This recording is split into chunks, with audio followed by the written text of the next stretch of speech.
and welcome everybody. God, that so massively screws me up every single time they do that. When I lose internet.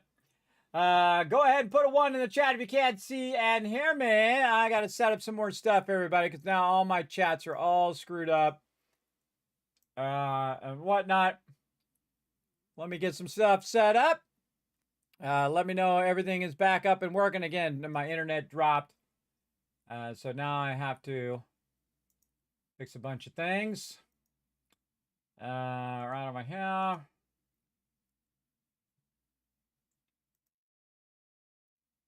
I'm just going to turn some of these on and not do them all. I stream to 6 different platforms. I have a very complex setup. So if I lose internet, it just, because it's not like Twitch where I can just leave it and let it turn back on again automatically. It's like you have to create a whole nother thing because your streaming stops, and then you have to create a whole nother setup with a whole nother thing, especially on YouTube. It's a lot of rigmarole to make it all work, but I'll do it for you guys. I'm not going to bother with Facebook now. We'll do that next time. And Trovo. Let's see if that's working. All right, Trovo, Kick, Facebook, and Twitch. We'll just do that. We'll just go with that, and that's good enough. We'll do those other ones. Those are Twitch and YouTube are my main platforms anyway. Twitch probably being the more of the main platforms. I do have almost 30,000 followers on Twitch. Where am I at now? I don't know. I haven't looked in a really long time. I might have crossed that 30,000. Getting close, I think. Yeah, 29,702. Getting there. And again, if you're watching on Twitch, I work hard, everybody. So put that follow button, hit that follow button right there. Again, I thank you for those ones in the chat. I appreciate that. Or ones in the chat. We're just going to jump back to some Satisfactory here, though. I had to reload my other machine, though. To reload all this stuff up. Right over here, get Satisfactory up and running. Now, the cool thing is the server is over at G-Portal, and their power didn't go off. So the server's still running. Just on my end, I got disconnected from the server. Now, I hope it's not going to mess up all of my markers, because sometimes that's what it does. It just, like, screws up and leaves my character in the game, and then when I log in again, it logs me in as somebody else. But let's see. First, if we can log in. I was on a roll there, too, everybody. Always right when I fun detected, bam, it gets me. That's why we have that, everybody. Fun detected. You start to have fun, and then that's when it just messes you up. I got to get my words on stream going as well again. There we go. For when we take a break. All right. Let's see how we do. Let's dive into it.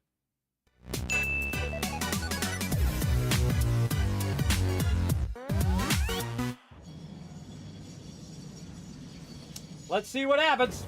Oh, yay! I'm still alive. Oh, ghost train. Ghost train is still loading, that's why. Okay, well, not too bad. We left kind of like where we left off. We were turning a curve here, but we were going to go ahead and put our pre-curve in. And then we might as well just lift this up onto this one. Right there. And then we can go ahead and put this curve in. And now we've got a way to go there and back again. And that'll send us back in this direction. And then the same thing here with a block signal. Probably want this back just a little bit and see if we're lucky enough to get this to kind of just curve right into there. Very nice. Very nice block signal before it goes into the curve. Also want a block signal over here so that if there is a train going straight and this one's coming up from down below, we definitely want this to detect whether there's a train blocking that area. Come on. There we go. Alrighty. That should cause it to work. I'm only gonna know one way, everybody, and that is to make it happen. Alright, and then we can just rebuild our train here, no big deal. And just build it right here. Like this, go in and rename our train. the box train, and then we're going to have it go and pick up at the box pickup. We'll save that.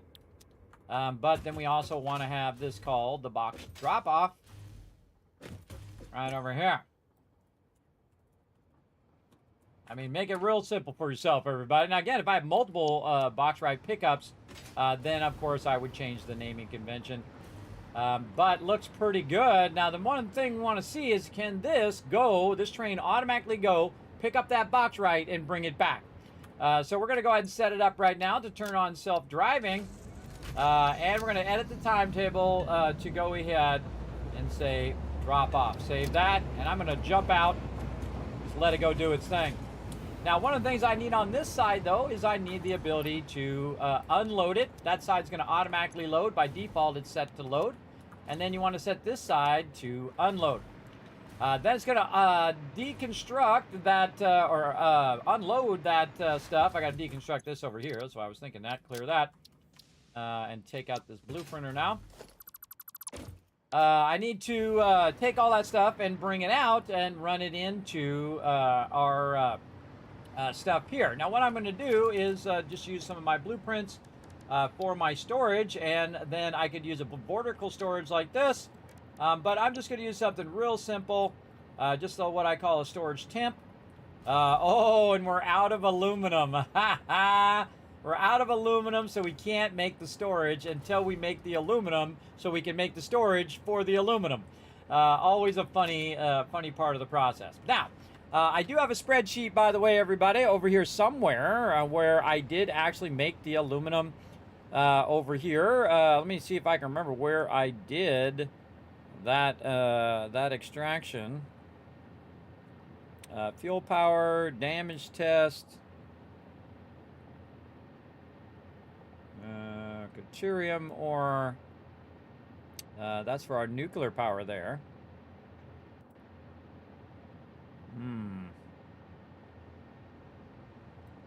Remembering where I did it is always fun. It's oil extraction. It makes me want to go in here and redo a bunch of these.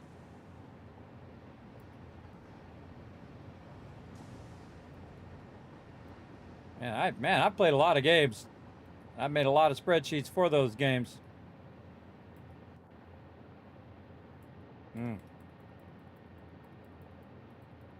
I say we just work on the one we already got. Satisfactory fuel power. Resource extraction. Let's bring these forward. Here. And fuel power.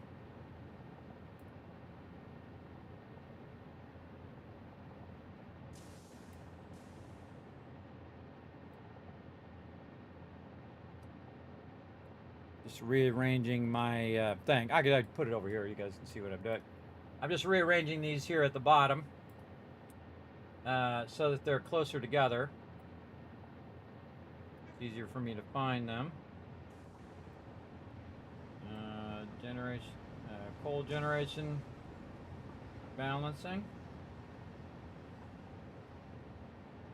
Again, if you want to see all of this, everybody, this is a bunch of free spreadsheets that you can check out right there as well, in case you want to do your own Satisfactory spreadsheets. Oh, these are all maximums, Satisfactory maximums there. And we'll try to get these together. All right, there we go. A little bit more together. All right, there's my extractor. Here's my fuel power as well, as long as my nuclear power. This is coal power. So we can say coal and loom. We ever go in and make the aluminum thing? Let me go look on my Patreon here. Let's see.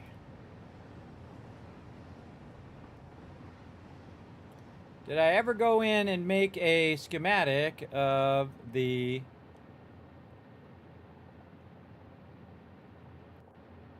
aluminum? Honestly, I can't remember. This is the problem with having sleep problems, everybody. It's tough to remember. Oh, look at all those shorts in there. A lot of exclusive stuff in there for you guys as well. If you guys want to check out that Patreon, you can find the links down below, or you can just type exclamation Patreon in the chat. Look at all this fun stuff. Yeah, I don't see it in there. I don't see it in there, but that doesn't mean it's not there. It might be there. But what we can do is just go ahead and add another row down here. And we'll go ahead and just start from scratch anyway, make it a little easier for this. Okay, so what we want to do is we want to think about what we're starting with, right? We're starting with the box right. And we're going to need to convert that box right into something to basically add it to the process of our aluminum. And one of the best ways to do that is to use your constructors, or to just go like this and just start typing aluminum, and then figure out which one of these comes first, right? So let's do aluminum scrap. We can see that for aluminum scrap, we're going to need some aluminum solution, which means we need bauxite and water over here as well. So we need something that's going to combine bauxite and water together to make the aluminum solution here. So we'll go back to aluminum solution, and we can say, okay, well, we can take our bauxite and water, and then that's going to output aluminum solution, and then with a little bit of extra silica, which we'll just get rid of. But you can recycle it back into the system if you want, depending on controls. I really would like it if there was a limiter.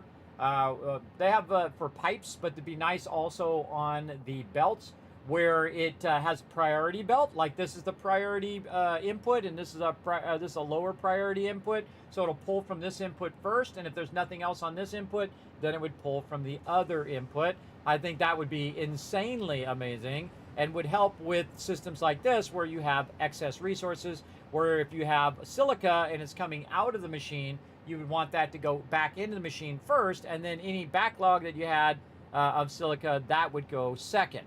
And that would make that a lot easier. Same thing with your water. You'll see that here in a bit, where I end up with extra water and stuff that I need to manage.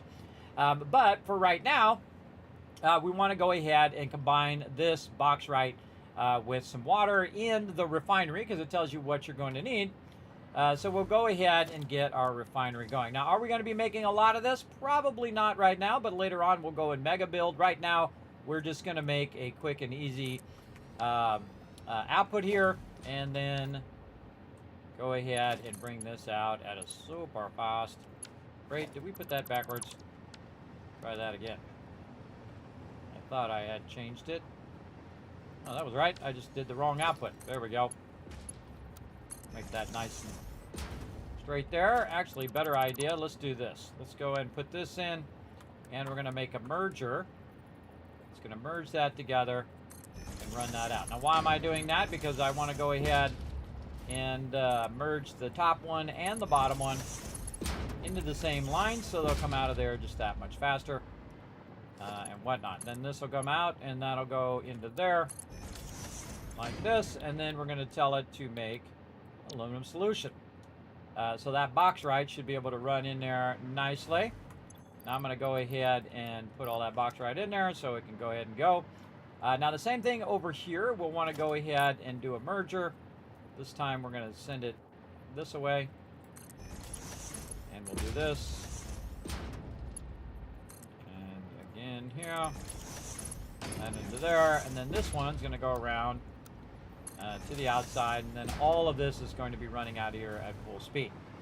Now, I see our train is not returned, so there might be something going on with our train. We can see that the box train is flashing over there in our menu, which means that something's wrong with our bauxite train. Could be a signal, it could be the way that the tracks are run. But let's go ahead and see what the problem is. No train's coming. We'll just fly out here and see what the issue is. Most likely one of these lifts.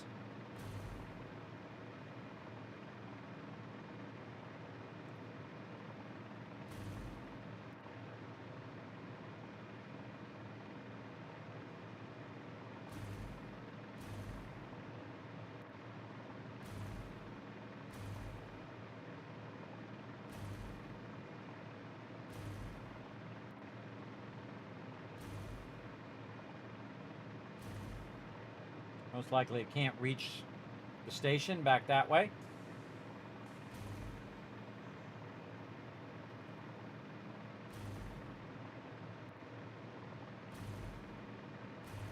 That one looks fine.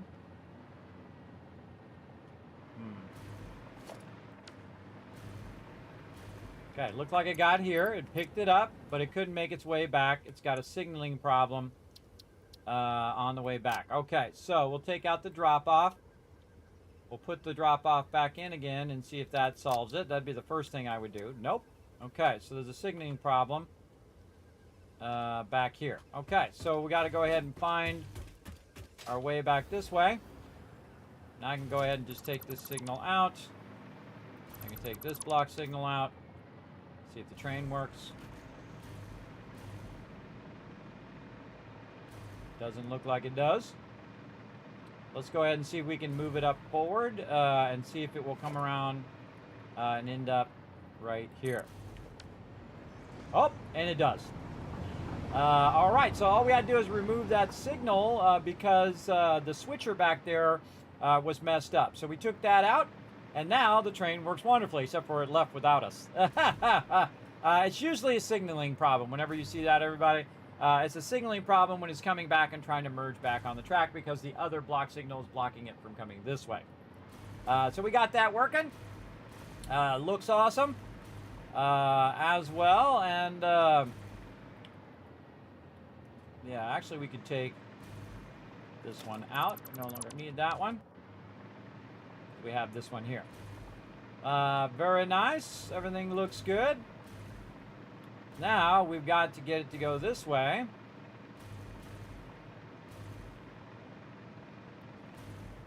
Actually, we could probably take out these block signals too. Don't really need those. Since we're only using the one train. Now, if we are using multiple trains, we definitely want to add more block signals. It's always a smart idea to split track parts up, because if this guy's coming in this way, he's going to think that this whole part here is one track, and if there's a train on it, he's going to stop way, way back there. So I'm actually going to move the redo the train signal right up here with just the one. So that means he can go all the way that way, go around there, come all the way back, and then he'll stop right here if there's another train on the track until it clears the track over that way. And then we can see that our train will eventually come back this way. Yes, I saw it just come out of there. Again, it's going to stop at the block signal. Oh, that's not it. That's a different train. This one should be unloading. Whoa, where'd the train go?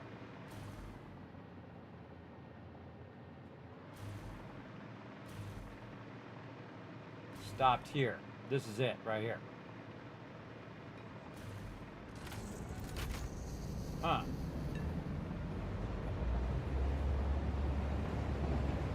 We need another block signal. So this one should go straight. Yes. Okay. We need another block signal that tells it that that the train has passed this point here, and that it is already on its way over there. So. We should actually put this over here because another train that's coming along here might stop here because we'll have our other oil train that will come through and then stop at that block signal if it has to, instead of blocking it right here where it's coming through. So it's not going to block the other train. So if another train come along, it would come along and it would stop here. Those trains could keep running.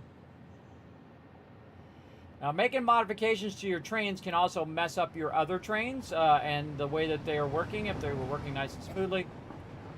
But I believe this train is now working fine. And we'll find out by the fact that it'll come back this way, and then we'll ride it all the way back. The trick is if it's running on its own, you did your job. If it's picking it up, delivering it, GG's. Yeah, here it is, coming back. Now, you can play chicken with the train if you want. Like this, which is always fun. And then get on the train. And here we go. Like a giant train set, everybody. It's awesome. And then it detected whether there was anything on the track. There wasn't anything on the track. And so it then went onto the track as well. then it's automatically going to switch itself and put itself right into the train. Very nice. And again, since I only have one train in here, I really don't need all these block signals except for when it's on that leg of the track. All the way on that side and all the way on this side, I could take these block signals out because, again, it's only the one train. All right, so now it should be filling that up with bauxite, and we've got that going. Now we're going to need ourselves some water. And it just so happens that we could probably tap a bit of this water over here as well. Because guess what? It's probably not being used. Oh, this is not water. This is actually nitrogen gas. There is some water around here somewhere over there. Or we can just give it its own water for now. That works as well. Maybe we might want to do another spiral, everybody. A little water spiral. That'd be kind of fun. I like doing fun things. Yeah, maybe a little water spiral right there. Now, the great thing about doing a water spiral or a train spiral is the fact that it doesn't need any pumps. And I have the ultimate way to do a perfect train spiral. So I do need to get this water to run in here. It's going to run in here on this side. So what I'm going to do is just kind of pre-think this out a little bit by going into my pipes here. And I'm going to go ahead and have this come out of here. Can't wait till I can do these right angled pipes. It's going to be awesome. I'm just going to do it manually for now. And we're just going to say, how about right to there? And then we'll put our fluid buffer in there. And let's stay right there. Can't get it, nah. Nope. Bummer. Take that out so I can take that out. And we'll just put it kind of in the same spot. And connect it back there. All right, so I want to get some water right there. Again, we're just going to make a little bit of the aluminum so it can keep running. And so we don't have to have that issue of no aluminum. Which basically I use a lot of aluminum for my storage. But eventually we're going to replace that aluminum as well. Go ahead and just run this down. And probably a good idea to run this over here. And then connect that there. Okay, so we want to go ahead and bring some water up from down there. We'll go ahead and just maybe bring some bring the train up. And then have... Oh, we want the train probably out here, out of the way. So we'll go ahead and put some more foundations down.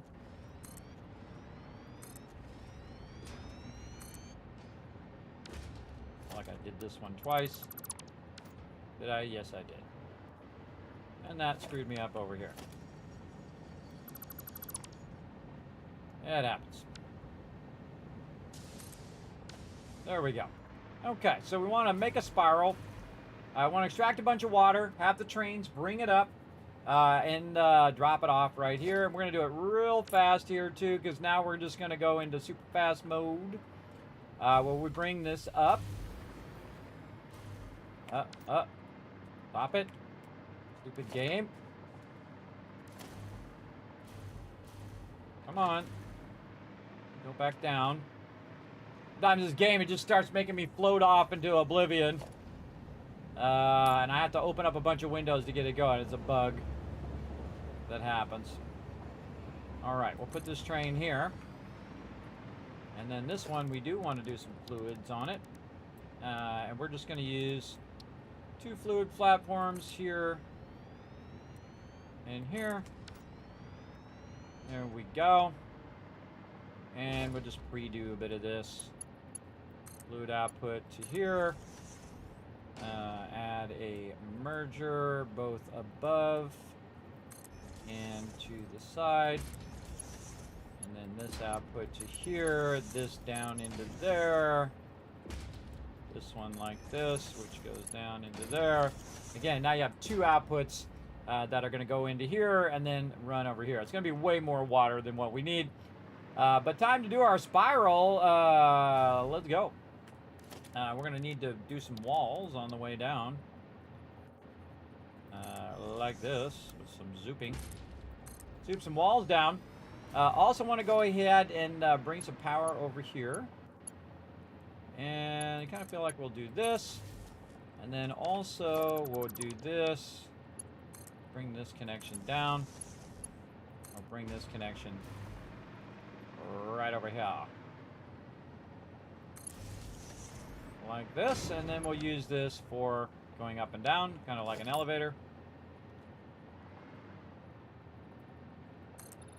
Like that.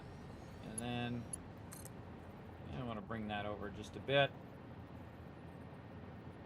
And let's just put it in the center.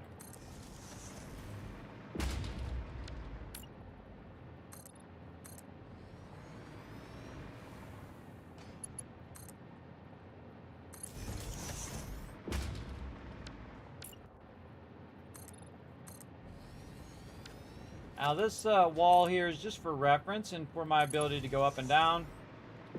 I could also make myself a hypertube if I wanted to. I use this technique a lot because it basically works like an elevator. Now they are adding elevators to the game. So I could maybe one day just build an elevator. That'd be awesome. Hopefully it changed the power all the way up and down. That's really the thing I would use it for. It has the ability to chain that power up and down. Look at this. We got something going on over there.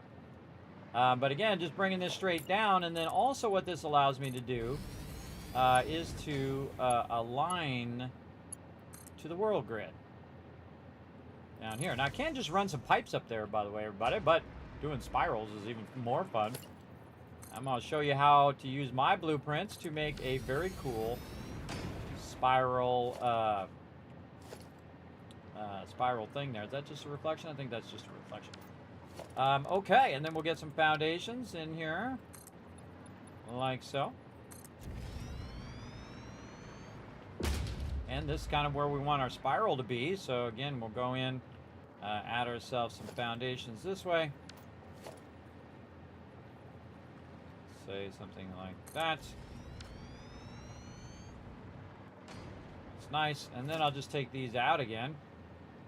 Leave that one. Oops, leave that one.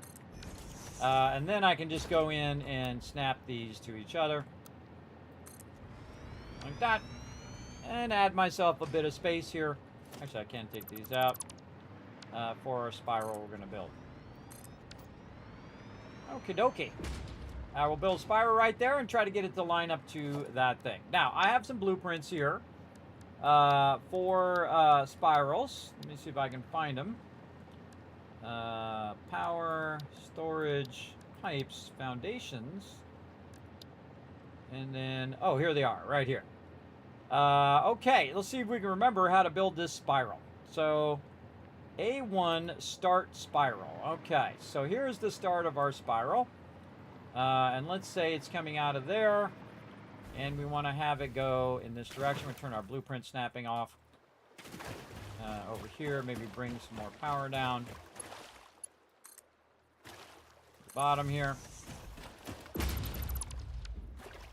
Bring this underneath here. And let's say right here.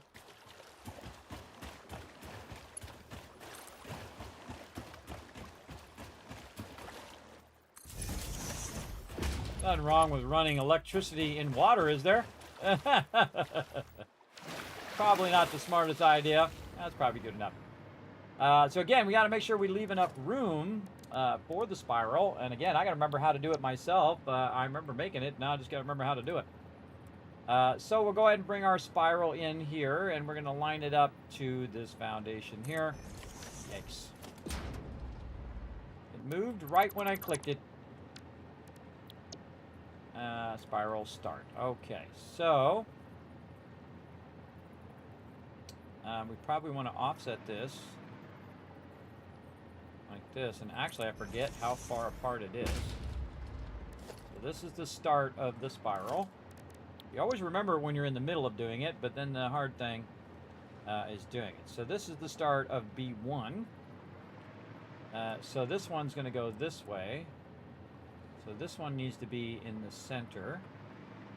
So we'll say this one is this side. Here. And then, I Again, I forget what the offset is. We'll figure it out. Let's try something like this. Did I write it in there? That would be very smart if I had wrote it in there. Oops. In the blueprint itself. This blueprint is used to stack on the starter spiral on this side of the track. This is an offset of 3 out from the center block, 6 total width, dual track. Ah, look at me writing it down. Yay, me being smart for once. Okay, so this is a 6 width total, so it's 3 out from the center block. Okay, so 3 out from the center block. Let's go ahead and set the center. Grab that, fill that back in. Okay, so we need to set the center, and it's 3 out. We're going to go ahead and use our coloring. So we're going to color this, and then we'll use a different color. Let's say blue. 1, 2, 3 out from the center. Take this out. That out. There we go. I believe that is how I did it. Let's see. That one's already correct. Nice. And then, again, coloring this out. Like a big plus. It wants to let me do the thing. There we go. 1, 2, 3. 1, 2, 3. Okay, so I believe it was something like that. We could always go back and look at the one we already did.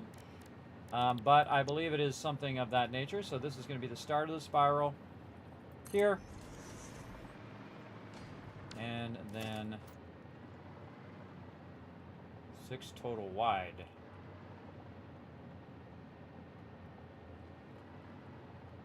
No, that's not right. If it was 6 total wide, it would be... This is an offset of 3 from the center block. 6 width total.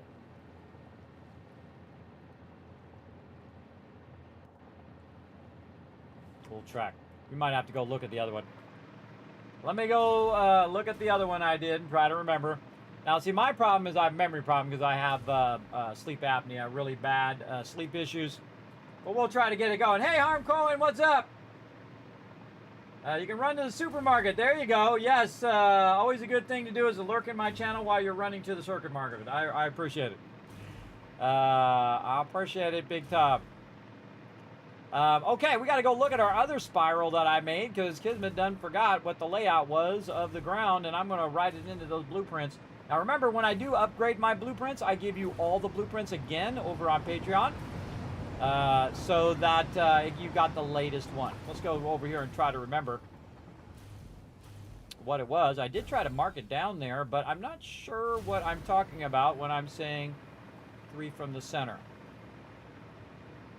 Let's go take a look. Now, this is the perfect spiral, too, everybody. So now you're also learning how to make a perfect spiral as well, which is very cool. Oh, look, I got it marked. I think that's what it was, but you know what? Always best to double-check your work. Yes, that is exactly how I did it. 1, 2, 3, and then that is where it starts. Absolutely. Yes. The 4th one is where it lines up, right there. So it's 3 out. It's not 6 across. It's actually 7 across. So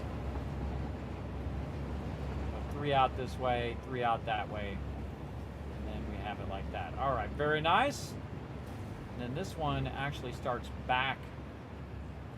This one actually starts back. But this one, you can see there used to be one here that I took out once I actually ran the tracks. But there was one right in between here. Okay. Let's go and head our way up through the current spiral. We're going to make another one of these. Now, you can make a cheap and dirty spiral, which a lot of people usually do. But I like to make a perfect spiral so that you lose no speed on the way up or down. So you can use your trains for going and getting the water. I feel like that's probably the most useful thing because otherwise you have to put a bunch of pumps, though doing pumps is easier than making a spiral if you don't have the blueprints. Now, if you have the blueprints and you remember how to do the blueprints, which is my biggest problem right now, then this is actually fairly easy. And I'm going to up the description of the starter one But I was correct, so that's good. I thought that's how I did it.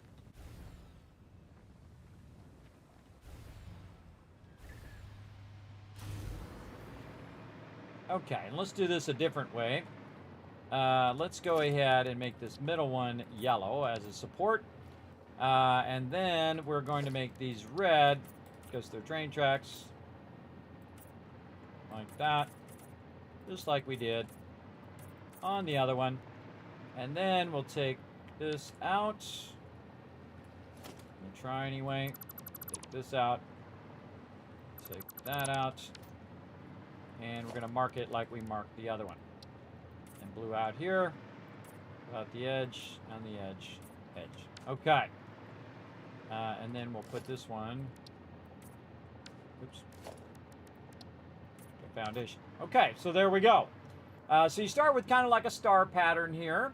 Where you go, you have your centerpiece, and then you go 3 out from where the center is. Because again, this is going to be a double track. So the trains will be able to go up and then come down. I'll probably put multiple trains on the same track so it can go up and down and just keep moving that water up and down constantly. I'll probably put just 2 trains on there. So it's going to come down here. It's going to end up here at the bottom. It's then going to extract tons of water. You can see we have massive amount of space for water and then take that water back up. So here's how the blueprints work. So you start with number 1, which is called A1. And you put it down to where the train is coming in, right? So it's going to come in from where the water is, like this, and then it's going to hit the spiral, and then it's going to go to the next part of the spiral, which is B. I should go in and rename. Oh, I can't go in and change that without the blueprinter. Let me go ahead and pull the blueprinter up real quick here. Just so I can rename that or put the proper instructions in there for those who want to use those blueprints. Again, when you're in the middle of doing something, it's easy, but when you come back to it, that's the time to really test it and say, okay, did I really describe this well? Okay, so we'll just pull it up here. A1 start. There we go. The blueprint is used to stack on top of your starter spiral on the other side of your right-hand tracks. This is an offset. 3 out from the center block. 7 width total. 7 width total. In both directions. In all 4 directions. Better. Better description. Say. Okay.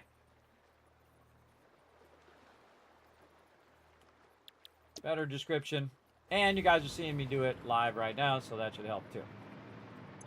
Okay. Clear that out. Take out the blueprinter. Only temporary. Okay, and then we can take these foundations out now too.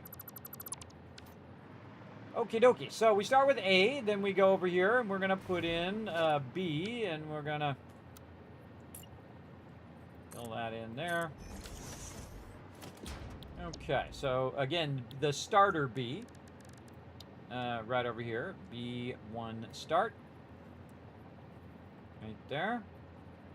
Make sure that it is aiming in the direction in which the train's going to go. So it's going to go this way. It's going to go around here, and then it's going to go to the next one, which is over here, which, of course, is going to be C1 start. Now, again, there's a starter one, and then there's what's known as a repetitive one or a looping one that you'll use over and over. But you got to get your starting one first. So let's see. So A, B, C. And you can probably guess what this one's going to be called. D start. And then this one also, since it's up so high, is also the repeating one that I can use over and over. And that is pretty much it. Now, the thing you need is you, of course, need train track. And so we want to go ahead and put the train track on here and get it started. Right over here. Now, we can start it up here if we want. Now, I would start halfway and just run that train track like this. And then the same thing here, halfway. And run that train track down. So now we have going in and then coming out. So the outside one will be going up, and then the one going down will go in the inside, or you could have it vice versa, whichever way you feel natural, whichever way you like it. That's the way that I'm going to do it. Now, what we can do is go ahead and take this, and we can run it right over here to this, like so. And we can do some half arcs, like this. And then to this.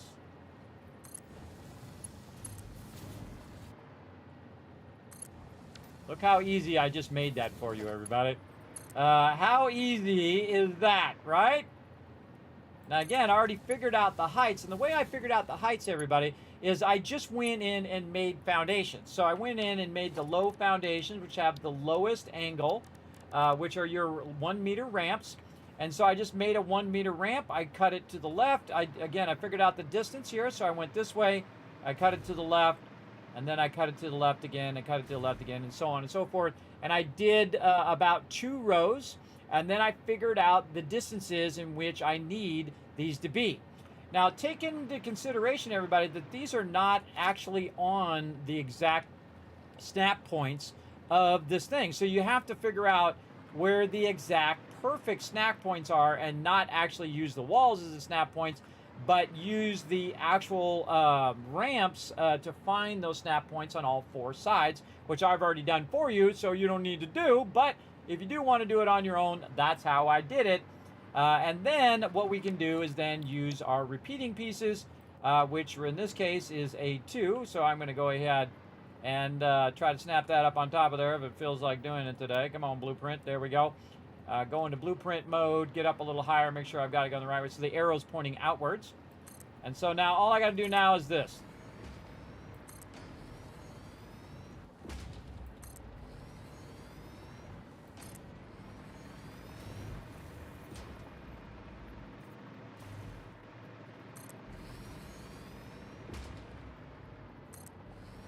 Much easier from on top.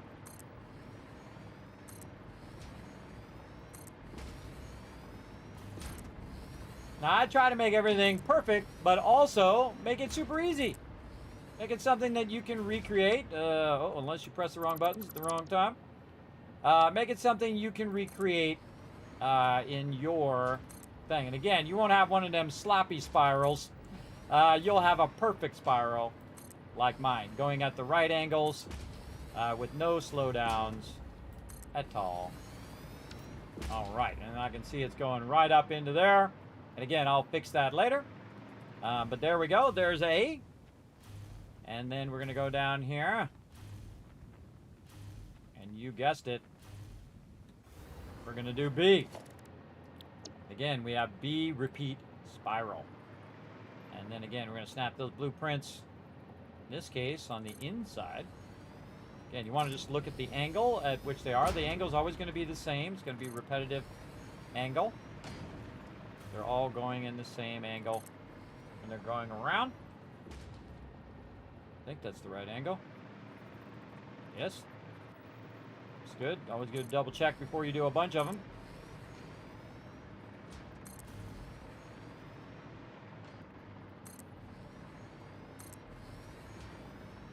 Make a mistake, no big deal. You just take it all out, get all your resources back. You're back at it again. And so I called it there. Again, I can also middle mouse button to pick that blueprint back up if I'm in blueprint mode, which I am.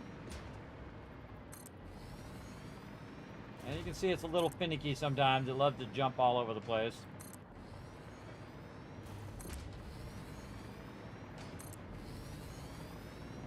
And there we go.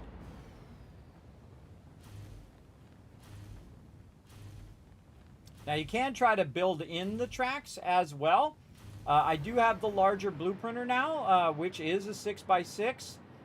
But this is 1, 2, 3, 4, and that's going to be on the outside. So this would be 7 across. So it'd be too big to put even in the largest blueprinter. It'd be great if they had an 8x8. If they did, I could do this. But since they don't, I go ahead and do it my way. Now, the only thing you have to do here really is just put in the train tracks, which I think is the easiest of the whole entire part. Getting the right distances and lining all this stuff up, that's the hardest part, is to make sure that you're not, the train's not going like this, which happens quite often when you're doing a spiral, and your offsets are not correct. And then also, it's slowing down your train, because every time it does that porpoising, it will actually slow down your train, and you don't want your train to get slowed down. Again, we're going to put these all in here. Again, I can make this of infinite height. That doesn't really matter how far I want it to go. This thing is all over the... What are you doing?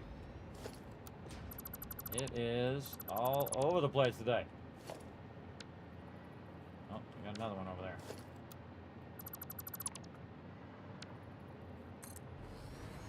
Sensitive. Oh. Again, this is C2 repeat. 5 high spiral. And one more. Again, we'll modify the top of it to make it in how we want it to end.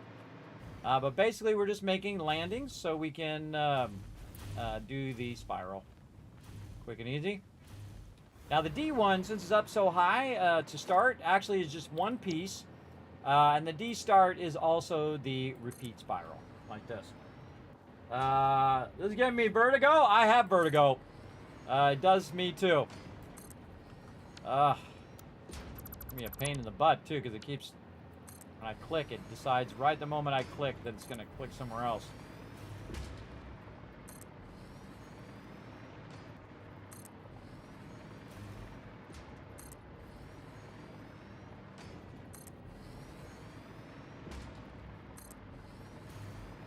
The thing about me is I'm always dizzy, so even when I am doing this, doesn't matter. It just makes me more dizzy, but I'm always dizzy all the time.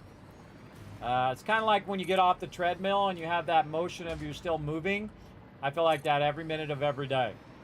And so the funny thing is I've been running on the treadmill with the wife, and then she has that feeling when she gets off the treadmill. And I'm like, well, I'm used to it now, so I just walk right off the treadmill like it's nothing. I'm just used to being always dizzy. So I guess that's one advantage. I don't know if I'd really call it an advantage, but it's one thing that I can do that other people probably can't. Because I've had to deal with it for so long. And there we go. That's it. Now we can just make the perfect spiral just by running the stuff. Remember, it goes to halfway each time. And then we get this. Now I can, on the inside ones, by the way, do half arcs. So I can go like this on the inside one. The outside one I have to do half arcs, but this one I can do a full half circle like that if I want, which is going to be a bit faster. So I'm going to go ahead and do the half circle on the inside just to make this go a little bit faster. Then again, I can just skip that one. Again, you want to make sure you're lining these up properly. Then skip that one.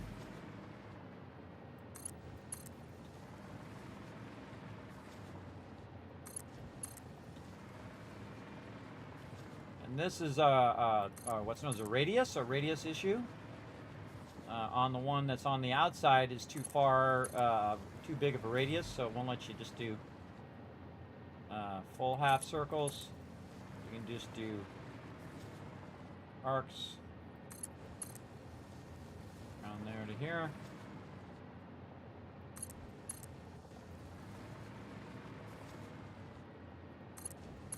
Again, if there's a way to make it go faster, I highly recommend doing it the faster, and especially the high quality way. That's what we're doing right now. This is very high quality spiral.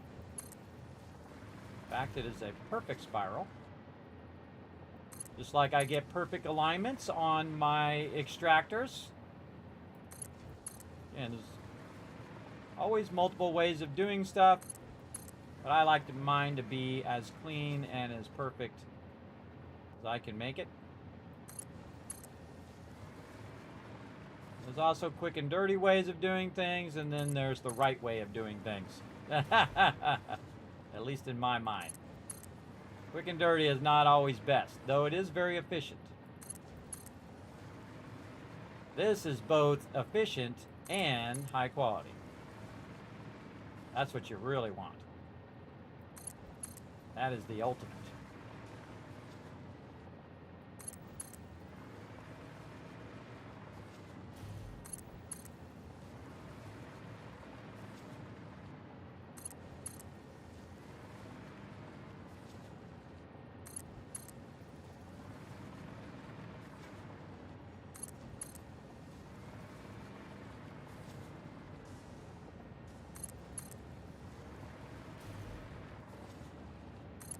Oh, got me.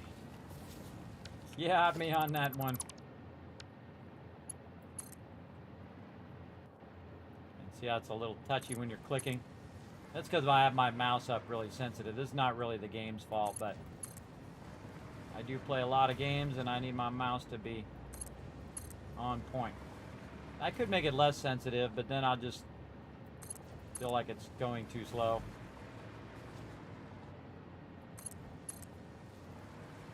It's just a matter of patience now.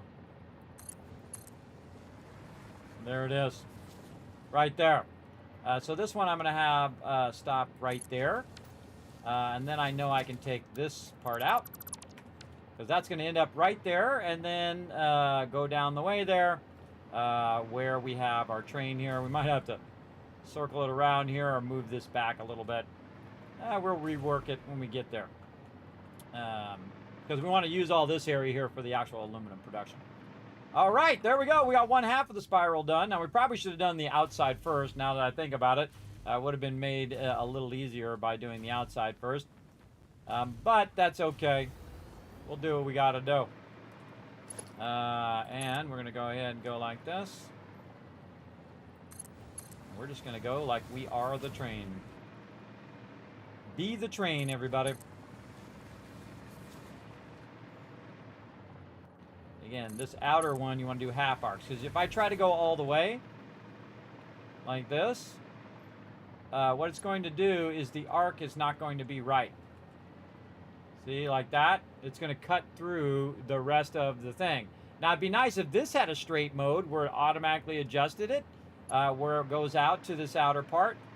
But again, I would just do the half arcs here.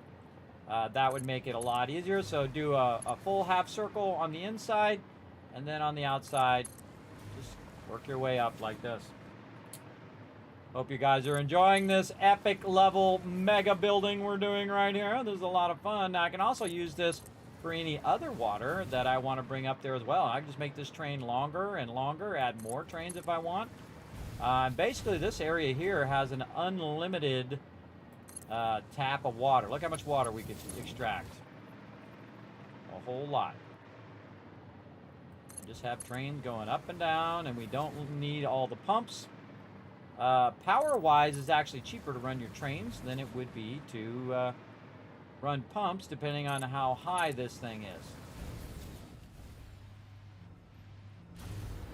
Losing power there. There we go.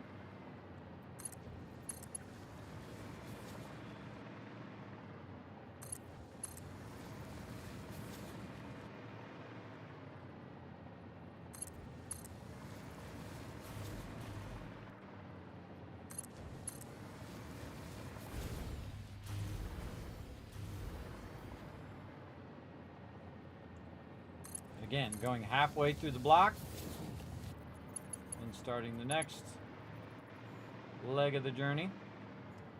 Oh, and another thing we could do here, by the way, is up here. Let's go up to the top and do it before I forget. I mean, I could do the whole spiral without it. But one of the things you can do is just let your tracks tap into a current track, and then all the tracks will be powered. So when you're doing your spiral, it'll already be pre-powered. So I did the inside first already. So I can just take a part of the track here, and again, just do it temporarily, run it through here, however. And then just tie it currently into your track, like this. And that's going to power the track, so I'll stop losing power. And all the tracks now act as a power plug or power boost to what I'm doing. Now I can go back to this, and I won't be dropping down every time I go around the outside edge here. A great little tip for you as well while you're at it. Just go ahead and throw some power either from the bottom or top or wherever. And And then this won't be as awkward with you constantly dropping down. And this is just patience. And this is more for fun than is effective. It'd be way more effective for me to run the pipes. Run the pipes, put the pumps on it, and then there would be no lag time between the loading and unloading of your trains, because there is a lag time. And then also when your trains are loading and unloading, if you put too many trains on there, it's going to slow down the output of the train stations, because it will stop outputting whenever there's a train in the station. So keep that in mind, that you can actually do too many trains on a track. I am Pizza Head. I've got it on my list. I'm going to blow your mind. I have never played Oblivion. I know. So big love to me. I get to play Oblivion for the first time and experience the magic for the first time. I was a little busy. I know you probably never guessed this, playing some Fallout. I was busy playing Fallout and other MMOs with my team when Oblivion came out way long ago. But I am going to try to put it on the schedule, and we're going to try to get some time in there. I did watch the Bethesda release, because again, Bethesda is one of my sponsors. I greatly appreciate all the love in my channel they have given me over the years, as well as Bethesda gear and whatnot. And a lot of you, of course, have thousands of dollars worth of awesome epic loot, including games like Fallout and other games that I've given away here in the stream. And also cool things like, I really like that Mr. Handy. It had like 120 different sounds. It was all articulated and automated little robot. That was so awesome. I forget who got that, but again, giving out that, tons of gift cards and stuff like that for Amazon, for the Bethesda Gear Store, for Steam. The list goes on and on and on, everybody. That's what I do with every single penny here in the streams. I put it right back in the stream in the form of giveaways and other fun projects that we do. I don't make any money doing this. I feel like the biggest benefit I get out of doing the stream is I'm not dead. I don't think you can put a price on that, everybody. I don't think there's any money, no billions of dollars in the world that people would trade for being dead. I wouldn't. I prefer to be very much alive, even if I only have $8 in the bank. Big time. And be alive and be healthy is the other one as well. Both mental health, your physical health, and your spiritual health, whichever way you work on all of that, because it's your life. You make your choices. And nobody should be telling you what to do with your life. You only have so many minutes, and so many seconds in your life. You think it's an infinite amount. It's not. I can guarantee you, I know a lot of peeps who were born about the same time as me, and they did not make it as far as I've made it. And there are people who are way older than me who I am very impressed that they have made it so long as well. Especially since life is so random and is not easy. It is a very, very tough thing to keep things a rocking and a rolling in one's life, especially your health. And I refuse to give up. See, that's the thing. So yeah, you've never played Skyrim? Oh, Skyrim is really good. I have played Skyrim. I've actually played Skyrim multiple times, and also here on stream as well. I love the dual wielding in Skyrim. Which, by the way, a lot of Bethesda games pull things from other games. Like Oblivion, of course, a lot of the mechanics of Oblivion are in Skyrim. And a lot of the mechanics from Oblivion and Skyrim are in Fallout. Like lockpicking is a great example. So, again, check out Oblivion, everybody, the remaster. I think it's going to be a win, everybody. When they brought it out, they said, it's ready now. You can get it now. You get it on Steam. You can get it on Xbox Series X, and then of course PlayStation 5. And again, they're still. I know when they released it, the Sony version was taking forever.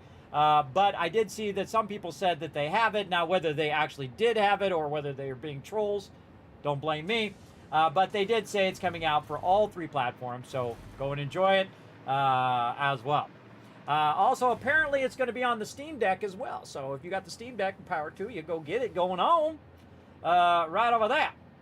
Okay, so now we got our spiral coming up and going back down again.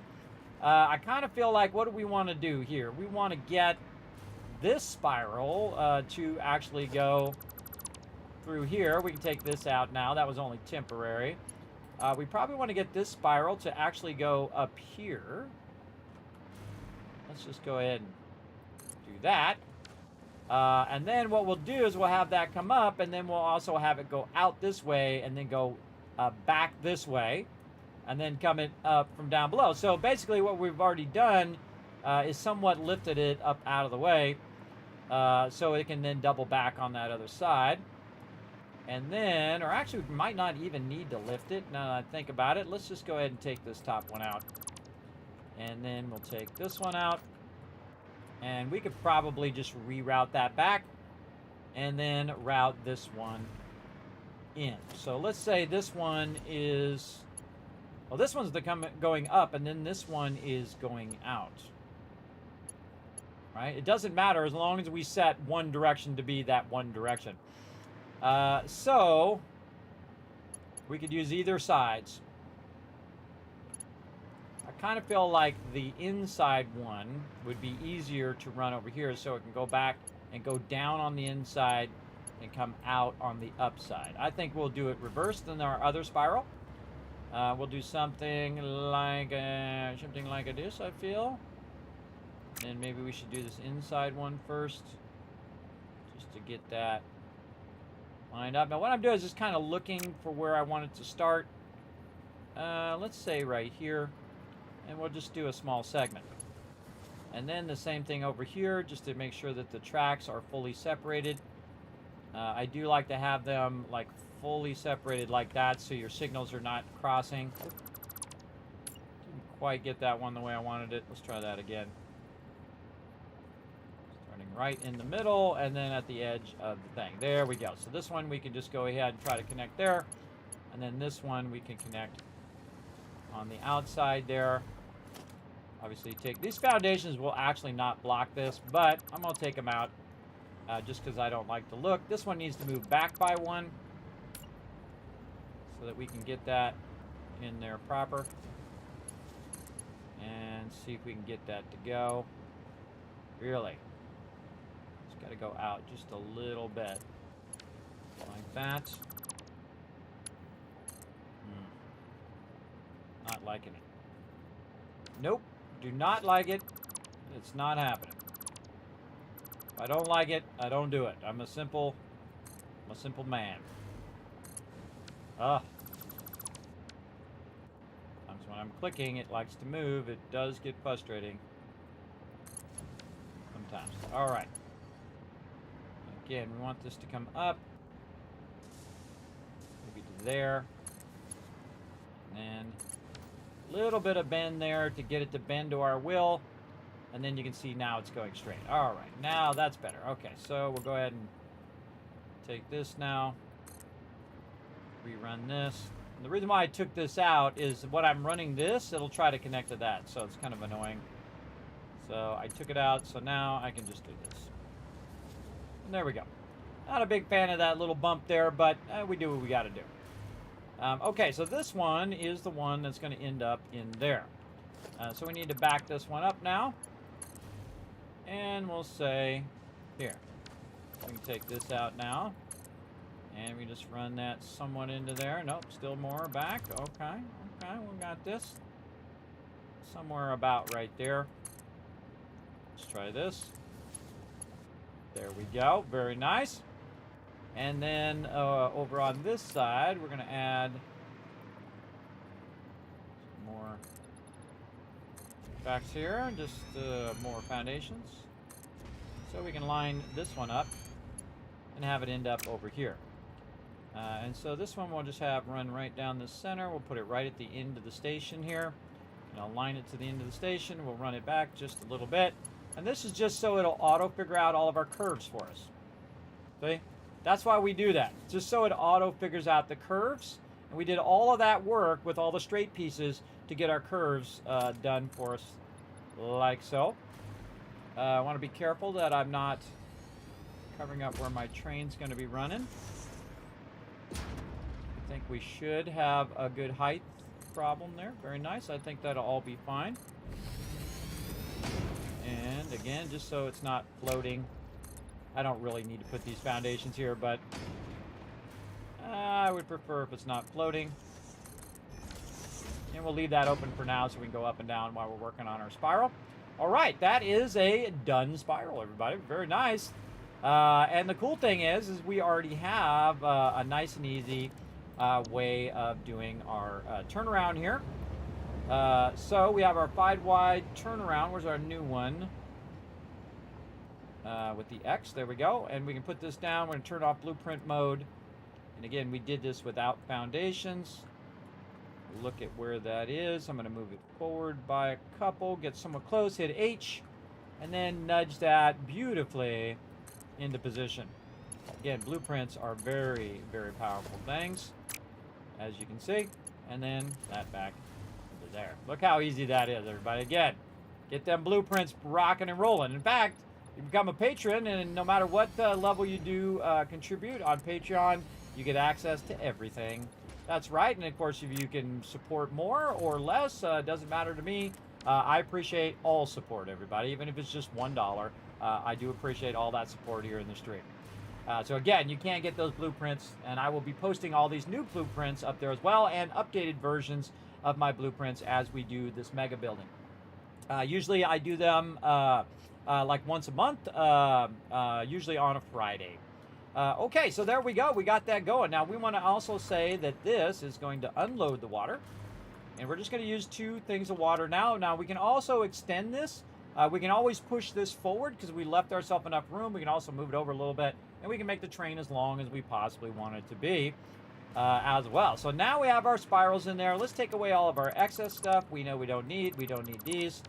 And that just kind of cleans that up real nicely.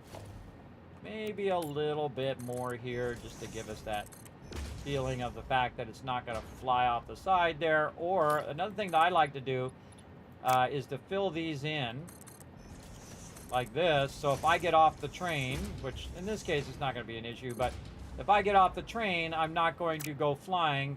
You usually get off the train on the right side. But if I'm going back this way, I'm going to get off on this side. And then, whoa, bye-bye.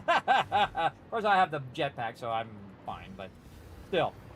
Okay, and then, of course, this has power because it's being chained from this one over here, and that power is being run to this from this other train station. And that train station is electrifying all of the tracks, so I have power now. So I don't necessarily need my little power wall that I have in the back there to do that as well. Now, another thing that I can do is I can actually take out all the supports of the trains as well if I want to. I'm going to leave it in just as a example. So when in the future, people ask me about the spiral, I can then say, look, this is how we did the spiral in there as well. But you could take out all those supports and build your own custom supports like I did in my other one where I had, there's my thing there, where I have a whole bunch of cross beams and all sorts of fun embellishments. And we'll probably come back and embellish these more. Maybe. We'll see. But what we really want to do is get some water running down here. So again, we get our aluminum back up and running.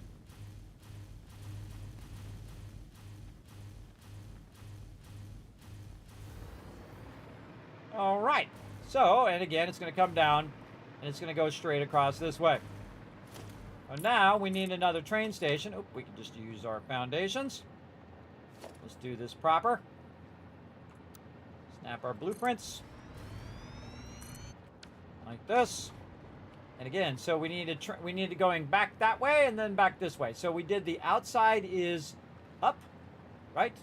I can't remember. Outside is up, middle is down. Yeah, no, we did that. Middle is down.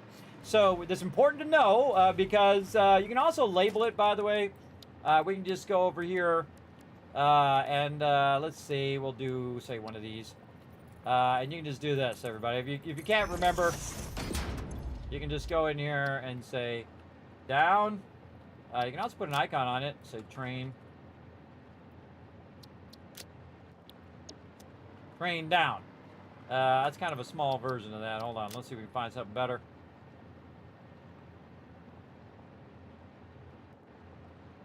No, man, I wish you could adjust the font size. That would be awesome. Maybe this. Okay, now I only need to know which side is down, because then I know which side is up. So the side that's up is going to be the return, and the side that's down is going to go into the station itself. So I do want to push the station forward, though, so I have enough so I can bring the track back and then connect onto that side. So good to push it forward a bit, just so you leave yourself a little bit of room. And then, of course, train station is going to be the exact opposite of the other train station, so like this. And then fluid, make sure that it's going the right way. Yes, okay. Fluid platform. And we're going to aim it toward the water, because we're going to put a whole bunch of extractors out there, or at least a good amount of extractors. And then our tracks are coming in, like this. And then we can use our turn around here, turn it off of blueprint mode, and eyeball it a bit. I think I need more foundations.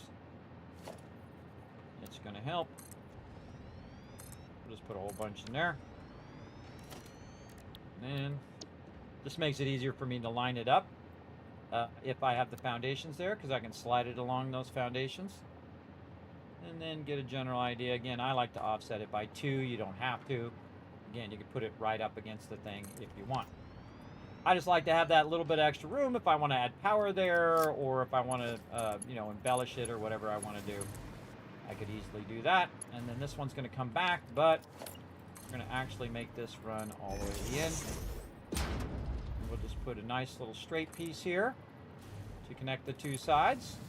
And then this will come back to here, and then this will go off. Oof, not quite enough. So this has to go back just a little bit. Move this back. Not quite enough room there. Turn that corner. There we go. When in doubt, go back by one foundation, and when in doubt again, go back by another foundation. You can see that it just misses my train station as well. I don't want it to clip into my train station. Not that it would do anything, but it'd be fine anyway. Now also, if you want this to look totally legit, everybody, you can go in here. You can go ahead and pick this up and try to put this underneath here. It is a bit awkward. We can try. I would love to get it to go on the top. If I can get it to rotate. Here's another way of doing it. Right here. Do this, and then you can use that as a template to do that. And then you can just take that out like this, and then we can also put a larger foundation under here if you want. This little 2 meter. Something like that. You can just go ahead and put then a 1 under there. I mean, if you care. And I usually don't, but I have my zooping mode on, so it's making 2 of them. But there we go. Now you got like a little legit ramp to get started there. If you care. It's not really vital, and it will still work anyway. Okay. And we're going to say, right here, Illum water pickup. Good. Don't make it too complex, everybody. Make it real super simple. So you can know what the heck's going on. Okay, so that's the pickup there. We can also test out our spiral by putting a train down. And say this is the output direction. Let's go test it out. Always good to test it before you start the train going.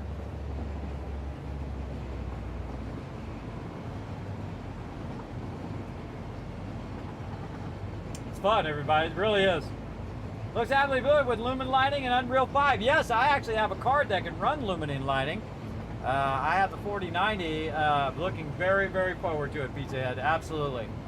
I've had it on my list forever to kind of circle back to and play the original Oblivion. But this even gives me even more of a reason to play it in the updated version. And then I'll probably do a learn to play where I'll ask you guys not to spoil the actual storyline, but you can give me a bunch of tips on it and have some fun that way. So you do a little bit of backseat gaming as long as you're not spoiling any storyline. And I don't spoil storylines from games from 40 years ago, but I don't like to spoil storylines. If I'm doing it here in the moment, that's one thing. But again, look, I'm getting 105 on the way up, everybody. Again, even if you were doing ramps, that's about the maximum you would get is 105. You can see it's pretty even. There's a little bit of rocking, just barely amount, not as bad as if you don't make it a perfect spiral. If you don't make it a perfect spiral and you do like every 2 or something like that, then your whole thing is porpoising like this the whole time. But a little bit of rocking is okay. And the fact that you're getting 105 speed, that's what you care about. You care about how fast that is going up that spiral as well. Now I could just make a long ramp, which I've done in the past before, and then just do a switch back and have it switch back and back and back, which is essentially the same thing as the spiral, and would take just as long and go at the same speed. But the spiral looks cool. That's the important thing about that. It's very cool. By the way, it actually takes me longer to go up the train than it would be for me just to float up to the top or to put a hypertube. But such is the way it goes. Always good to test them. And we'll come through it. That's a little close there. It's going to ghost ride that. I really don't like how close this is here. This is a little close. I feel like what we're going to do is just do this. Much better. Kind of a harsh angle right there, but this is going down. So this is just going to spiral into that downward spiral and get that speed. All right, now this we want to unload the... Oh, nope, I already put it. Unload. Unload, unload, and then we want to give it a name. And then this is loom water drop off. Easy. And then this, you can probably guess what I'm going to name it. A loom water train. There we go. Timetable. Pick up. Drop off. Save. Go. I'm not doing nothing. It's automated now. Look how quickly we did that, everybody. Again, we crushed that. And then heading back down again. Now it's doing it on its own. And it's going about the maximum speed it can go down in the spiral, which is about 116, 117. The top speed of the train is about 120. But again, this is the maximum speed you can usually get it in the spiral. I can make the spiral more drastic, where it skips ones and is angled down. I find that ends up kind of messing up the consistency of your train. So your train just goes down further, and then when it comes down, it starts to flatten out, and then it flattens out, and it flattens out, and flattens out, and then it goes faster and slower, and faster and slower. Where this is a nice, consistent speed, which in the end is actually going to be faster than having it going up and down and up and down and up and down with that porpoising that happens. And this would be exactly the same as if I had built a bunch of 1 meter foundations all the way up and then just ran it across all of those 1 meter foundations. Instead of doing that, I built my own blueprints where I could just snap it without having to build all the foundations and then take all the foundations out later. Just makes it go way faster, and it's a lot less resources and time. Because time is your most valuable resource. Look at this. Nice. I'm going to turn off self-driving, because it doesn't have any cargo things in the back.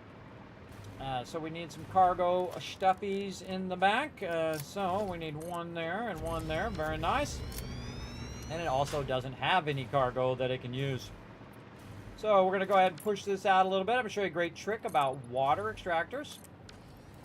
So if we want to go ahead and line this up in such a way that we could go ahead and run the water in here. Again, we want to double input the water into here. Now, the way I would do it, everybody, water and fluids is always best from above, right?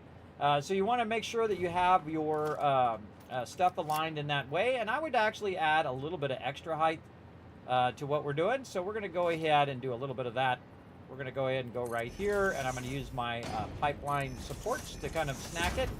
And you can see that the second one is perfectly aligned. But we're going to go up 3 right here, and then we're going to go all the way to the end. We're going to line this up to this one so it's nice and straight. And we're just going to go all the way past the input, go up 3, and then we're just going to do this. Now what we're going to do is we're going to go ahead and create a pipeline here where one goes to there, and then this one circles back down into there. Except for this one small problem is I put it on the wrong inputs because I forgot to look. Let's try that again. This time, hopefully, in the correct direction. You can also hold down Control and it will snap to that. Sometimes it works, sometimes it doesn't. But in this case, we are going to double run that down. And then over here, holding down Control. It depends on if you have other stuff running, other pipes or lifters. But if you don't, you can very easily build something nice and easy, just like that, that's running down from up above. And again, you're going to have that positive flow, which is going to keep it flowing straight down into the thing, like that. All right, very nice. Now, you don't have to do that. You can do it at the ground level and try to lift it up from the ground level, but I am now of the mind, in everything that I build the water up higher, and I let it downflow into whatever it is I'm flowing it into. I feel like it works awesome. Okay, over here we'll give it one block or one foundation over. Now what I'm going to do is go ahead and put a pipeline junction right there, right in the center where I want to align my pump extractor. So I can go ahead and grab my pump thing. If I can see it here, I'm going blind. There we go. It's down below. If I hold down Control, what it's going to do is it's going to snap to that right there. Now another trick that I've seen is also the foundations trick, where you can build a wall like this and build it down a bit, and then take your foundations and actually put them down underneath, way down here like this. And you can also use the grid of those foundations, I know I'm blowing your mind right now, as an actual snap point. See, it actually snaps to that grid point down there when I move it around. So you can align that to the world grid just by using those underneath there. Now, I don't typically need them. I think I can do it just as good by using this alignment technique, by just putting the thing there and then holding down Control. And then I just kind of eyeball how close I want it to be. And let's say there. And once I have one of them, guess what? I have all the rest. That's right. I can just middle mouse button, hold down Control, and all the rest of them will perfectly line up right over there. Now, how much water do I need? There's a great question. I don't even care. At least at this point. Because what we're going to do is we're going to go ahead and run this water up into here. So we're going to go ahead and actually leave this at the lower level, right like this. There we go. And then we're going to run this across here. Now the funny thing is, the one at the end, you do not need a splitter at the end. So if you don't need it, why use it? I feel like it just causes you more headache than you need. But these are actually flowing downward because they're up higher than the actual pipe itself. If we go and look, we can see that it's actually up higher. So a downward flow is always in your advantage, or at least most of the time in your advantage. And then this one, again, has a downward flow into here. And again, I'd love to have that 90 degrees, so I'm just going to do it manually. But again, in 1.1, we're going to get it automatically, just like that. So this already has what's known as a downward flow or a positive flow. It does not have a head lift, so it already has that advantage. I actually don't need any pumps. That's right, because actually a lot of machines have their own built-in basically pump or amount that they'll pump thing. Even if you have it going at a slight angle upwards, some of these machines, depending on which one you're using, will have a positive head lift where it can actually cause it to get up over slight inclines. If it's going straight like this, there's a certain distance it can go, and then that's as far as it can go. But if it's going at an angle and is not very steep, you can get away with no pumps at all. Now, I don't believe in no pumps because I believe that if you don't use pumps, there's always something you got to come back and fix. So I'm going to go ahead and put one pump right here that's going to go ahead and push all this water up that lift and into all of those, because that's what's going to make it work. And so I'm going to put this right down here. I'm going to go ahead and connect these ones and this one. And then I'm going to run this underneath here. What side is this on? It's on this side. And then right there. Yeah, nope. Don't like it. It's going through the thing. Do it again. A little bit further out. Much better. All right. And then we can go ahead and run this way over here. Where's the front of this? Over here. Actually, we could just do it just like this. Run. I might be able to run that direct. Yeah, run that direct. And they're starting up already. That's it, everybody. That's all you need. And again, that's going to chain back, turn this pump on. And this is 120 times 3. So we can actually do that in the quick search. 120 times 3, 360. So it's 360 water being produced. Now remember, I'm not worried about the inputs and outputs and the max flows and all of that stuff. All I'm trying to do is just make a little bit of aluminum, right? We can worry about all the numbers later, but you need at least a little bit of the resource, because I've run out of that resource while I was building other things, and I need a bit of that going. So we have plenty of water. That water is now going to flow through here. Once it starts to flow, we want to go ahead and check that head lift. Right now, a head lift of about 5, maybe up to 10. Once it's all the way up and running, and it's going to lift it up and it's going to run it right in here. It's going to start filling that up. Now, I'm going to go ahead and wait until this is completely filled. Now, you want to let your pipes completely fill, everybody. If you only learn one thing in this stream, please, please, please, master your pipes by letting it completely fill the pipes, right? Well, it doesn't matter what the fluid is, let it completely fill the pipes first, and then start your process going. Otherwise, what will happen is you'll have inconsistencies in the water. It'll be up and down and up and down and up and down, and it will cause basically you to have nightmares because of the fact that it doesn't work. Now, I also like to have a little extra bit of buffer in here as well. Now, your buffers can also cause your water to slush around, but I have a big sneaking suspicion that I'm going to end up with a massive amount of extra water. So we're just going to run that right down in there. Then we'll also have a backlog in there in the cycle. And then I'm going to have it go out of here so that it actually is creating a cycle like that. Now, I don't like the way that that looks. That looks horrible. So we're going to have this come out. Again, we're doing mega building here. So we want it to look nice like that. Very nice. And then over here, same thing. We'll have this come out. We'll line it up, eyeball it, put a nice little 90 in there. At least I'm in noodle mode, auto mode. There we go. Much nicer. If this was in noodle mode as well. Let's fix that. There we go.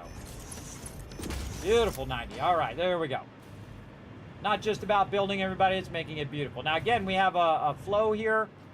This is before the pump as well, so I could actually make it go around and come behind the pump.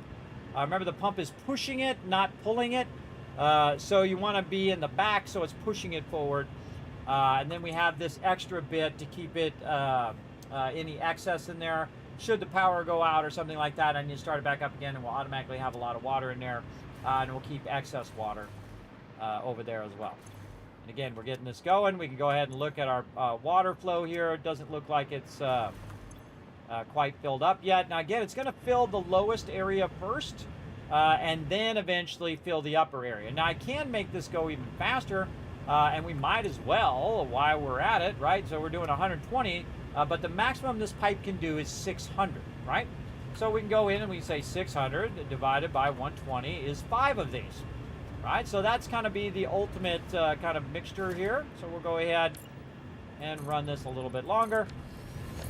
And again, holding down control since we're already way out here in the water. Nice and easy. And then run our power. Let's take this one off the line for a moment. between both of these. Get this one. Get that one started up.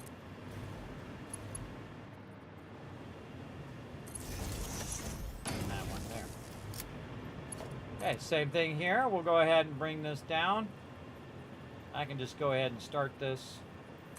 Nice 90. Take this out. We'll take the pump off now. Take all of this out. Little mini segments here. I like to have mine be as long as it possibly can. Oh, look at that. It just doesn't quite make it. All right, let's back it up. Stay to there. And to there. Got to maximize those segments. Holding down Control. Connect those in. Again, they're going slightly down because my foundations are down a little bit. One of the best things you want to do is use the world grid, so those are sitting in the water. You can see they're just ever so slightly under the water, so that has a downward flow. And then way at the end here, again, pushing the water in this direction, we have just a single pump. And this is a tier 2 pump, so this has got a lot of pressure. We can get it to actually click on the thing. There we go. It's going to have plenty of head lift. It has a 50 head lift that it can push all of that water. That's 600 water now running down there, and it's going to fill that up in no time at all. And then over here, we'll check and see how our water's doing in here. Make sure that this is filling up. Again, as the pipes get full of more and more water in it, it will fill up. Now remember that this is at a higher height. Just like if you had a water barrel, everybody had a water barrel up here and down here. The one at the bottom is going to fill first, and then it will work its way up to this one, and then work its way all the way up to the top of that one. So that's basically what it's doing right now, and it's filling it all up. And it's going to fill that up all the way to the top as a nice backlog. And then over here, it'll start to fill this a bit faster once these pipes start to separate, and we're getting full 600 flow rate.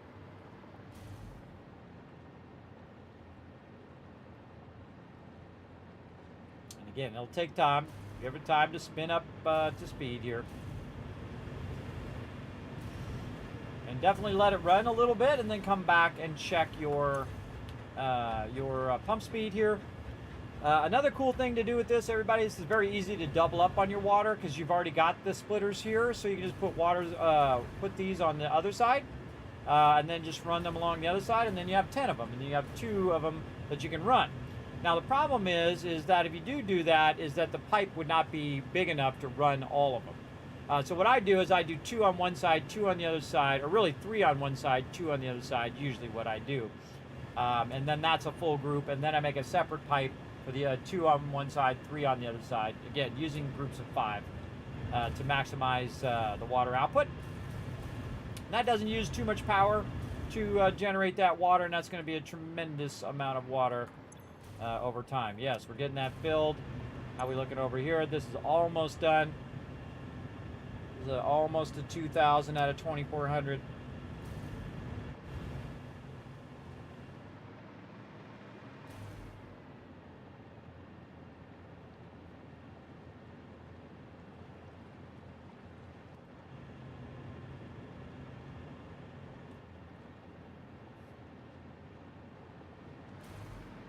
Eventually we want to see this widen out and this one widen out. A little bit of flow there, a little bit of flow. More flow going into the first one than in the second one. As you can see. It's coming in, it's diverting 2/3 of it down there, and then 1/3 going that way. How are we doing over here? Very close. Now once this fills, it'll then divert all the water to the other way, right? So it's taking a portion of the water this way and diverting it here into this buffer, which I like to do switchbacks with the buffer so that it's not just coming to an end, which is called hammering. It hammers, the water hits the end and just is slamming into the end like that, and which is causing all the rest of your water to get messed up. Good to have a little bit of a loop in there so you can loop the water back and then also push it in the other direction.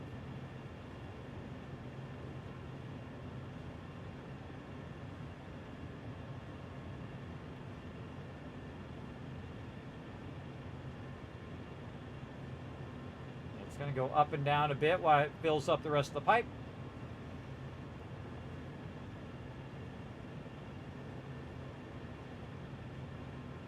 interested to see if this is going to fill completely before it puts all the rest of the water in the other thing. Because there is a height of the thing that it's at the height of the pipes as well. So at some point it should figure that out, whether it's lower than the actual pipes that are running into the thing, which this should be lower, which means it should completely fill. Yep. And there it is, completely full. All right, now it's going to divert the full amount, all 600 down the line here. And basically, it's going to take that 600 and cut it in thirds. So you'll have 200, 200, and then 200 down here. So this one at the end is going to get less. But once this fills here, then it's going to get it all. It's going to get all 600 to the end, and it's going to split it into 300 and 300 going in as well.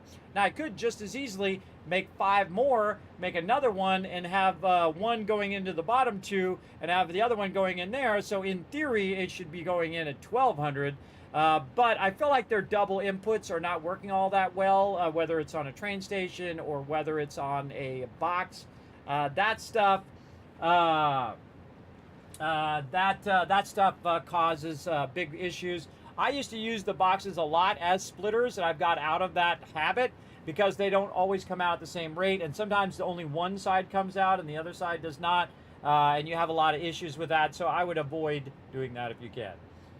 You had that problem? You didn't fill the pipes first? Yes, always good to take the time to let those fill so that you have a good flow going in here. Otherwise, it'll just come to a stop. It'll be inconsistent. Your inputs, your fill rates, and your drain rates will be very inconsistent.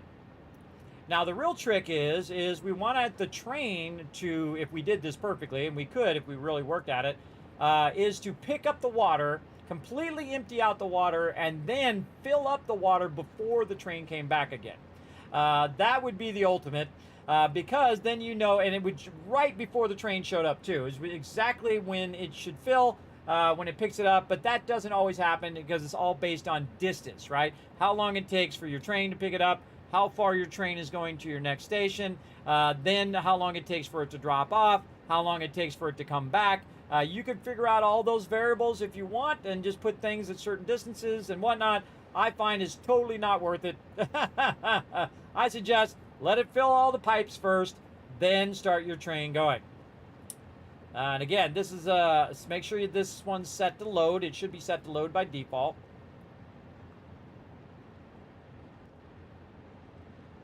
And we'll let this one fill, and then it's going to fill the other one. Now, the other one, again, is going to fill at a slower rate, but you can see it's already half filled already. But in a minute here, it's going to get all of it because it's going to fill this up. Then all the pipes that go back up, those are going to be full. And then the pipe that's going past is going to go 600 and then 300, 300 into the other one. But eventually we'll pull this water out of here. We'll let it go up and drop the water up above. And then we'll let it come down and see how long it takes for it to pick it up and come back and drop it off. And we'll probably use 2 trains to keep that water going. Now, this is way more water than we need, everybody. This is a massive overkill of water because we're just going to be making a little bit of aluminum and then just letting it run for a really long time. And that's going to do it. All right, that one's full. And now this one should start filling a lot faster, which we can see. See the fill rate going up.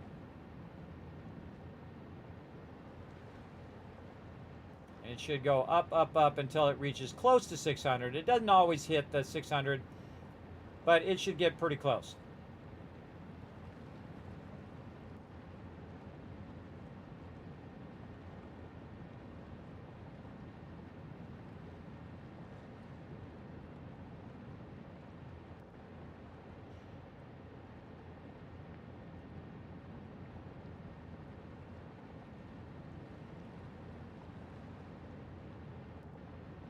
Another reason you don't want to run this while you're doing this, everybody, is so that your trains don't cause the input to stop and the output to stop on the water. You don't want the trains to be coming through the train station too often, which I've made that mistake. And I thought, well, more trains will mean it go faster, right? No, because the actual train station itself stops outputting and stops inputting whenever the train is in the station. So keep that, factor that into your trains as well.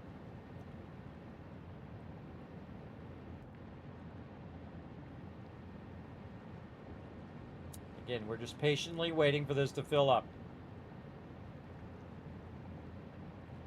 And then I'd give it a few extra seconds too, but I'd give it 20 seconds past when it's full, so that it actually is full all the way back down the line to the original extractors. Look at that fill rate, 597, 598. That's on point right there.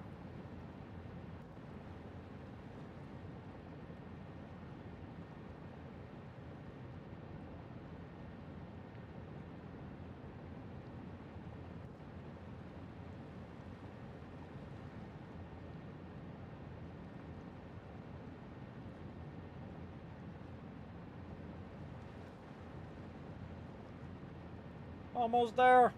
So close. We've been very patient. And there it is. Okay, now it's going to backlog all the pipes down into the originals, and we should see these spin down.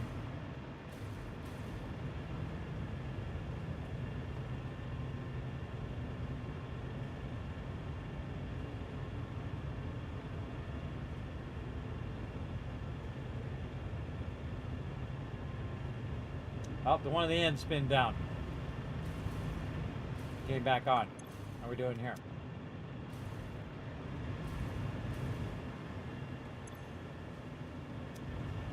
Huh, these should spin down. Oh, the pump's spinning down. That's working. Well, these should spin down to tell you, and I don't know if I just have a messed up playthrough or what, but that should spin down. I might have to make a new playthrough. Oh, it's still filling here. It hasn't filled the extractor yet. But eventually what it should do is spin down to the point in which all of these are filled as well. That's what it was still doing. It was still filling the actual extractors themselves. So we'll let it run a little bit, let the extractors fill, until we see it turn yellow, meaning that it still has power, it still has the ability to run out the water, but it's just full. There's nothing else it can do.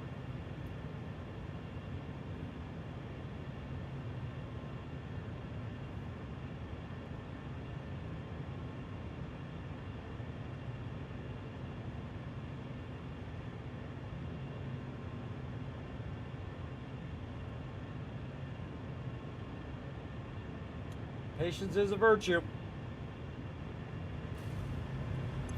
Are we there? Oh, so close. Hear it? I think Kismet knows what he's talking about. I'm telling you, I know my stuff. All right, perfect. We're completely full. Things are full. This is full. Now we're ready to do some work here. All right, let's go. Let's set this to turn on to self-driving. And then this is just going to move forward just a little bit because this is the pickup station. It should pick this up and then take us up the spiral. And then this is set it and forget it, everybody. I shouldn't have to do anything else on this. Now remember, this is 2,400 times 2. So that's a lot of water that I'm pulling out of there right there. And this is going to be more water than it needs. So it's going to actually end up backlogging a lot of this water. And then I can use it for other stuff later on as well. And we're going to replace all of our other water with this water spiral here, and then just add more and more trains that we can use to bring up insane quantities of water. But again, we can just turn these tracks where they're turning outward into the part out that way, and then just make as many water extractors as we want. All right, good. I'm not driving it. It's doing it automatically. That's what we want to see. Let's go. Up the train tracks we go.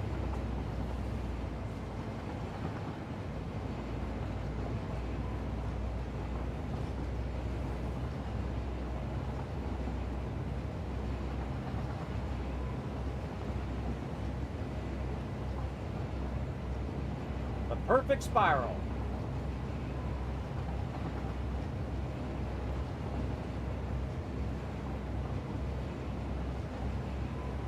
You like that? Yeah, it is pretty cool. The other people make spirals, but I make perfect spirals.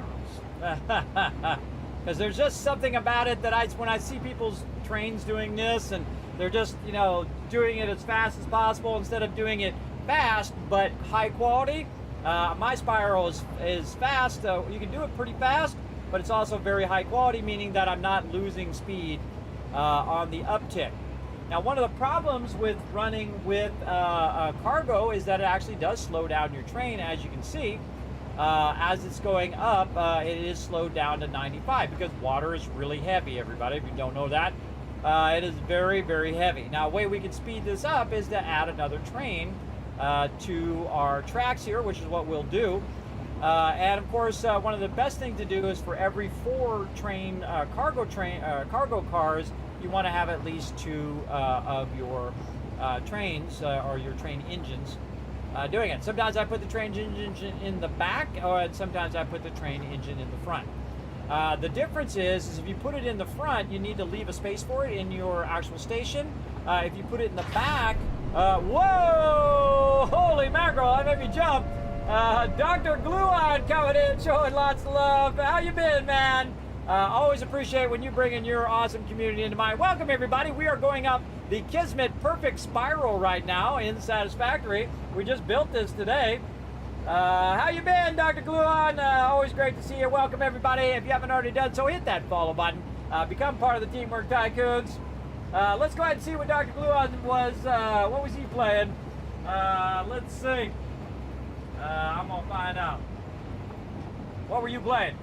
Oh, you're playing the Oblivion Remastered. Oh, I'm going to blow your mind right now, Dr. Gluon. I have never played Oblivion. You could probably guess, though, what game I was playing instead when Oblivion came out. There you go. Oh, did it go to an ad? Sorry about that. You blame Bezos. Twitch trying to stay in business. I didn't start it. It starts automatically. You can blame Bezos for that one. There you go. Hello Kitty Island Adventure. How did you know? No, I was playing some Fallout, obviously. The man who plays a lot of Fallout is me. Yeah, so I saw that Bethesda dropped that. Again, Bethesda is one of my sponsors and also Bethesda gear. I've given away so much gear here, everybody, from Bethesda. I greatly appreciate all the love they give here in my channel. So yes, I've never played Oblivion, but now that remaster, and they did it right. They brought a win finally. They've taken a few L's, everybody, and I feel bad for them. They took it they took it like a man, basically, or like a lady, whichever way you want to put it. They did take the hit and just kept on rolling, which I appreciate on people. Sometimes, you know, it doesn't work out the way you think it's going to work out. But to drop it on the day and say, guess what? It's available now. You know when the last time they did that was Fallout Shelter, which is one of my favorite games of all time as well. I love Fallout Shelter. My shelter has been running since day 1 and has never stopped running. It has been running since the day it released, everybody. My Vault 45 still going today. But they don't need me anymore, everybody. I've already assigned all my peeps to power armor. They have all the best weapons and all the best gear. They don't need me anymore. They are completely self-sufficient. And that's any good leader makes it where they are completely self-sufficient. Kind of like when you're playing The Sims, right? If you're good at what your job is, they can just take care of themselves after a while. That is for sure.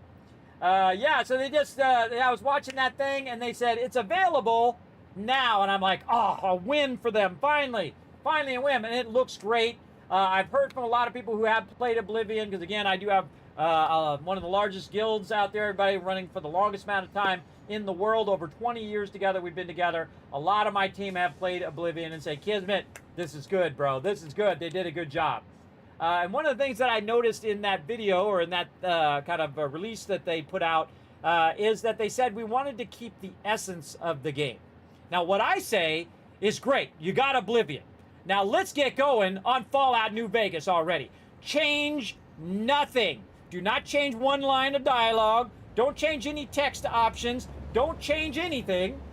Just make it in a modern engine and make the gameplay better in that way, in the gameplay. But change nothing. Don't put your little spin on it or none of that crap. It's already a masterpiece. Get going on that Fallout New Vegas. And I'll buy it for the umpteenth amount of times. I can't tell you how many times I've already bought it. I bought it on floppy disk, I bought it on CD, I bought it on this platform and that platform and this one. I got about 5 copies of it, everybody, or 10, I don't even know, of all the Fallouts, really, over the years.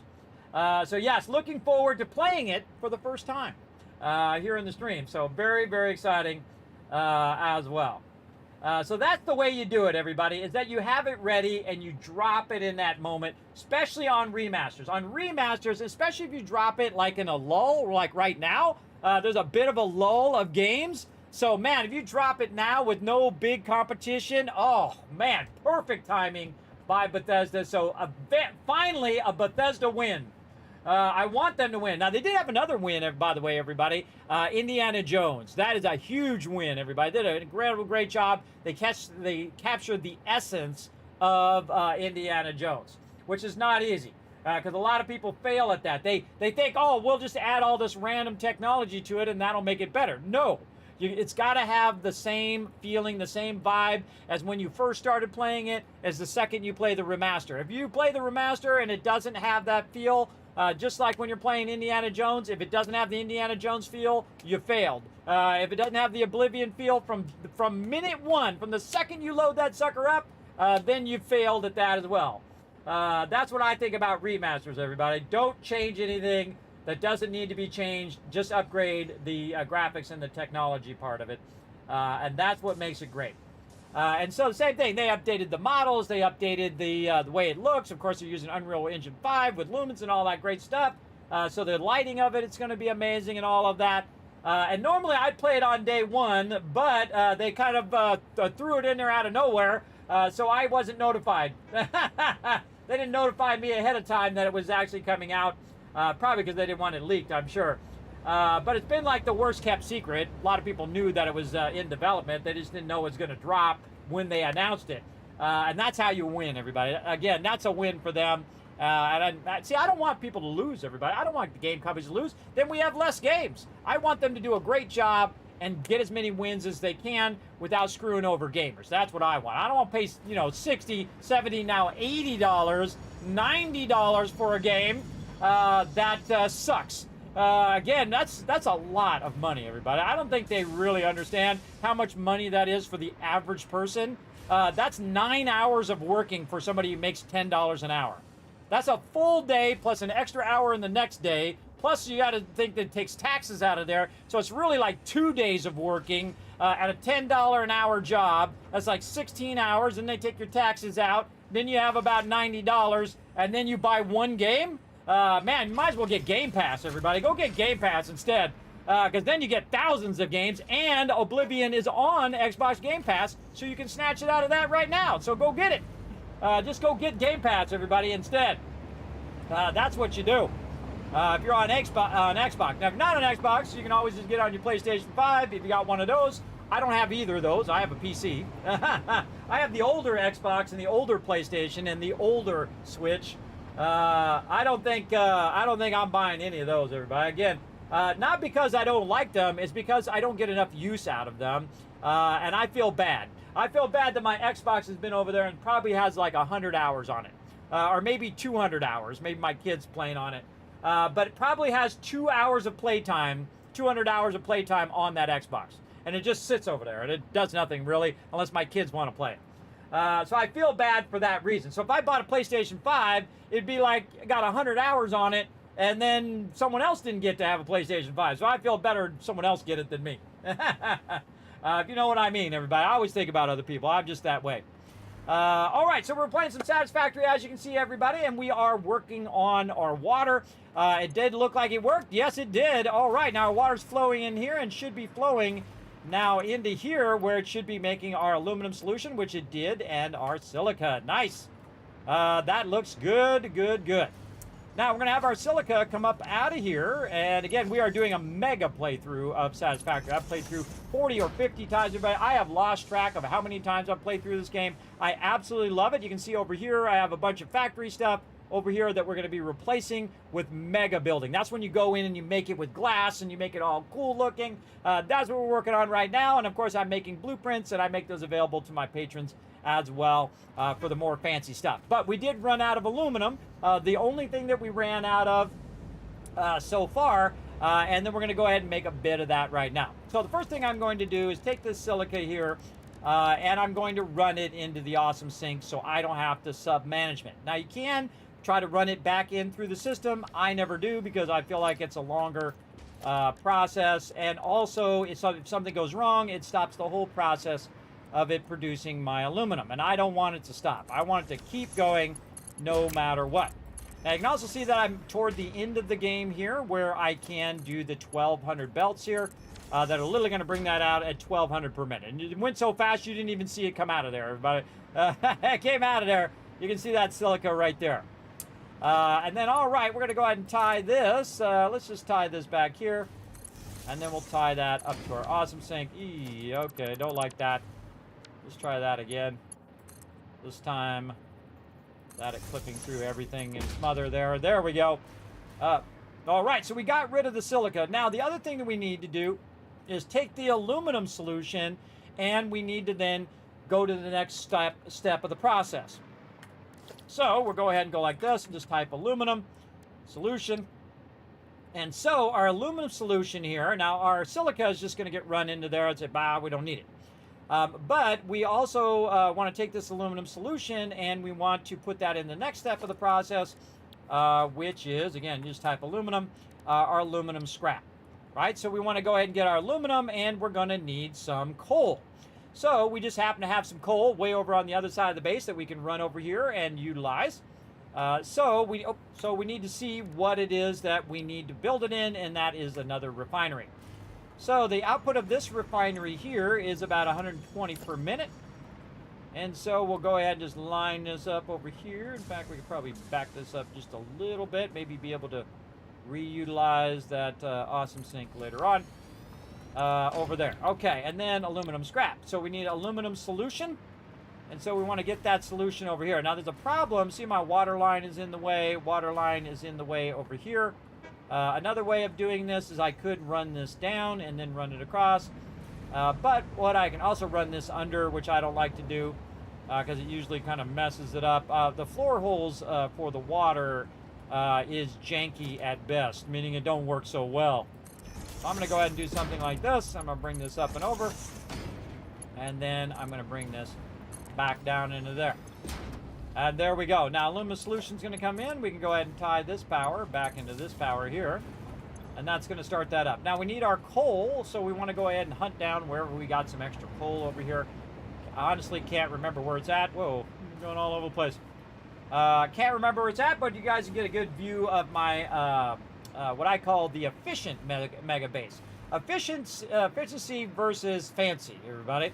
Now, in the game Satisfactory, the first thing they tell you when you're landing on the planet, efficiency first. And this is the most efficient that you can get in the game and actually finish the game with only about 30 to 40,000 power, which I did in my last playthrough. And I actually, in this playthrough, there's a new playthrough on top of the previous one I did in release. And this one, I could probably do it in 20,000 power. That's right, because I have the ultimate power, which is the power of time. Because I have it on a server and I can just let it run. And so I can go ahead and have it make a bunch of the basic resources, which I did. And then I stored it way up there where I can have it automatically run in a dimensional depot, 10 boxes deep. So that's, I don't even know how much it is per box, but that's literally thousands of each resources sitting right up there. And then I no longer need any of the processes that made those resources. So I don't have anything being made that go to a bunch of that stuff up there, including aluminum. Because I already had it 10 boxes deep, and it allowed me to build all of this stuff that you see here, including all of my fuel, all of this stuff here, which goes to my nuclear power, and stuff like that. You can see my nuclear power running back over here, along with my sulfur here, with a bunch of uranium over there. You can see my uranium trains, my water trains, and so on. You get the idea. But that allowed me to actually, I could finish the entire game. But we stopped. Instead of finishing the game, we're now mega building, where we're going in, we're going to try to tap every node until we hit the build limit. We're going to try to basically upgrade everything and basically build a gigantic base for fun. Not because we need to, not that we have to, but because we can. And I like to get to the point where I earned the right to mega build, meaning that I didn't do creative mode, I didn't do any of that. I went and did it the most efficient way, and then I then be very inefficient by building out. And of course, I still like to be efficient, but also be a bit more fancy. So that's what we're going to be doing, and we're starting with our extraction, but we do need to make a little bit of a little bit of aluminum over there to keep our aluminum going. Now I'm going to be tearing all this down eventually, making it more fancy, and also clean up a lot of the processes as well along the way. But let's go over here and see if we have any extra coal just sitting right over here. How convenient that we just happen to have some extra coal nodes that we can use. So we're going to go ahead and take this out here so we can see what's going on down here underneath here. Oh, look at this. Well, I could probably put it right there. Right there. That's exactly where I'd put it. Right there. Like this. Okay, so we're going to go ahead and take this and we're going to run this underneath by simply putting ourselves a little floor hole there. We're going to tell it to go the other direction. We're going to run this out of there. And we're going to run this down like so. This one is going the wrong direction. There we go. And then this into there. All right. So now we can see that's running out, except for these belts are running at 1200. And again, this is backlogged, massive, massive backlog. And then it also is backlogged on the train itself. So as I start to use this up, we'll get radiated. As I start to use this up, it'll come in and bring more coal and drop that coal off and run it in that box automatically. So awesome. Now we got to get this coal from here. Look at that cool spiral, everybody. In fact, I made two of them. There's one over there and one over here. I know, awesome. And that's more than just a spiral, everybody. It's a perfect spiral. Everybody else makes spirals. I make perfect ones. Let's go. Let's go ahead and run this over here. Where do I want to do? I probably want to cut left on this.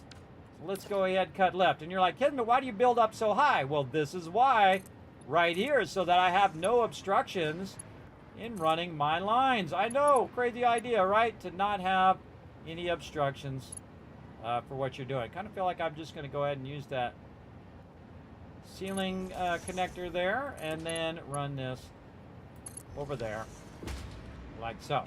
And again, we got to get that all the way over to where that spiral is over there.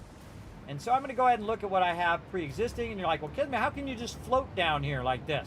Well, that's because I have a bunch of power built into the roads and into the foundations, as well as trains that actually provide power, so I can just hang around underneath here using my hover pack here as well. I can just float around underneath my base, run all my lines however I want with no obstructions and no stuff in my way. So we can see that we've got this one running all the way down, so this would be a good one to tap into. I could potentially use the top part there, but I see that we have a hypertube in the way there, so we'll probably just dip out just a little bit like this. There we go. Very nice. And then we'll also go ahead and go this way. Now we got to go 1, 2, 3, 4, 5, and 6. So right about here, we should probably just back up, go like this, just to make this easy. Right there. And again, we're using our new belts. They're Mark 6 belts, and they are awesome. And then we'll do the same thing here. We'll go ahead, bridge on the outside. Then we'll bridge again there. And we don't even need the one back here.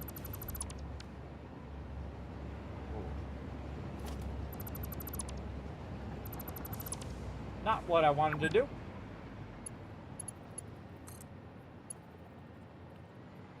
Oh, I can't go. It's going up. We got to bring that down just a little bit. We're not clipping through that other one. We can just turn off that straight mode now. There we go. Okay, and then we want to run this underneath here. And again, 1, 2, 3, 4, 5, 6, which is the max length of our belts. We might be able to bring that up. Let's go ahead and just bring that up into there. Probably move this over just a little. Look how easy, everybody. Again, you pre-think this out. You're good. 1, 2, 3, 5, and this one again, move over.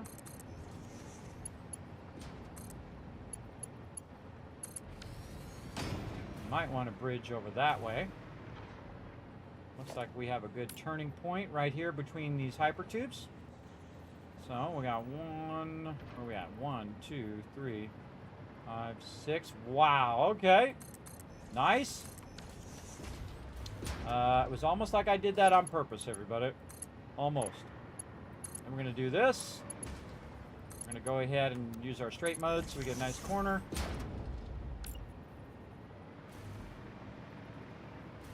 This. Again, we're bringing our coal way over here. I could put it on a train, do it that way too, if we wanted to. 1, 2, 3. We need more foundations here. And hear my power amplifier running up there. 1, 2, 4, 5, and 6. And we're at the highest level of the game now, using all the high level stuff. Now this is something I would probably back up to here just so I can use the offsets that I already have. So I'd go ahead and bring this down. I could bring this down. Actually run it on that outside edge. So I don't have to redo those. Even better. Okay. Here's what we'll do. We'll do this. Bring this one to the outside edge. Bring a lifter down. And we'll just go ahead and lift that up onto there. And then we already have a third one that we left for running stuff like this. And we'll want to see that that it's coming down the line. I don't see it on the line, which means that somewhere along the line it got messed up. Let's back up. I should be seeing that coal on the line.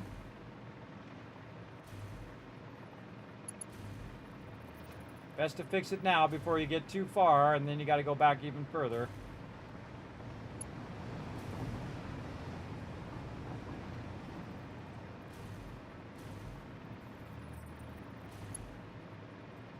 Whoa, okay.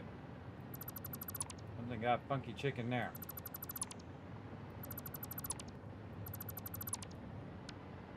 See, sometimes you're all trying to run stuff and then you miss where it gets messed up like that. There we go. It should be running. Yeah, there we go. That's running so fast I can't even get ahead of it now. That's at 1200. Very, very fast.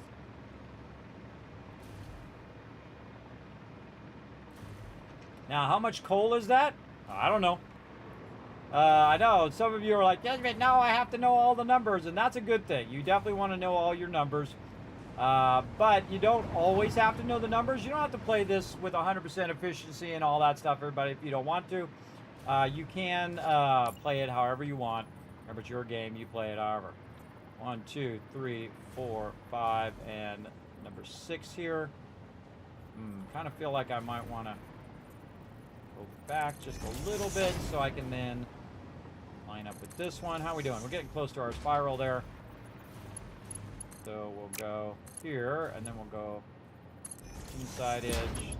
Wait, why did we go so far out? Oh, because it's going to hit that other edge. That's why. If we go out this way, we can go across without hitting that belt. There we go. We just routed it around. And then we're going to use the outside of this one.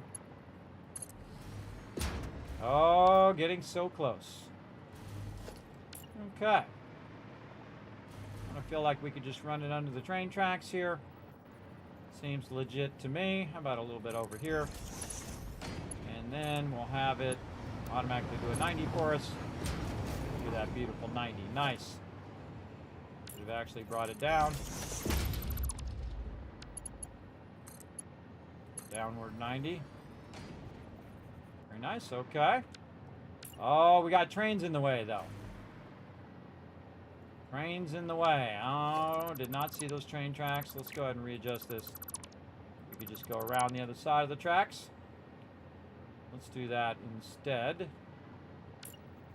Kind of shifting all over the place here, but we'll do what we got to do. Let's say we go here instead.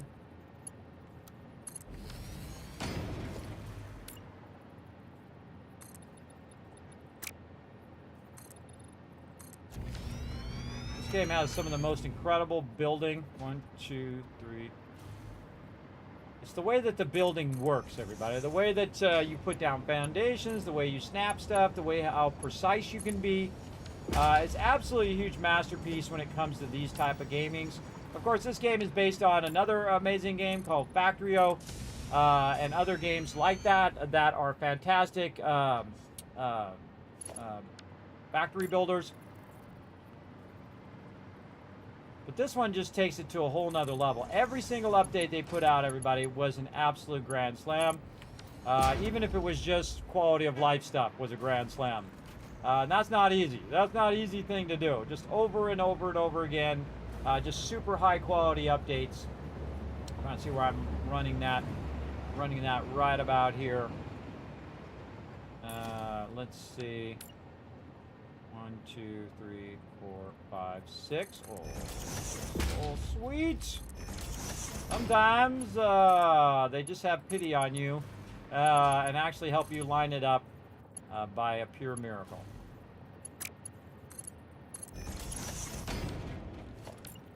One, 2, 3, 4, 5, and 6. Yeah, this is quite a ways to run this, but if you're running the belts, this is easy. 1, 2, 5, and 6.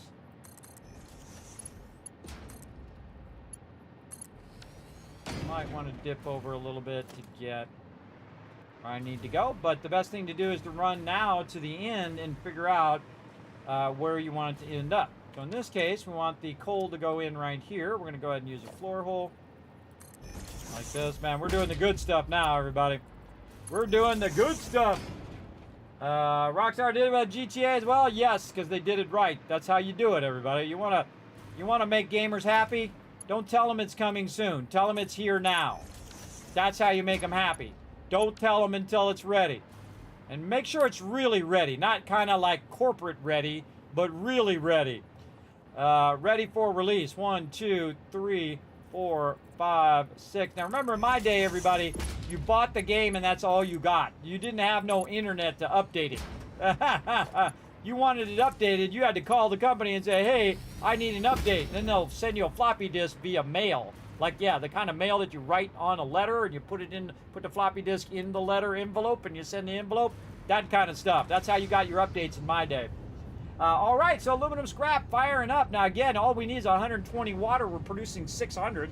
I don't even know how much coal that is, but I can tell you I've got about 10 boxes deep of coal backlogged over there. So I don't think it's going to be an issue. All right, next part of the process, we want to take our aluminum scrap here and go ahead and do that. Again, all you have to do is search for aluminum. And you say, okay, well, what's the next thing in run? Now, this is pretty much the order, by the way, in the order in which you actually do it. So you do the aluminum solution, you're doing the scrap, then you're going to do the aluminum ignite here, right? So you're going to take the aluminum scrap along with some silica and combine that together, and you're going to do that in the foundry, right? Or I could do it manually if I wanted to. I'm not going to, but I could.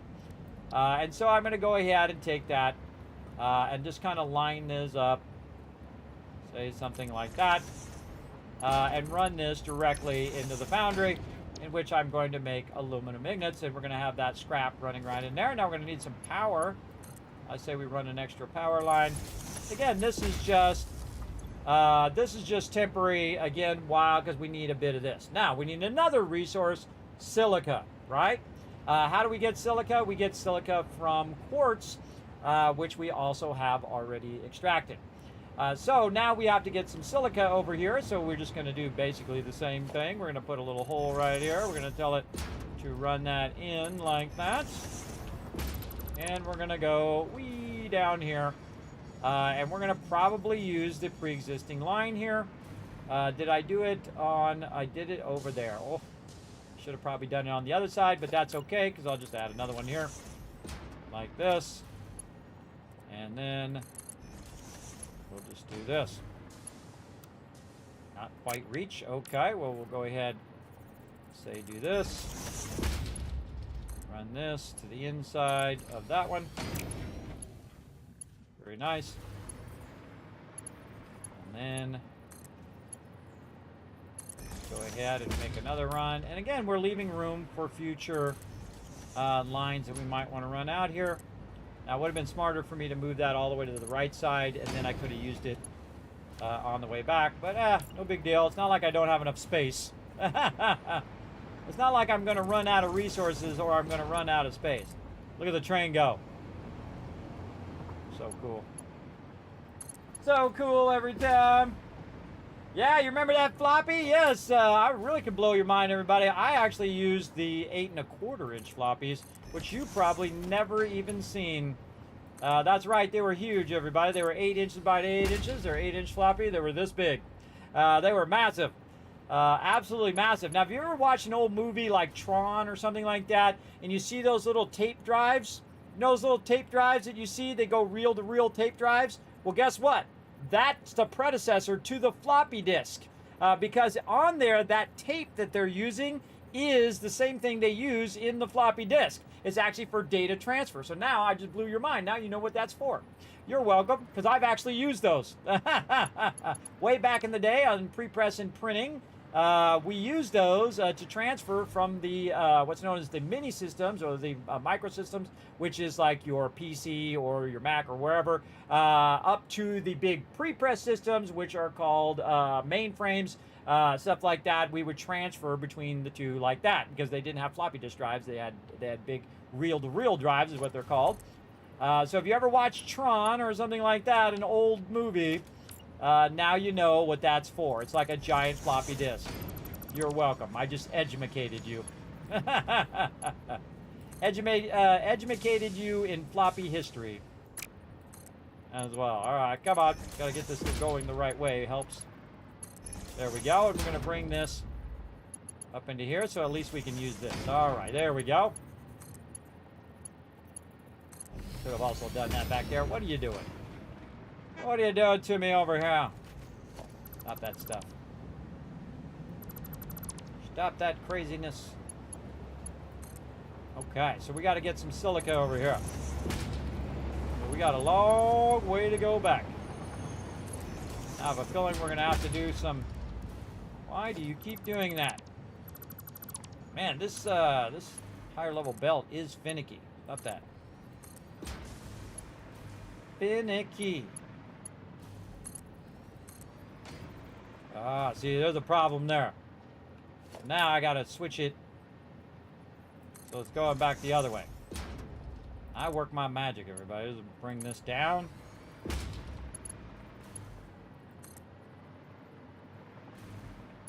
Run that to there. Now we gotta run it on the outside here. Now again, the cool thing about this is I've already counted these out. So it makes it really easy to just kind of backwards run this. And since I have to go back this way anyway, it's smart for me to backwards run a line. Now, also smart for me to run all of these lines, pre-run all these lines if I wanted to, but I don't know if I'm going to use them. So I typically just do them in the moment.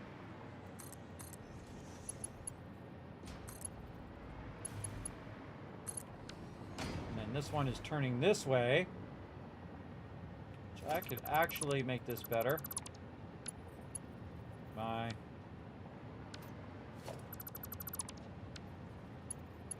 doing something more along this line. I think that's going to let that go in there. Let's turn it the other way. This, there we go.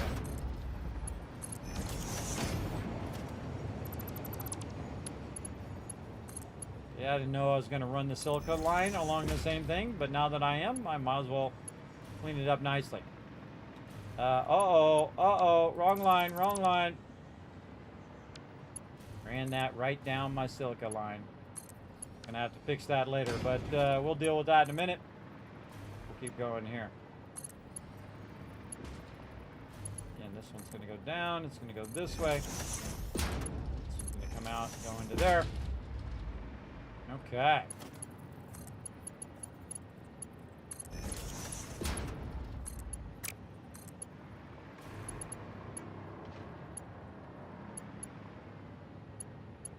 Man, you really got to make sure on these.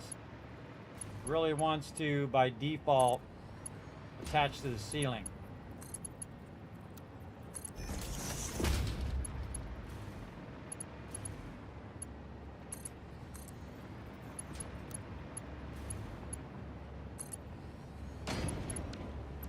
punk. Little punk line. Get in there. You're ready for a release? Yeah, there you go. There you go. Yeah, some people were downloading it while they were doing the Oblivion announcement.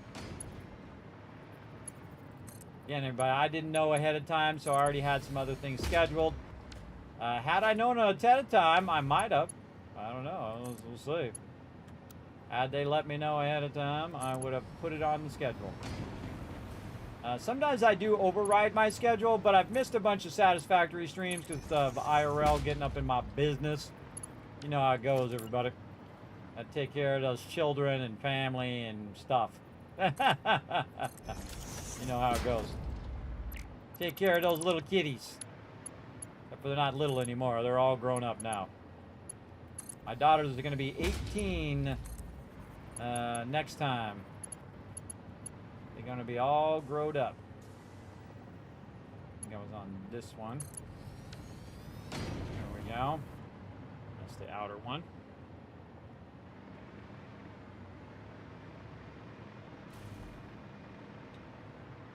Really? Did it empty all the coal? No. Something broken there.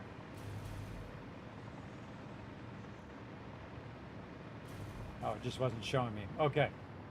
Okay, now we should take a minute and figure out where our quartz is and if we're making any silica from it. Let's see, it's going that way. I thought I was making silica somewhere underneath here. Underneath our road. Oh, there's something there. Something that is radiating me right now. My line back. Go over here.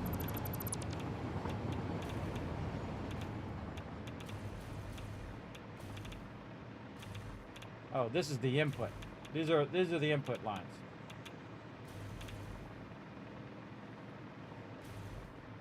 Oh, these are inputting on this side, outputting on this side.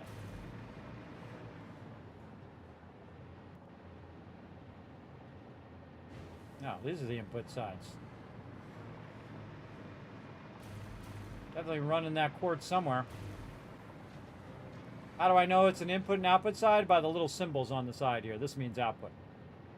Okay, so that's going out and running this way.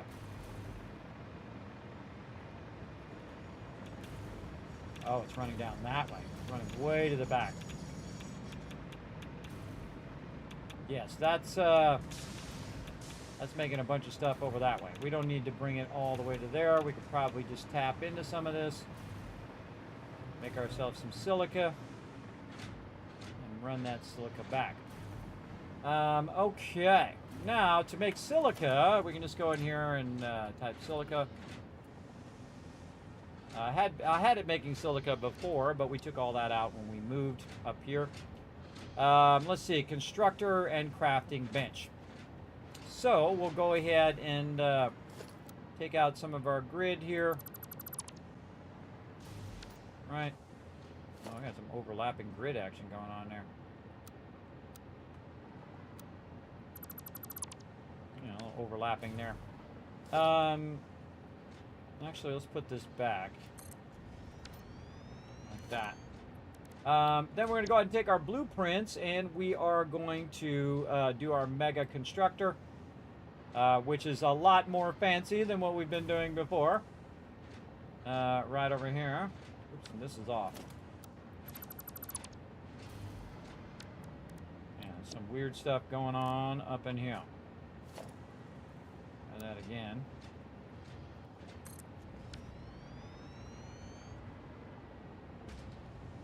Much better. Much better. Okay. Not make it suck. All right. We're trying to fancy this up a bit. Okay. And then we'll just put this along the road. And we're going to cut into our hypertube a little bit there. Probably move that hypertube out of the way.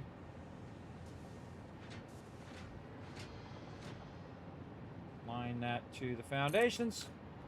And there we go. Now again, this is a mega build where it's using the 1200 speed, and these are just a bunch of constructors in here. Now these constructors have been set to concrete, but I'm actually going to change it to silica because it's all the same in the end, everybody, really. You can just take these and retool these to be silica. And so we'll take all 7 of these. This one.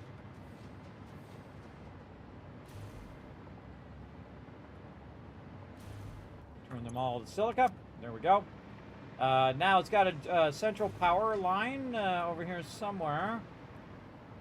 I think our central power is going here. Yes. Okay. So we'll take this, and we're going to go and pull the foundation. Oh, this already had foundations built in. Oh, hold on. I forgot I did that. It's sitting. Oh, it's sitting on foundations. All right, come on. Let's take that out. Take that out. Take these foundations out. That's a 5x5 foundation, so we want to have a 6x6 because we're using the larger blueprinter, like so. And because we're using 1 meters here and 1 meters in our blueprint, it should snap right in there. Let's give it a go. There we go. And then we're going to nudge this into position, like so.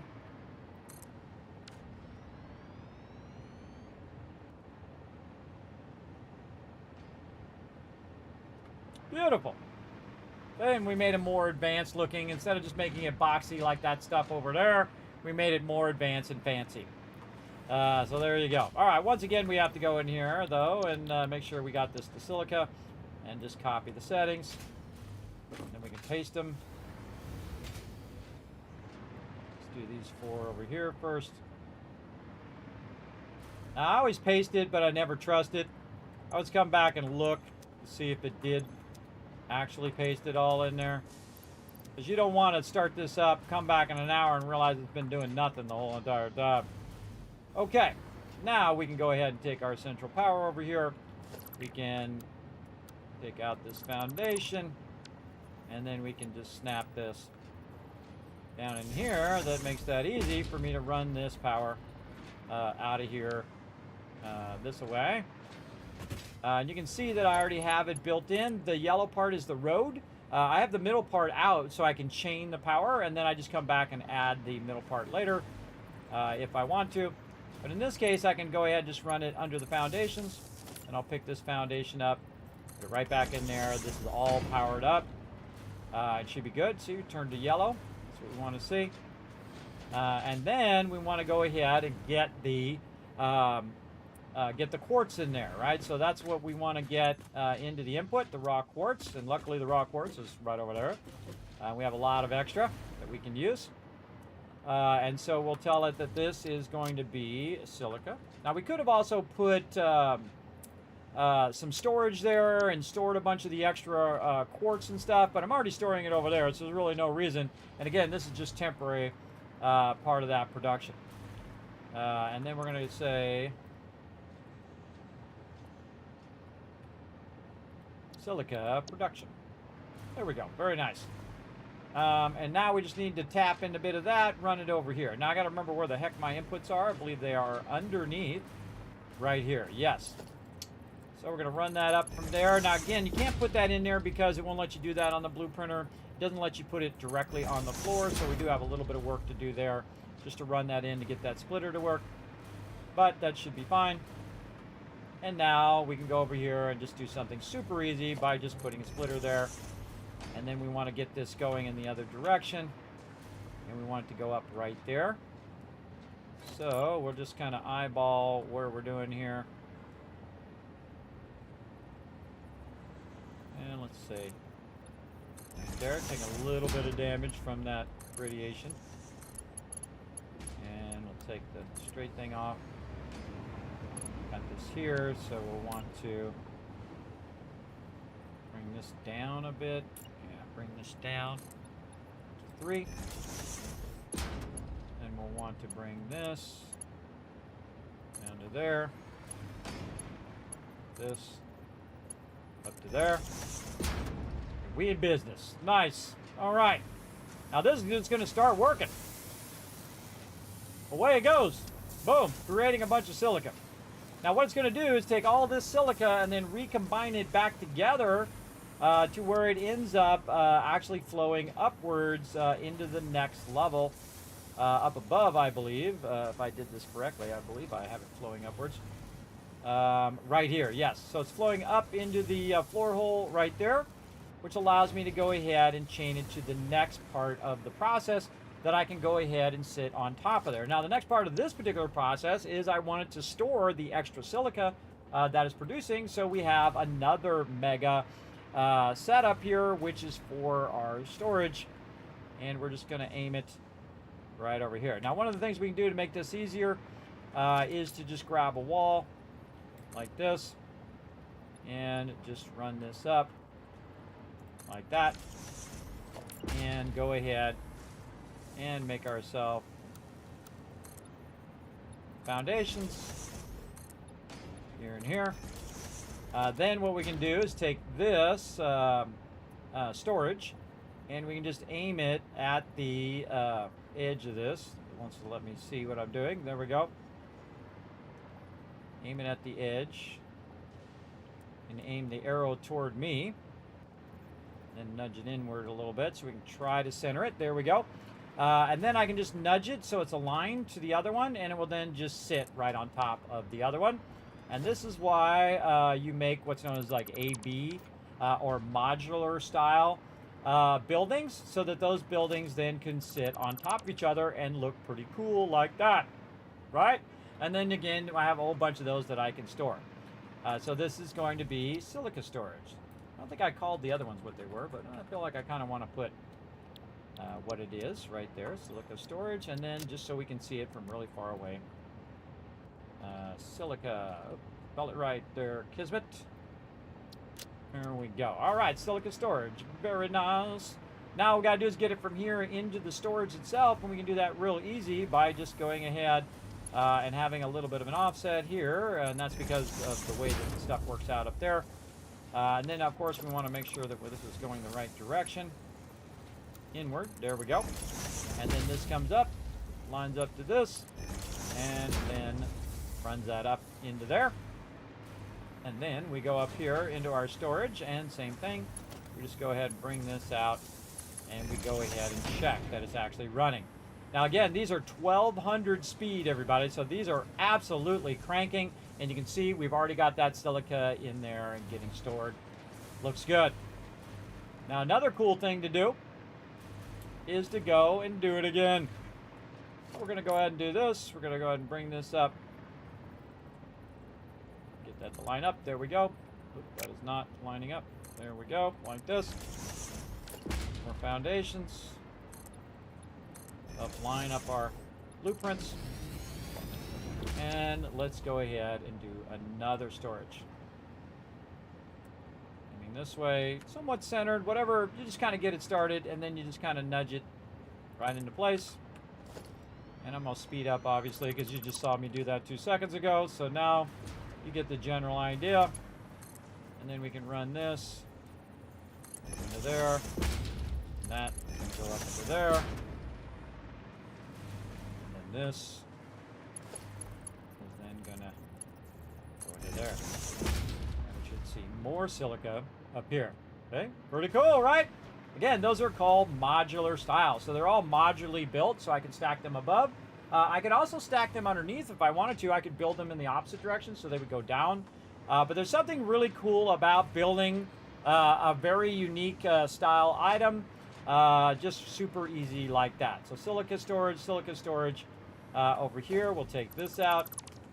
And then we'll go ahead and copy this. Now, one of the things that I did do is just put that in there just so I can use those signs like that. And then I can go ahead and actually do the real signs, which are actually on the front of the building like this. And then over here and over here. And that's just because I can't put it in the blueprint hanging off the side of the building like that because it's on the edge of the blueprinter. So I just do that, and then I can just copy and paste. You get the idea. Now they are going to make it where you can copy paste and it takes the info with it. But I just go ahead and do this. It just makes that easy for me to do this and this. This is silica storage.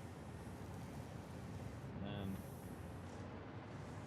it's actually silica storage up here. And then these are just here temporarily. We take those out.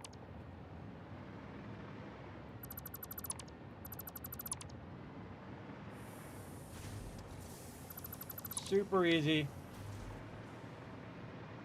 Chef's kiss right there, everybody. Beautiful. All right, now we got it. Very fancy, right? Yeah, much better than the little square boxes that we're doing.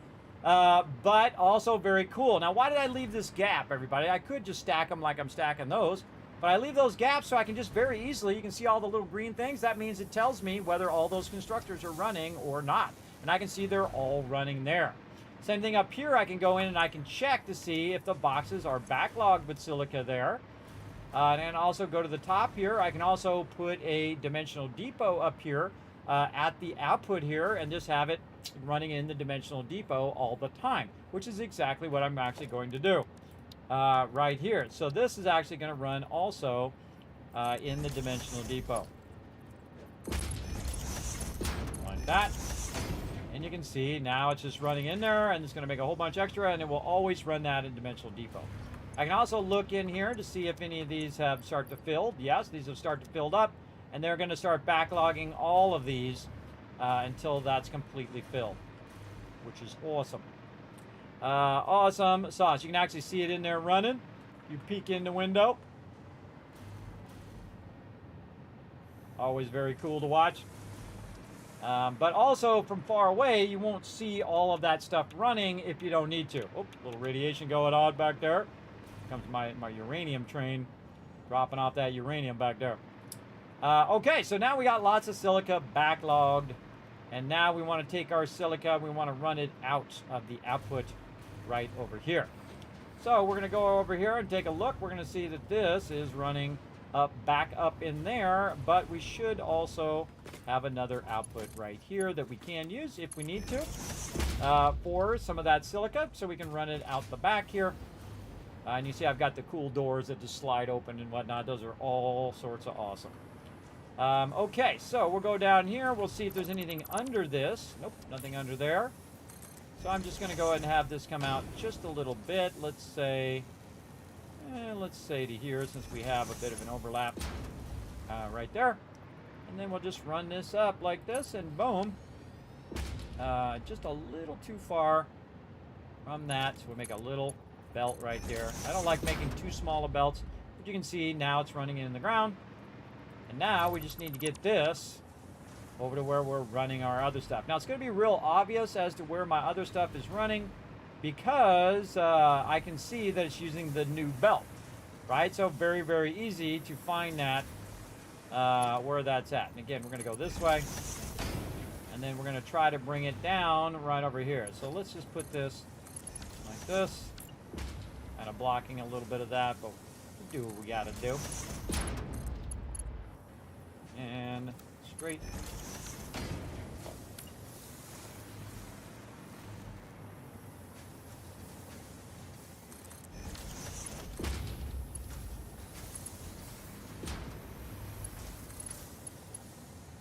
Since we already pre-ran our line, if I can get out of the way. Since we already pre-ran the line, what it's going to do is once it gets that going,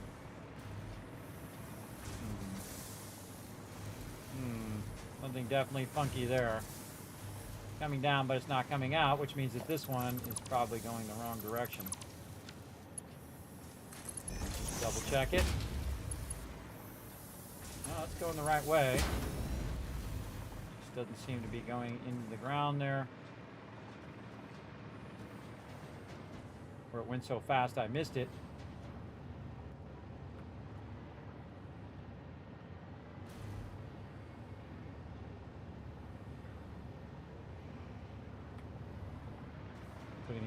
Functional depot. That's good. With a bit of a backlog. Alright, something funky there. Sometimes it gets funky. Getting funky. See, this is a splitter, so it should be splitting this down into the splitter, and then the splitter should be going that way, and also it should be going this way. I'll take this one out. I'm going to re-add this. See if we can get that to run again. No. Something is definitely not working. Alright, let's run that down.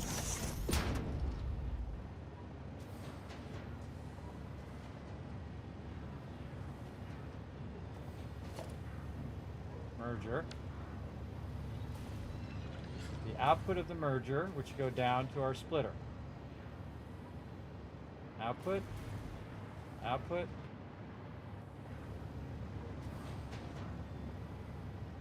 Something very, very wrong there.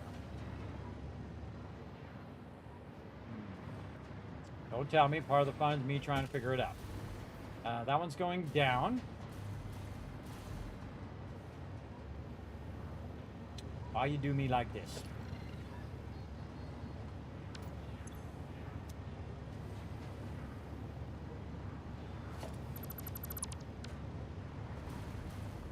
Output, input.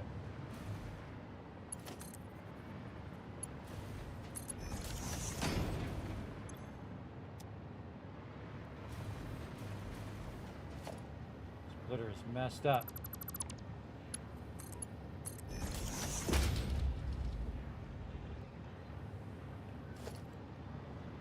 Sort of problem with the belt direction. Can't see that coming out of there. Something screwed up there. All right, I just take out the splitter. Start again.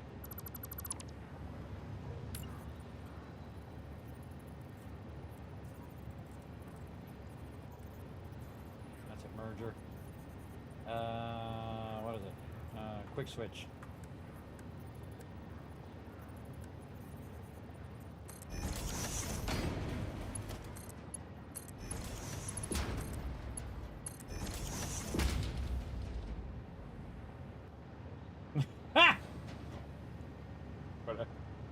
Whatever, bro.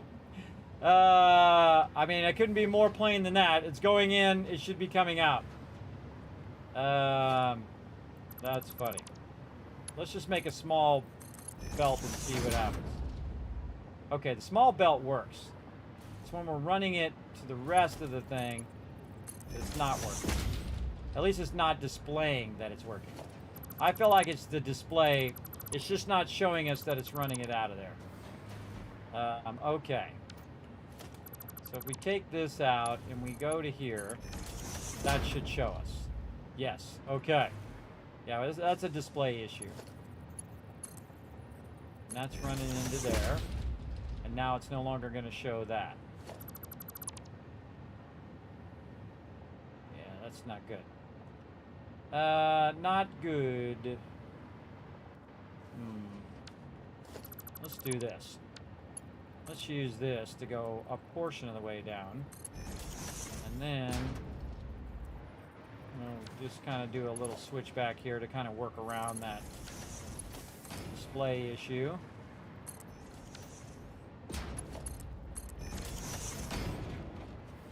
So we can see it here. Nope, still has a display issue. Broken! Big fat broken. All right. That is a bummer.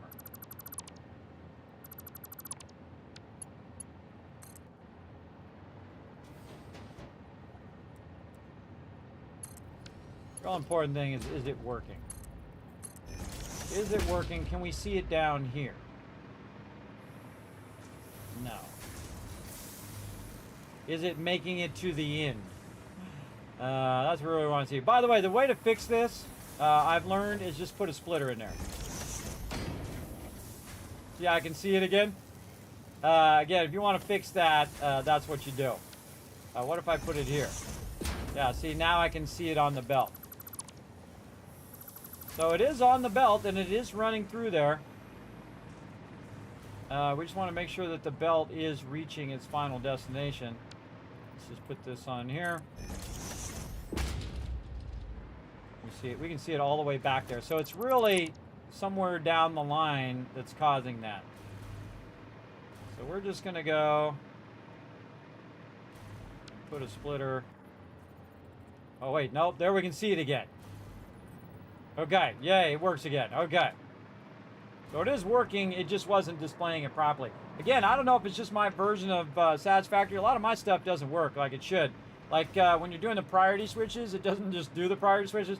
I might have to start over again in 1.1. But that's okay. We'll crush it again. We have all of our blueprints. We could probably start from the very beginning and crush it big time.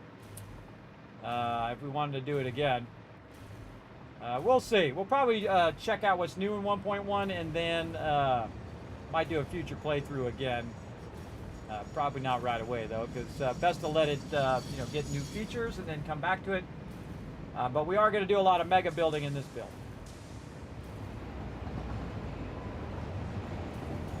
Oh yeah, this is, I accidentally have coal on that line. So I need to take this and do what I call bleeding the line, where you go in and you just run the line out of there like this into a box to get that coal out of there that I accidentally put on the line. Run it out until we see silica, and then when we see silica like that, then we just take the line out because we know we've gotten all the coal out. And now we can go ahead and do this. Why does this not have... oh, we got to do our water as well. Okay, so this should now have silica in it. Yes, it does, and there it goes, aluminum ingots off and running. Now, we have to deal with the output of this one right here, which is the water. We want to take that water and we want to package that water. Now, the biggest problem with packaging the water is the fact that we're actually going to throw away a bunch of plastic. And we have no plastic production going right now. So this is going to be a little bit of a problem, but we'll see what we got to do and do what we got to do, if you know what I mean. So we'll go ahead and work a bit on our pipes here. We're just going to go ahead and do this and try to line this up. And let's say there. Run that in there. And then this up just a little bit.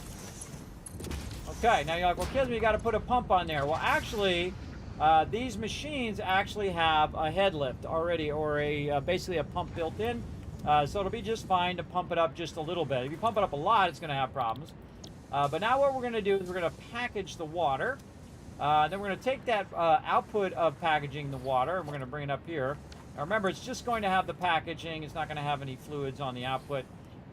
So we can just take it and run it over the top of the output of this, which we're going to use. And we can run this back over this way. And run this also into the awesome sink eventually. But what we need over here is we need a bunch of plastic. Now I just happen to have some plastic, and then also I have it backlogged in a bunch of boxes. So I can just do what's known as offline production here for now. And run that there. There we go. Go to the dimensional depot, plastic. And I can just take a bunch of that out, and then it will just start to fill that back up again. Put the plastic in there.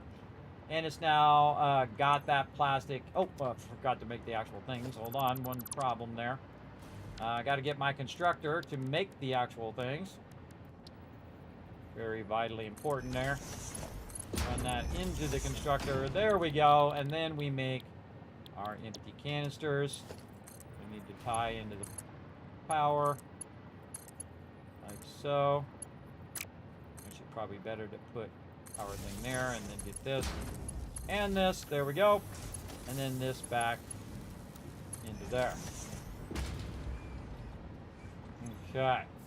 Again, the speed of it is not important. I just want to make some aluminum ingots over here. That's cutting right across my thing. I don't like it. Let's go this way. And then we'll have it go like this. I can live with that. I don't like it cutting off my thing there. Okay, so now it's getting rid of the excess, right? So I'm getting rid of the silica, I'm getting rid of the extra water. I have 600 water coming out, I'm using 120. So it's not like I'm out of water, but you can put it back into the system if you want. It's really kind of janky the way it works, but you can make it work. I have done it before. It is totally not worth your time, I think. All right, aluminum ingots. Now we're good there. Now, next part of the process is our actual sheets. So the biggest problem with this is your copper ingot. Now you got to get your copper ingots over here, and you have to get them converted from the raw into copper ingots, so now you can make your aluminum sheets. Right now you also want to make your aluminum casings over here, which you're going to do also from these aluminum ingots, right? So you can make your sheets and your ingots at the same time, I would suggest. And this is going to be assembler. So we're going to go ahead and take this out of here. We're going to run it into the assembler. Again, we're not doing this at a large scale.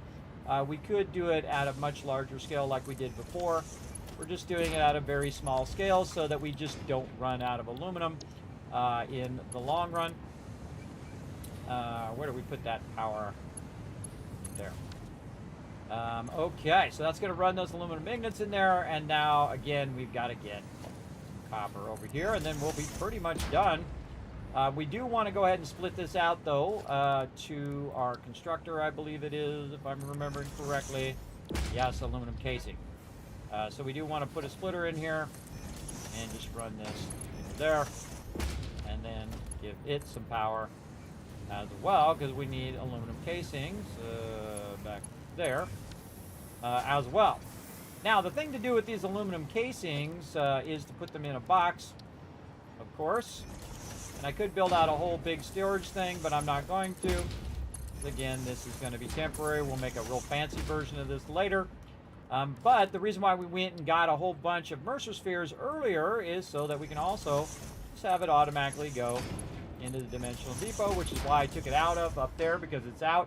And then here, it can just go ahead and start loading a bunch of that aluminum casings in the dimensional depot, which I can pull out anytime that I need.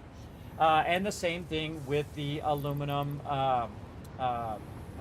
aluminum sheets that I can use for when I'm building. So it'll automatically do all of that. We just have one more piece of the process, and that's our copper ingots here. We'll go ahead and get that going because we have a ton of copper back over there on the other side. And again, we'll go down underneath here, and we'll go ahead and back chain this as well, which I think would be good to go this way. Like this. And we'll go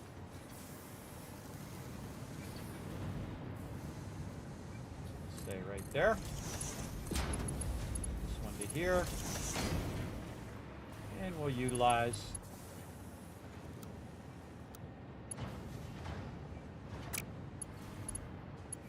this on the first one and not the second one.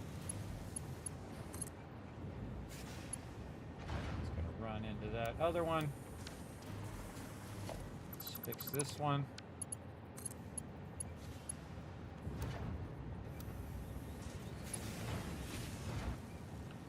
Because it's a little bit that way. Let's do something like this. Just make this nicer. Bring that out first. Then we'll take this and we'll turn it this way. Nice. All right. And this. The second one. This with our 90-degree angle to that one. And then again, we can just use what we already have to backlog. And thinking to the next thing is always a real important part of it. Then just taking your time to make it right as you go. You have to come back and troubleshoot it later, which you usually end up doing anyway. Right, and again, whenever you have an issue like this, we can go ahead and try to think that through. We're going to need to transition is what we're going to need to do. Transition from this one down into there, we'll say, and then from there up to there, but we can just use ourselves a nice little lifter here.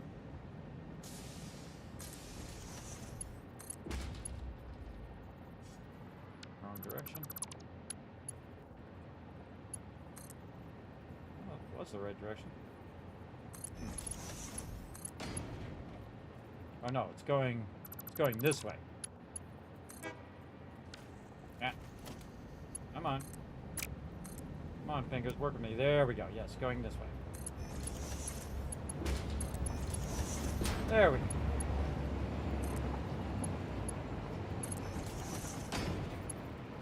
Now, if you pre-think all this out, and you'll see me come back and rework all these lines, but I don't know which lines I need yet for what and how I'm going to do them. So I just kind of work with the magic that is having your base up really high. It really does make it easier. Sometimes. Right there is going to be tough. Let's bring this down. Maybe a little extra down. And transition.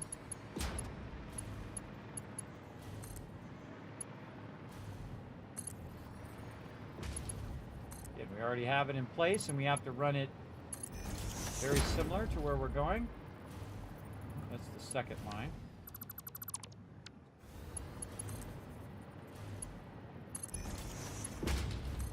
Tuck that in a little bit on the second line.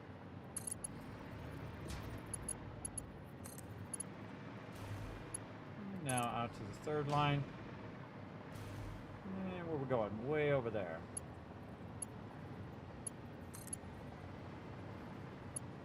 Again, this one's copper.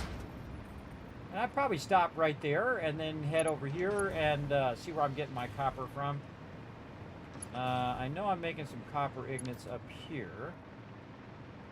I have a lot of copper in here. Looks like I am tapping all the copper. That's good. But we already have production that's doing some of it, so it's kind of a pointless thing for me to go in and redo all of the production if I don't need to, though I totally could. Not like we don't have 10,000 tons. That's Caterium there. Let's see. We're making those over there. Let's actually just go look at the labels. How about that? Did I label all of these? I sure didn't. I labeled the ones over there, though. Yeah, I partially labeled. This is when you wish you'd labeled everything. Caterium there. Copper here. All right, there's our copper. Just follow the line of copper up there into the top. What do we got in here? We've got our smelters making our copper ignits. Very nice. And then I believe I started at the top of these, and these are working downwards. The blue is always storage. So you can see I've got just a smidge of extra copper ignits in here, just a teeny tiny amount. When I mean I have a little, that means I have a tremendous amount, everybody. Again, backlogged in there, probably 24 boxes deep. You can see I'm running this copper ignits down, down, down, down. And then I have an output right here that I can use. All right, cool. Let's see if there's anything under this. Anything in the way? Nope, nothing in the way. Nice. I always want to check and see if there's anything underneath there. You might have to move it forward. And there's where we're going to use it. Okay, and again, why make a whole nother process when you already have a process you can use? Okay, now it's over there somewhere, right about over there. We're going to go ahead and just bring this down. And we're going to find where our little copper is here. I'm going to run it this way. Again, these are called logistics floors or logistic levels. And my logistic level is like 50 levels deep. I can run all my logistics without ever having to worry about not having enough space. Because I think to a whole nother level that not all people do. Okay, and I think we're pretty close to where we want to be. Over here, and then we'll backlog this. Follow this back. Run that over to there. And where did we stop? Right here. Actually, we probably want to go here. We do...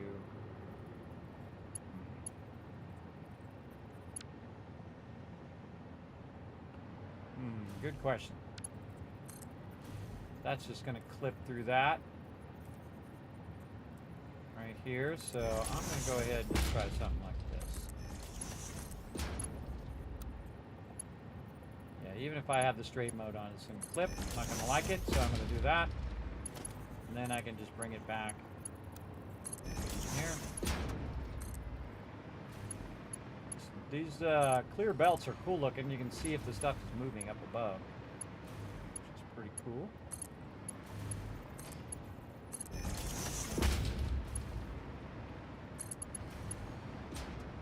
Okay, now we got to remember where the heck our copper ingots. Oh, right there. Very nice. And we want to go on the outside here. Probably want to readjust how we're doing this. Let's just do it from right here. On the outside edge. Nope, doesn't reach.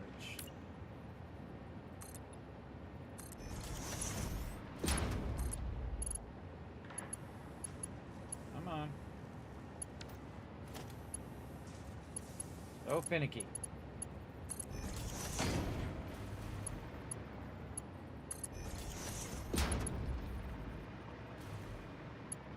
And go. Bingo! Easy mode, right? Later, Pizza. Thanks for hanging out. Dimensional Depot. Yes, we got that going. What's up, Jesse? Thanks for coming in and hanging out. Oh, you're asking what the Dimensional Depot is? The Dimensional Depot is like a storage area. It's like a kind of like bag of holding if you ever played Dungeons and Dragons. It goes into like a vortex dimensional storage, which you can pull out of there at any time into your inventory. So there you go. I know you might head out of chat, but I'm going to tell you it anyway, so if you watch this VOD back at some point, you'll know. So basically, you run it in the Dimensional Depot, and so I can access it any time here on the side, no matter where it is. So there we go. All right, so that should now be going over here and now making ourselves some aluminum sheets.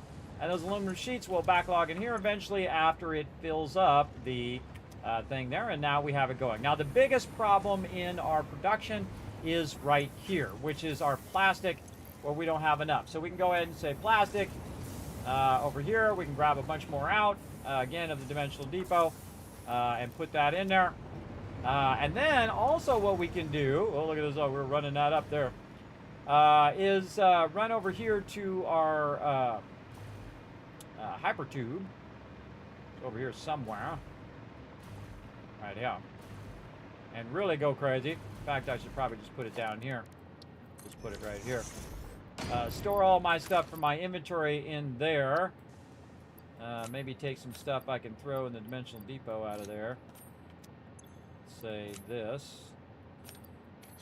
Those, nope, can't put it. Oh, actually, we have a bunch of packaged water in there too, because it won't let me put any more in there, which means I have a ton of packaged water in the Dimensional Depot, which I can also take out and use that packaged water. All I have to do is unpackage it, and I can use that water for that production as well.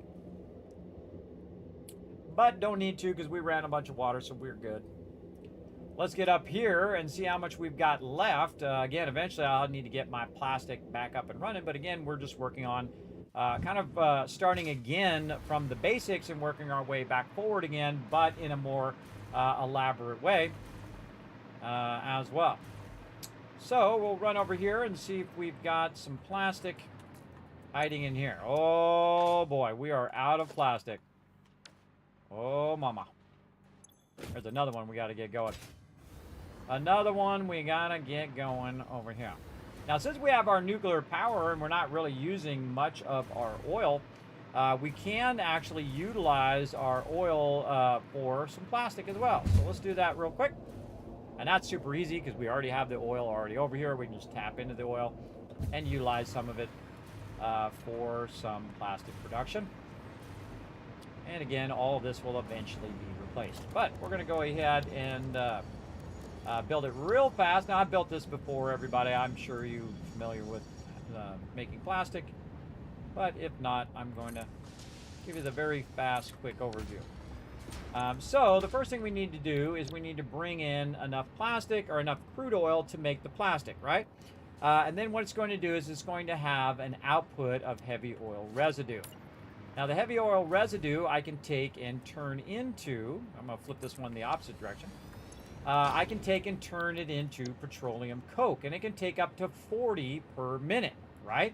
So each of these is going to output 10. So that means I could actually do 4 of these if I want. 4 of these like this.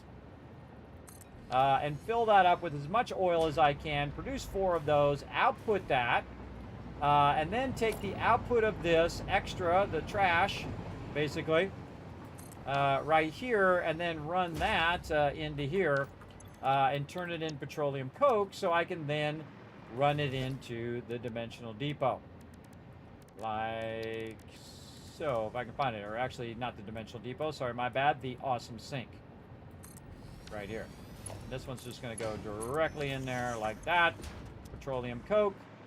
These are all going to be plastic, and we're going to copy and paste all of these like so. And again, the output of this is actually going to be residue, and the actual output that I want is the plastic. And so what we're going to do is just make a quick little easy way for us to go ahead and run that plastic down. So we're just going to go ahead and put a little buffer in here, or a little box that are going to help us run that down underneath. And we're going to look and see if we have a nice open spot underneath here. We sure do.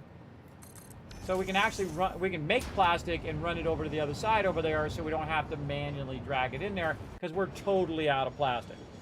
And I don't need my fuel production as much as I did, because now I have my nuclear power, so I can siphon off a bunch of this oil back to oil power. And the fact that I already had a bunch of production going tells you that at some point I was already doing plastic, which I was. Okay, this is going to be a merger, and it's going to be going this direction. And we're just going to run those up. And once you have one of those in there, everybody, you got it all lined up. You don't need to use your lifters. Your lifters are the thing that screws you up the most.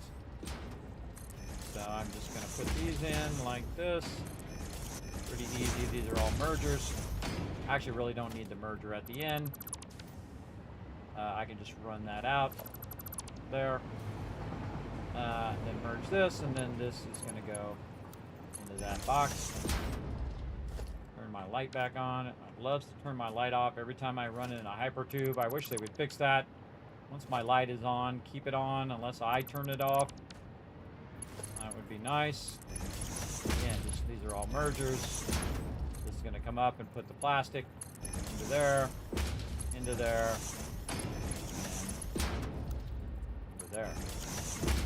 Good enough. Okay, then we want to take the residual out here, and we want to run it down there so it goes into the back of this one. So we'll take this. I'm just going to run it past. I'm going to try to line it up off of this. Then I'm just going to run it really far this way. And let's say I kind of like it right there. Then I'll double back here. Now this is where this gets messed up, because sometimes it doesn't snap to the outputs, and sometimes it does. In this case, thank goodness, you're holding down control. And now we got all our outputs set up, and then we're going to have this go into here for maximum reduction of that extra. There. And again, this is going to output petroleum coke. And so we'll go ahead and start with some power. And this is all temporary stuff. I could use the larger power poles, but I rarely ever do. I typically will use the power poles that make my job easy, which is a lot of times these. Sometimes not, though. Let's take this out so we can run this down. This. Another one of these here to do this and that. And then this will connect to the main road, which connects to all my main power. And those are all powered up and ready to go. So very nice. Now these only have one input, which is the crude oil, which I have over here. And you can see all my crude oil is somewhat interconnected here. And this is actually really easy to do because it's like on a downward slope. So again, we can just go ahead and run a long pipe. I find it's easier just to run a pipe first. This is a great tip, by the way, for you all. Run the pipe first and then hold down control and put in all the splitters like that. Also, take out the redundant splitters like this one here at the end. Don't need that. Don't need this. That's kind of redundant because you can just run it right into that last one if you're not going to add any more. If you're going to add more later on, good to just build for expansion. In this case, this is all I'm going to do. And then go ahead and put it right in the center like this, and I'm going to put it up like this so it's going downwards. Try to just do one, and then I'm going to flow this out right down into there, and there we go. So that should start to flow some of that in there. Now we should have at least a little bit of a backlog here. Let's see what we got. Oh yeah, big backlog as a matter of fact. Oh yeah, ooh mama, big boy backlog there. So yeah, that's going to fire up and start producing a crazy ton of plastic over here. And see how quick and easy that was? Man, I sure wish it would stop doing that. Where like the sea gets stuck and it just keeps floating me away. It's been doing that forever. It's annoying. I don't know what causes it, but it's really, really annoying every time it does. Okay, and then we can see the heavy oil residue coming out here, the purple. Coming out, going into here, and then this should be producing our petroleum coke. Does look like it is. Oh, there it went. Went so fast we missed it. Let's watch it again. If it gets all the way to this stage, then you know you're at least doing this part right. There it goes. All right, nice. Get rid of that. Very easy. And then this, again, producing plastic. And plastic should be going into this box. It is. Awesome. How much are we totally producing here?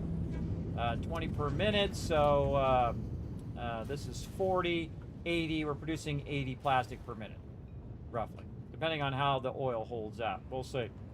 I didn't really look at the oil input, and I don't really care at this point. Again, we only need to make just a bit. All right, here we go again. We're going to go ahead and do some more line runs. This one should be pretty easy because we don't have to go too far. Let's just go ahead and see if we can just tap in across this way. Nice. I feel like we could just run this through here.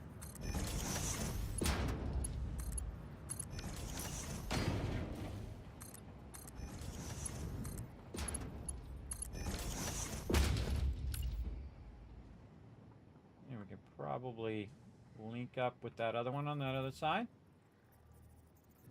And this is 1, 2, 3, 4, 5, 6.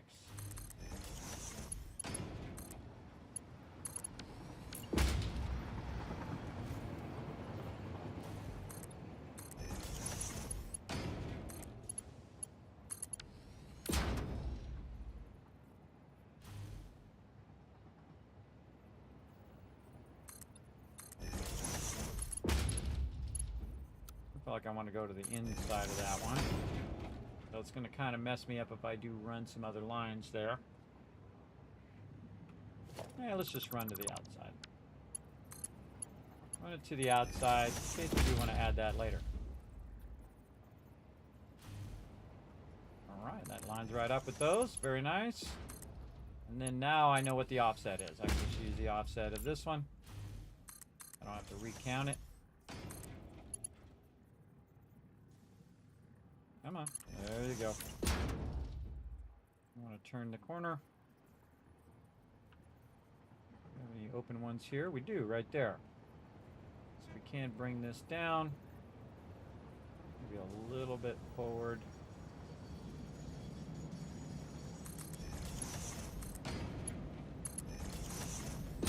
And we can just use the pre-existing one. That's why I always do the 3 of them, so I can sometimes use the pre-existing ones. Just makes my job easier. Already did a lot of the work ahead of time.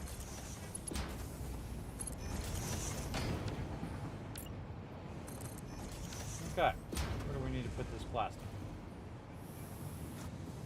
Right here.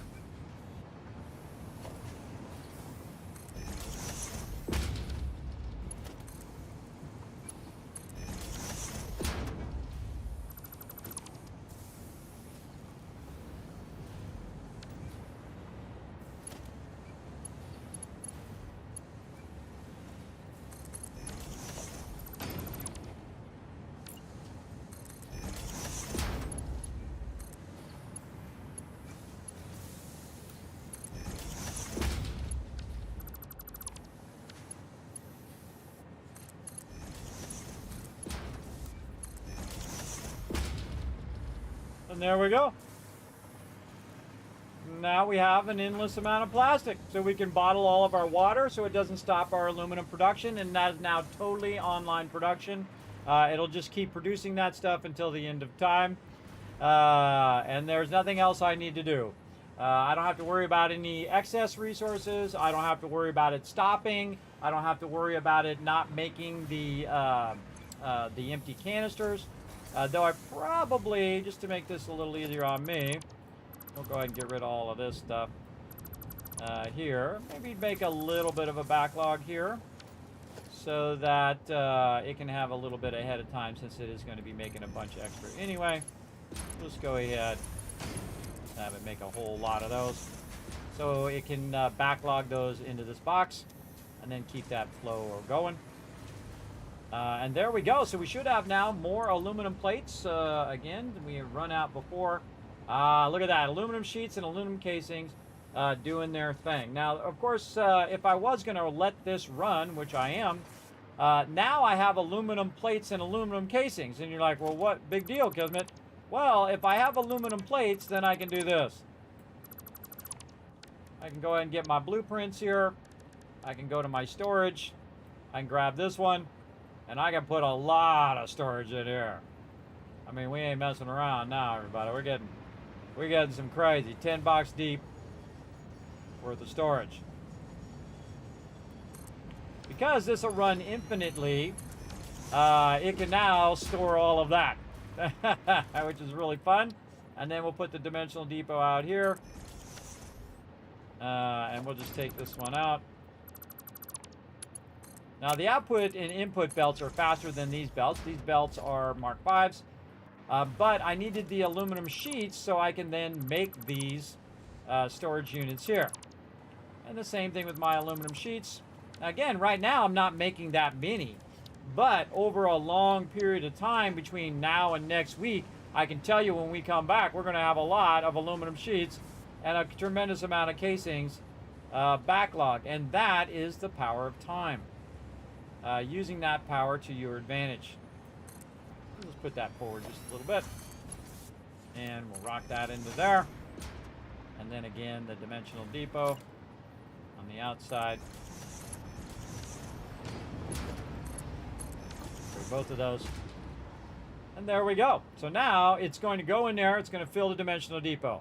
Then it's going to start to fill that first box. And then the second one. And so on and so on and so on and so on. And then we'll come back next time. Tons of it. And that's what we want to do. So, man, we got a lot of things done today. We got more Mercer spheres. We forgot to get more stuff for our fabric. We definitely need to go do that. But we did get our aluminum power back, our aluminum production back online. Not in a big way, just in a small way, but enough to where we can just let it run. And not really have to scale it up, not really need a lot of power to make that run. But we are going to massively scale that up over time as we work through each and every process, but at its highest level, so that we can work our way through, which is very, very fun. Now, while we let that run for a little bit and backlog me some more of all those goodies, we're going to come back and we're going to work on some more extraction. We're going to work a bit on our extraction of our iron next, and we're going to try to find some nodes to work with. And again, we're just going to have dedicated factories now for certain processes, and it's going to be at the nodes themselves. And so we're just going to produce just stuff that is just going to run in the dimensional depots, pretty much in order of the amount of those things I need, and at the production level and at the level we want to go into the dimensional depot. That's the first thing you should do, because then I will have the resources to go and mega build later, right? So we're setting the foundation of a lot of production so that that production will have an endless amount of resources to pull from, because you never run out of raw ore, everybody. And then we will have basically all that stuff running. So again, we can keep scaling up. Just like we were doing from the very beginning as we scaled up across the time. Now, instead of scaling up like this, everybody, we're scaling up like this, which is awesome. That's a really fun part to get in the game. And again, we're really playing it beyond the part of just playing through the story and finishing. We're playing it to really scale up every single process to the maximum amount that we feel like doing. Now, we could just go wild, everybody. We could make 10,000 plates per minute if we wanted to. I feel like it's completely inefficient and unnecessary to make things that you don't really need because it costs you your time. But if you like doing that, do it anyway. If you get enjoyment out of it, then it's worth it. But for me, I rarely ever go and make 500,000 power or make 100,000 plates or 100,000 rods or any of that stuff if it's not necessary. But in this particular playthrough, we're going to tap every node. We're going to do everything. We're going to do every process. We're going to do all of it, everybody. We're going to do everything that we possibly can do in the game. We're going to do it. All right? As well as do a little hydration here. I saw your hydration over there. There we go. Okay, so we're going to let this run, and we're going to take a little break. I'm going to go ahead and land on the ground here. There we go. Oh, damaged myself. I did too much. Ooh, look at that. Getting a backlog of plastic now. Nice. You know what else we should do while we're doing this plastic? While we're running this out, I kind of feel like we should also just do a dimensional depot here, because we've probably used up all of our plastic in our dimensional depot. I feel like we're producing... I don't like doing that, though. That's a little close. Hold on. Let's move this forward. Don't like it. If I don't like it, I take it out, I redo it. I don't like it to clip if it doesn't absolutely have to. Move that out just a little bit. Do this. And then we can do some of this in the dimensional depot. All right, very nice. And actually, we can throw some of this I've got on me in there. With this, I don't need to carry that around. So now we have it also putting more plastic in the dimensional depot, which we ran out of. Also our aluminum sheets and our other things, aluminum casings, right there. All right, and again, that's going to take a long time, but we have an infinite server, so it'll just run and run and run for thousands of hours and make it. So even if it's making it 1 per minute, if it runs for 1,000 minutes, it's going to make 1,000 of them. Again, that's using that power. All right, so we're going to go ahead and take a quick break here, everybody. Take a little bit of a break and come back in just a bit. We're going to go ahead and let you guys do some words on stream. I shall be back in a bit.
Look at you guys go. Come on, get all those words. I'll give you 5,000 caps right now, everybody. I'm going to even try to help you, though I don't know how much help I'm going to be, but I'll give you a shot.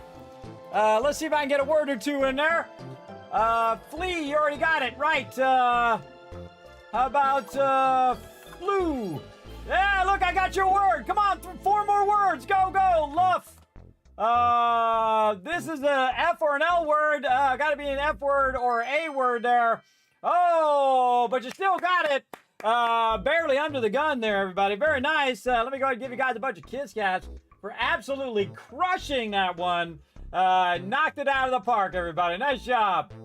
All right, let's get back to it. Oh, man, I've been having so much fun playing a whole bunch of games, everybody. Of course, we are taking it to a next level right here in Satisfactory. Again, appreciate you all chilling out in the channel. This is one of my favorite things to do, everybody, is to really take a game and just mega play it. Just play it to a huge, huge level. And I can usually tell within like 5 minutes, by the way, whenever I play a game, whether I'm absolutely going to love it. That's because of 50 years of experience. I am one of the longest running gamers in the world, everybody. I've been gaming since the early 70s. I know, crazy, right? Some of you weren't even born yet, but not all of you. Some of you were. In fact, some of you are older than me.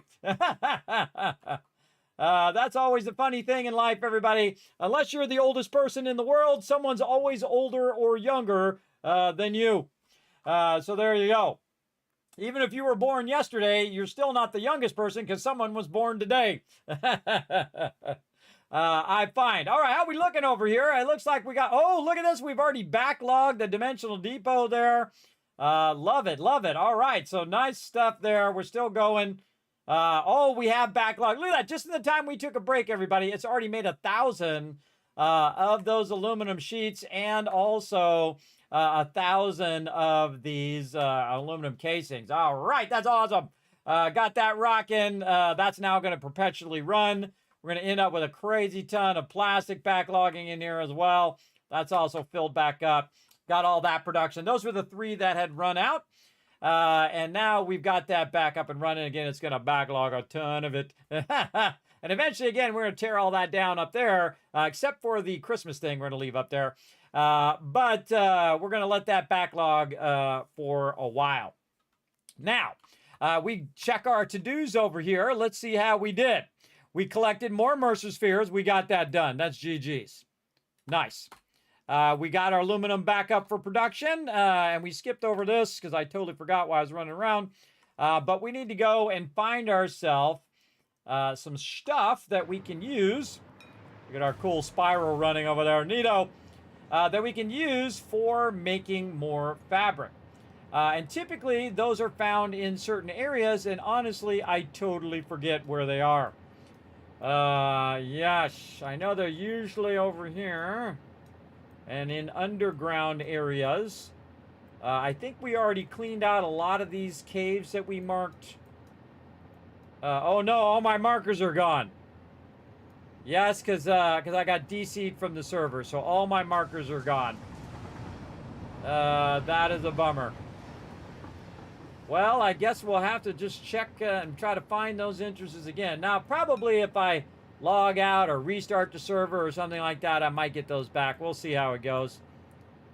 But all the markers that I put on there have vanished. That's a problem. I'm trying to think of where I could go to do that very easily.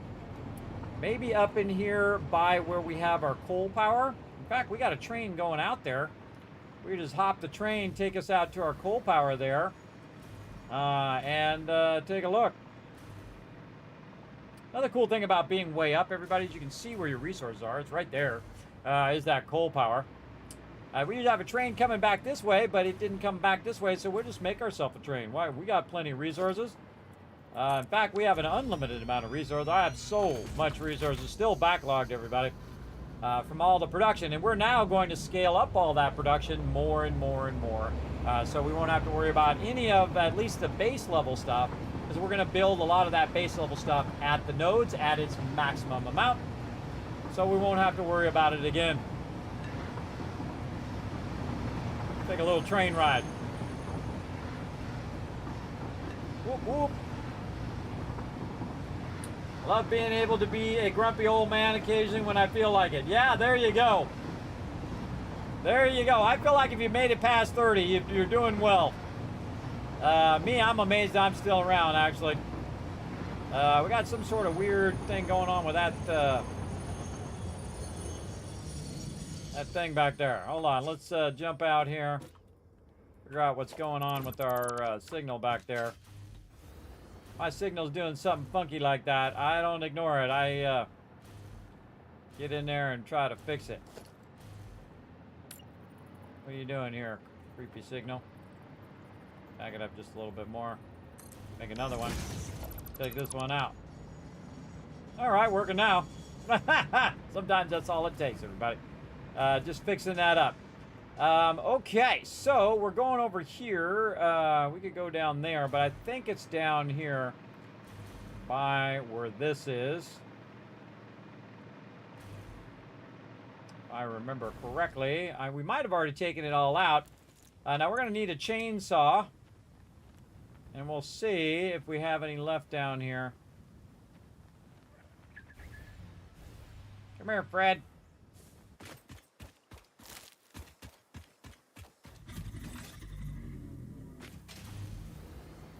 I really don't need that gun anymore, by the way. I don't use that all that much. I can take it and put it right in the Dimensional Depot.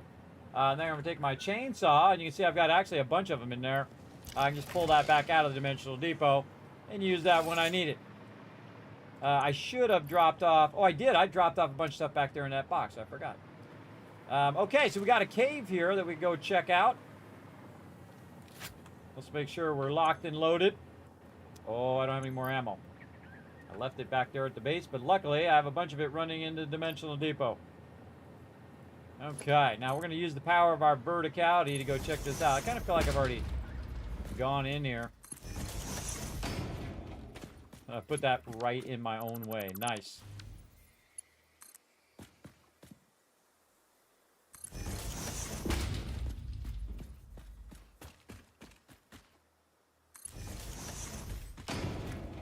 Definitely been in here. Already got it all. Yep.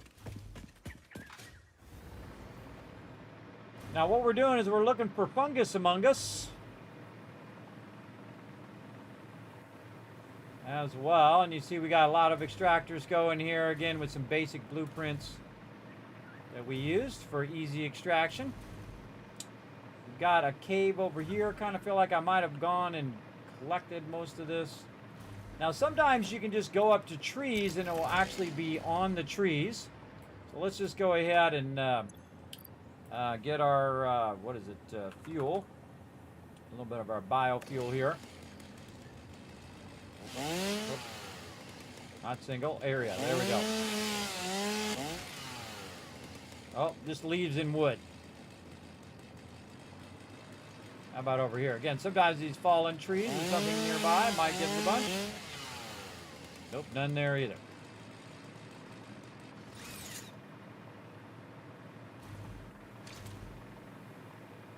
I just keep my chainsaw out.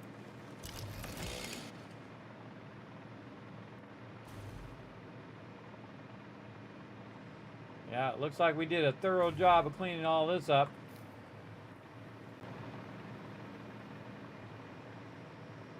Try this log over here. Nope. Now there are areas way off to the side where they have a bunch of it where I know where it's at. But I'm just kind of looking around here, and again we have our extraction going here, our sulfur extraction. Running there. I feel like we'll just kind of look around a little bit.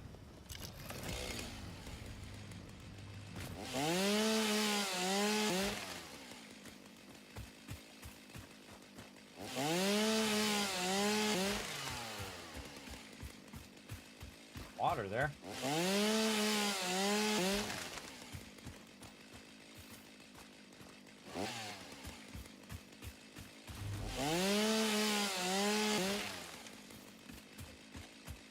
Nothing so far.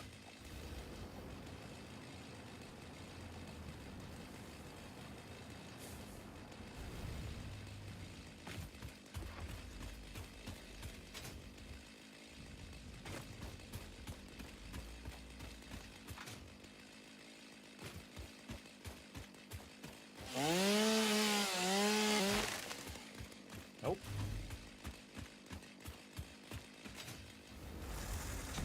See, I've run some power lines through here.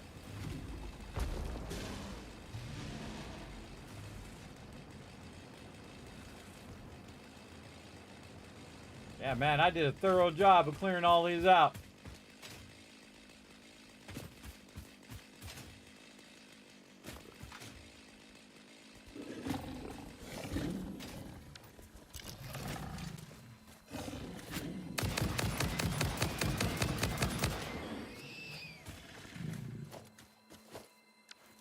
coast. Some pale berries. Get our little glowy friend here. Alright, not seeing much over here.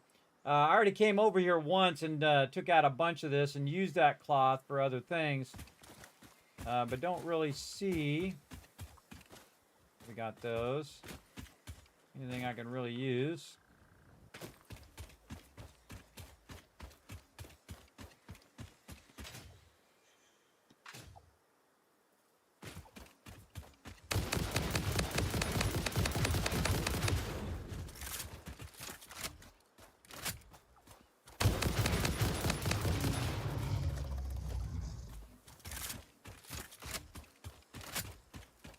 Usually looking for caves and stuff.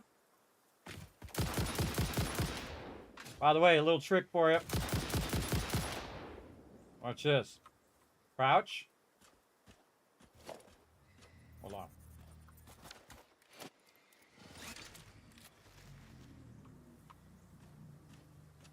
If you never knew this, you can just stealth up on it. You crouch, walk right up on it.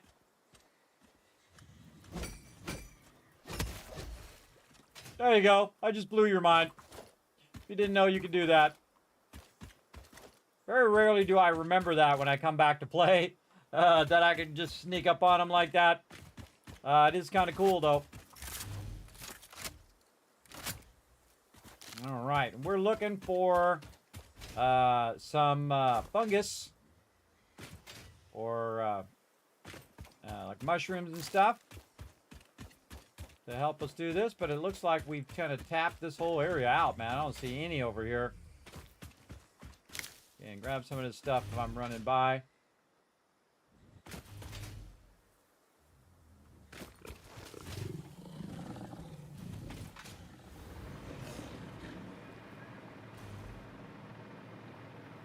Look at my base up there. Cool.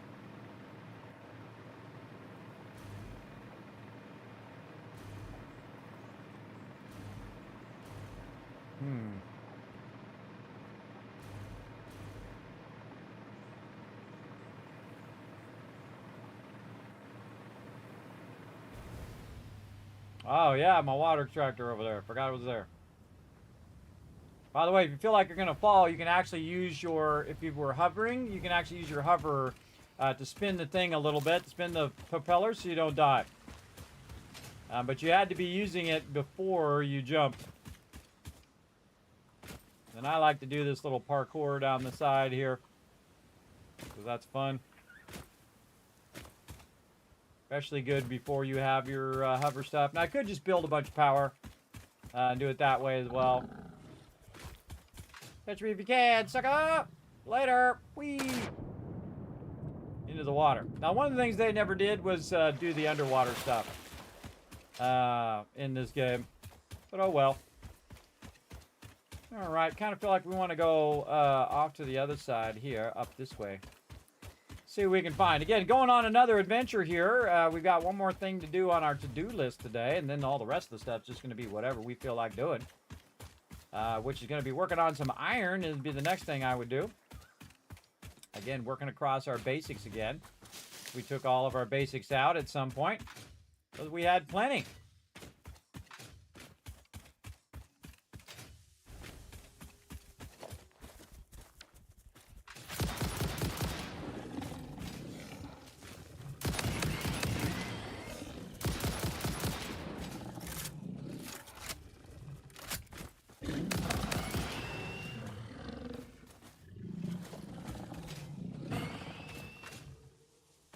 Oh, he went off the side. Later, sucker! Tried to get me as I was running on the edge, fell out. That's what you get. Try to take it on the man.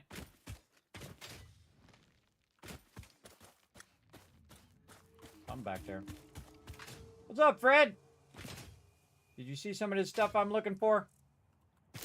Let's go ahead and try some. Again, if you're not sure, everybody, best to just take a sample by using a chainsaw. Nope, just leaves and stuff. Good stuff here. You don't want to chainsaw all of this. This you want to leave, so you're running through here. You can do more. You can't actually take, you can't take these and do like gardening with them. You can't make more really. And again, I honestly can't remember. I remember some places, but they're way off to the side out there. Can't remember if there's much in here. But sometimes the best way to play a game, everybody, especially if you played it a lot, like I have, just put your feet on the ground and start walking. I do that with Fallout, even though I've played Fallout 4 through 12 times. I just put my feet on the ground and see what kind of random stuff happens. I find that's always a fun alternative.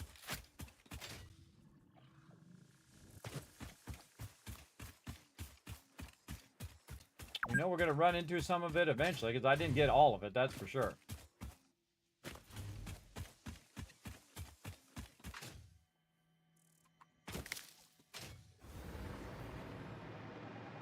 My hover pack go down here. Oh, over here. Yeah. Oh, man, I forgot about these. Bingo! Marsilia! That's what we're looking for.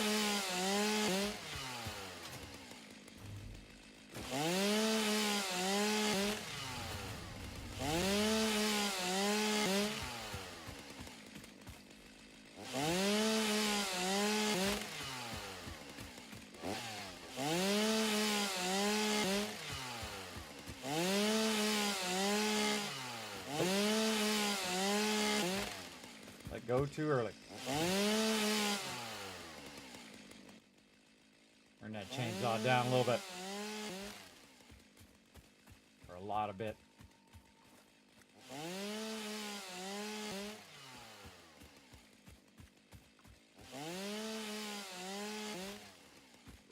Notice they got a whole bunch of those. What up?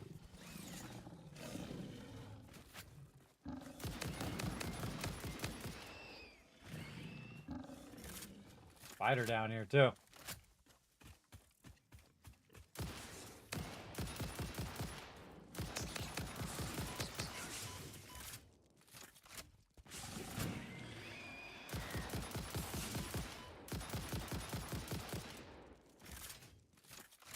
Jumping is your friend.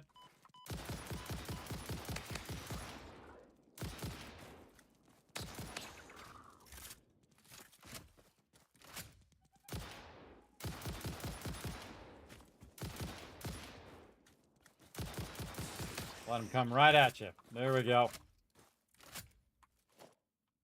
No problemo.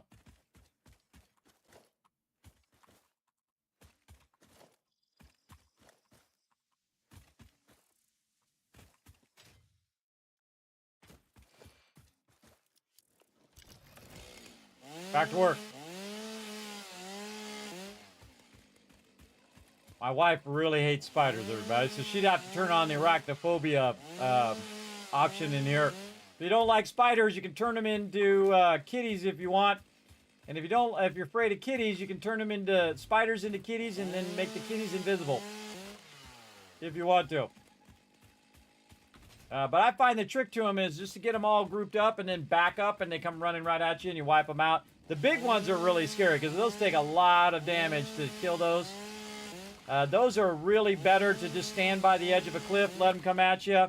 You just stand like right here, and when they jump at you, you jump to the side, and they go off the side behind you. That's the best way to deal with those bigger spiders, I find, especially the irradiated ones. Or have better ammo. I do like the turbo fuel ammo. That works out pretty good. And again, if I get the one in the middle, it gets all of these all around it, as you can see. Oh, here's something. And now I go over here where I got the height advantage.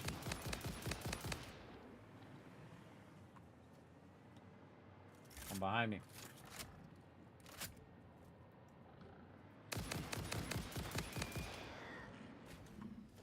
And this is just the regular ammo I have on now, though I could make a ton of different types of ammo. Look at all this copper. Find that all together and utilize that. Getting very foggy over here.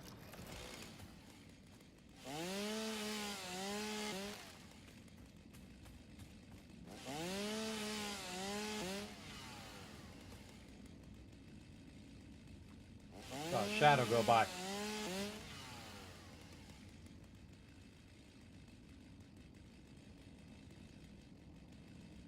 A big manta ray.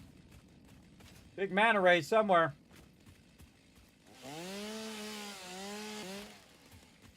Ah, I left the little builder out here. If you didn't know, now you know, everybody. You can use these for Marsilia. We're going to get a whole bunch. In case we just die or we fall down some hole or something like that, you can also just take it and put it in your dimensional depot. Like this.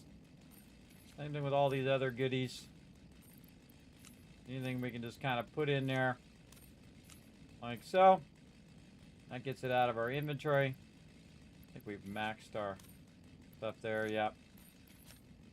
And anything that you can take out of your inventory is a good thing, because then again, it gives you more inventory slots. You can also just put stuff in these inventory slots here, just to, even if it's full, just to have a little bit of extra inventory slots. Very useful.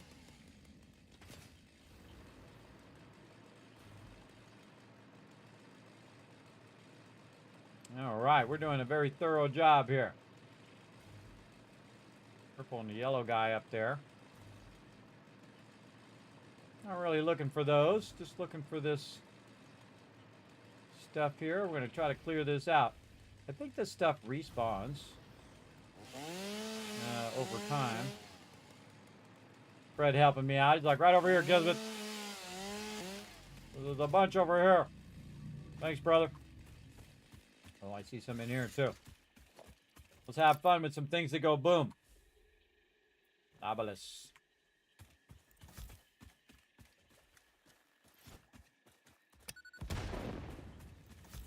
Oh, too close. I think I cleaned this out before, but I don't remember.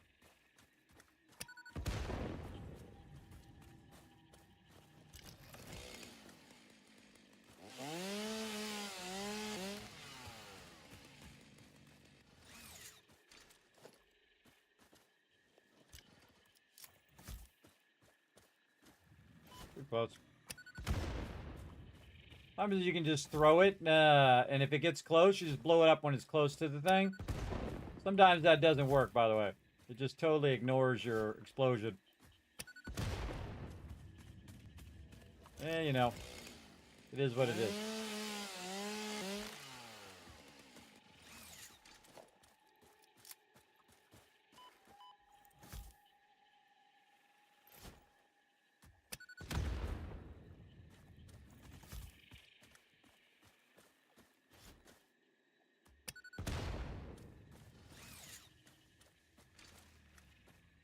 All right, I blew up some of it as I was trying to clear these guys out. Probably not the smartest move, but whatever. Just felt like blowing them up. Part of the fun.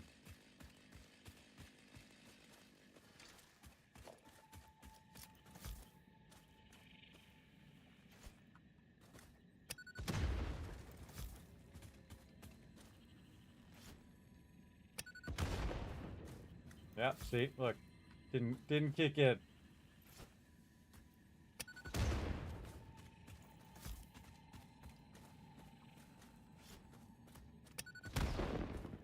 There we go.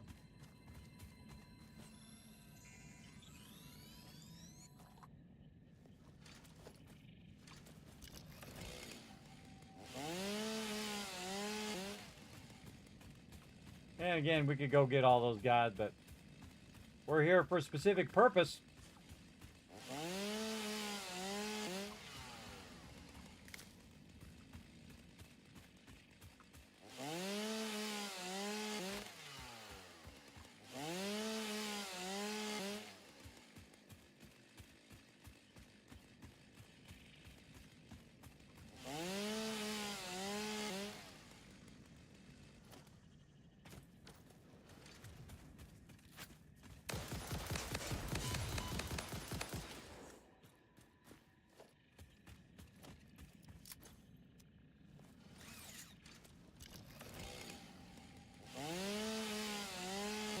Whenever it says hostile detected, I stop what I'm doing and I take care of the hostiles.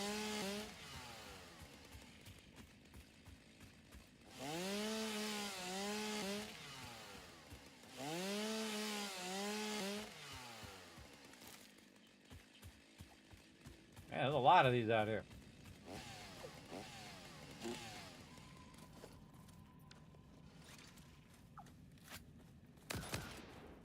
That a crazy bird. I don't know what you're doing, but I can tell you're up to something.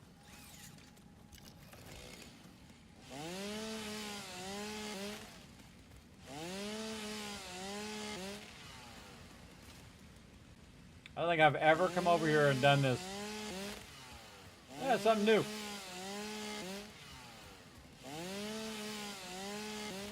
There's whole forests of stuff that you can get much faster than this, but I've never done it before, so I thought I'd come over and do it. I know I've run through here and collected a little bit of this, but not at this level. Not where I'm like collecting crazy tons of it here. I probably can come back here after the server resets, so I'll be back here again. So this stuff does reappear at some point.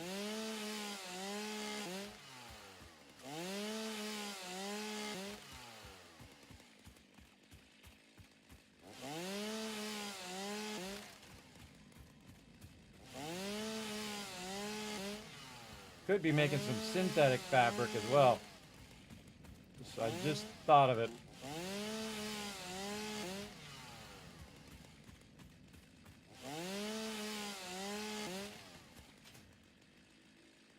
Alright, looks like we did a pretty good job.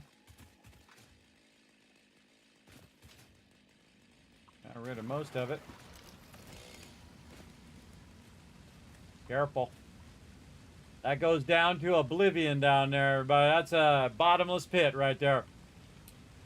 Definitely a bottomless pit. Oh, I see some more over here. Let's just see what we can do and try not to fall in the bottomless pit, but no guarantees. Alright, let's bring some power with us.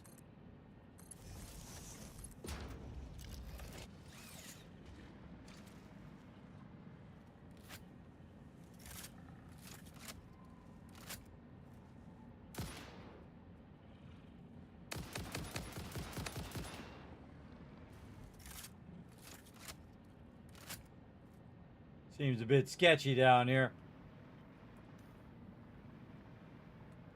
Sketchy.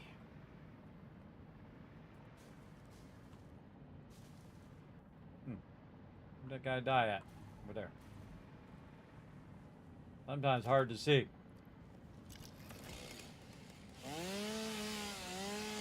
I also do this while you're up above, by the way. Just do it from up here. You want to stay above the craziness. And you can do it from fairly far away. I don't think I've ever gone down here this far.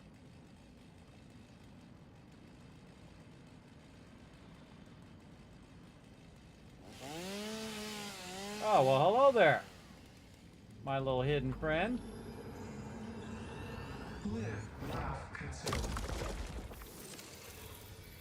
It's a bottomless pit. No, well, Mercer Sphere down there. See, sometimes your curiosity pays off, and sometimes you fall to your death. That's how it goes. Had I not gone down there to take that tree out just randomly, I wouldn't have seen that Mercer Sphere there. Though I could have brought out my little scanner thing, but I'm not really scanning for them right now. As well. Float around a little bit here, see what we can find up here on top.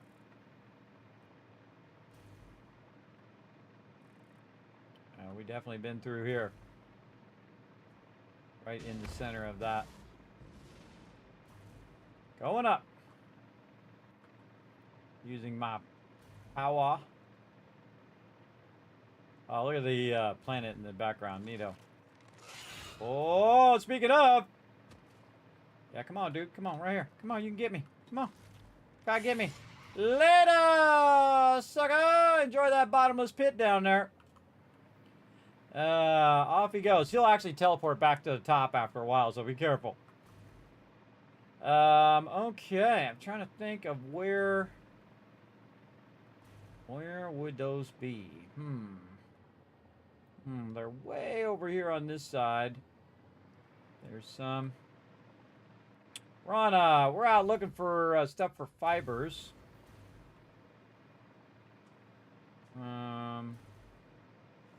Can't remember if this stuff is fibers or not. Let's take out this tree and see what we find.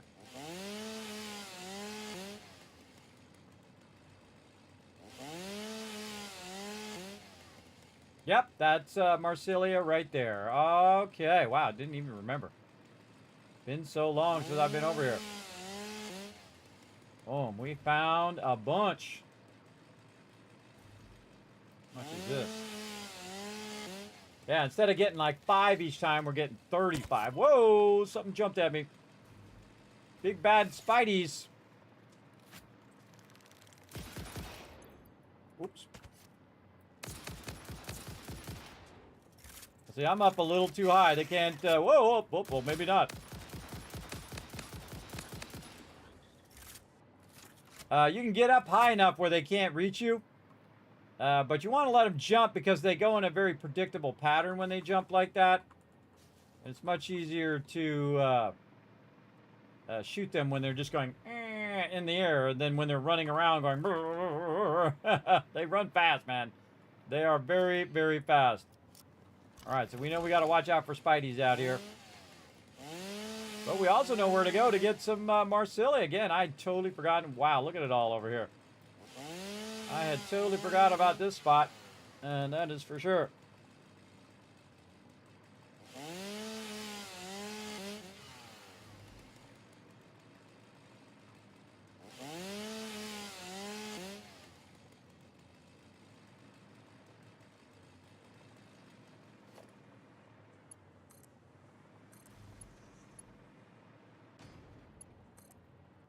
Oh, look at this. Something down there. Get this first before I get distracted. Let's make some things go boom.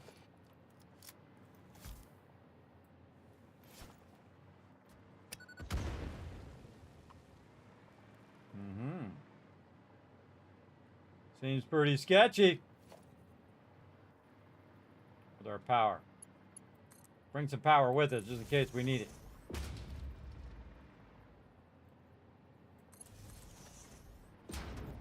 Oh yeah, whoa, look at that, just going straight down.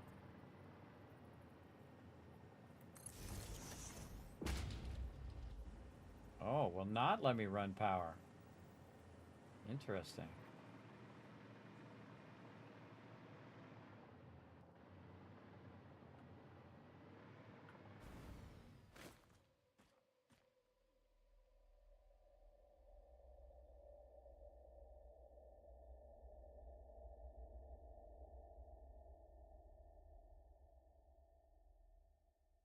Thought I saw a spot there for a split second. Yep.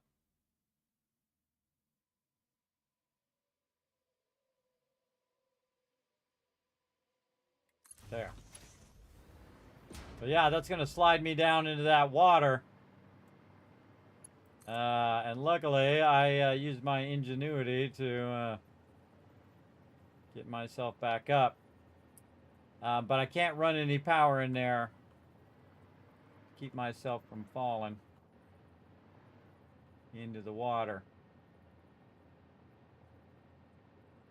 Surface is too uneven. Oh, right there. Sweet.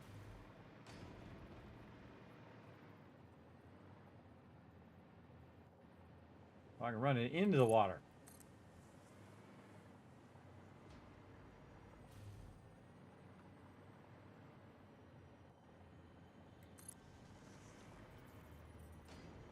Whoa, cool. I never trust that it's not going to stick me down here. I won't be stuck. Usually you can find your ways out. So usually what would happen is you would slide down there and get stuck down here, and then you'd have to find your way out. But me, I use my smarts.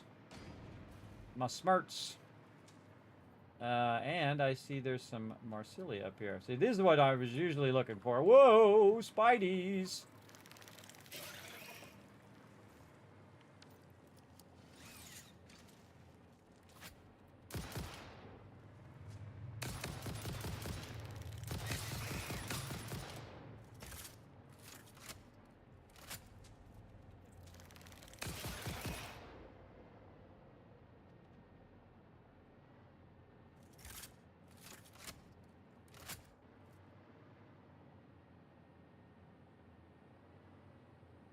I don't trust him. Kind of feel like he's still there. So yeah, so you go for this Marsilia and all of a sudden a big spider in your face. Again, get this. And I don't think we can get any of this. Tricky, tricky Spidey guy. But we were more tricky. Which way are we going? This way. That's why I always have like some power that I can use for vertical dodging of those Spideys. Then we come out this way. Cool. Cool. Neato. And oh, it went right back out here to where we were. We were just out here collecting a bunch of stuff. Neato. Oh, look at all my nuclear stuff up there.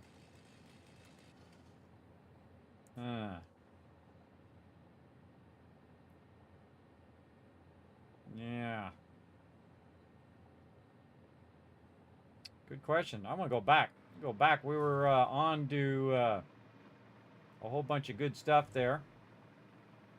Let's just run back through this cave. Now that we have power, there's a spider in here still. Always assume he's still after you.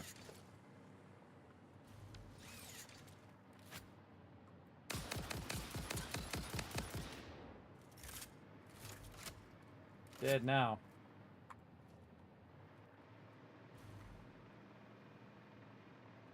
You get stuck in the water with that spider, you're in trouble. Look at this, vertical. Cool.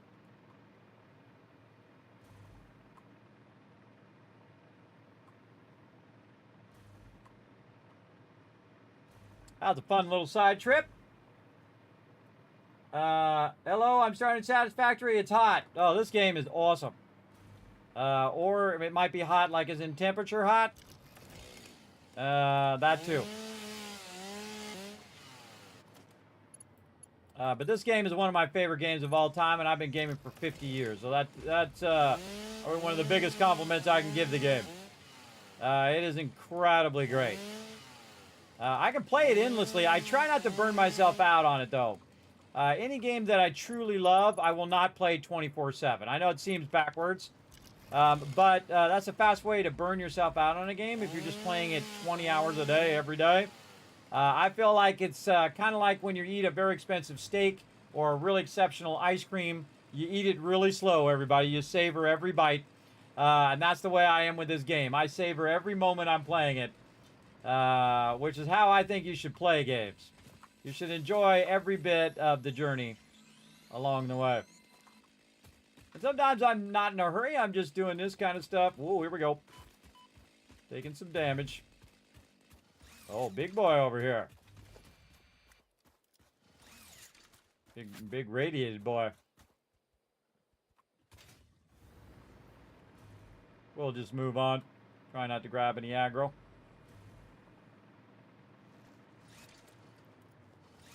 Yeah, we had the jackpot on Marsilia here.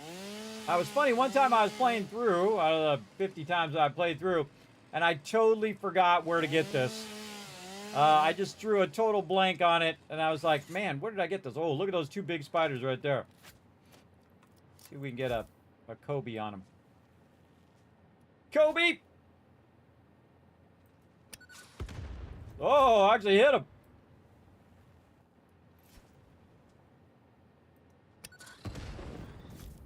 Got him. Wow. All right.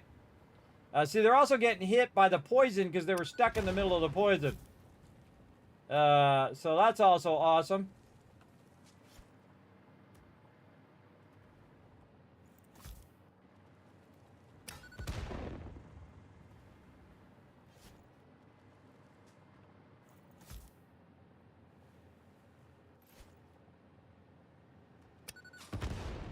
I got him right in the middle. I don't think he took any damage, though. A lot of big Spideys in here.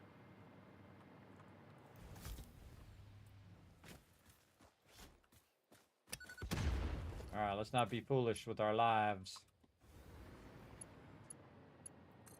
There's probably more. Oh, and I was right. When you're right, you're right.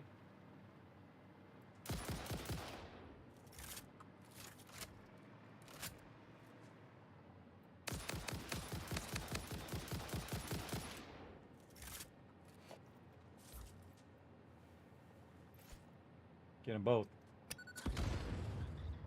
Yeah, what a shot. Got them both. Oh, something else.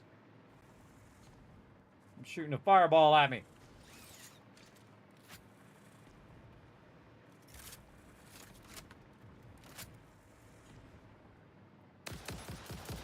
Now you must pay.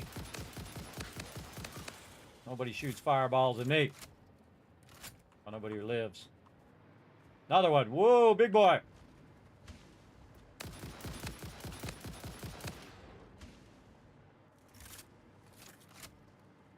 Come on, big boy. Oh, he's got a friend.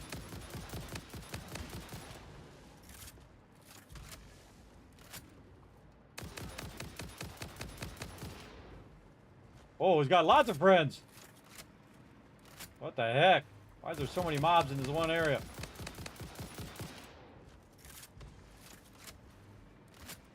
I'll back up a little bit so I don't have to take on two of them shooting at me at the same time. Oh, there he goes. Speaking of.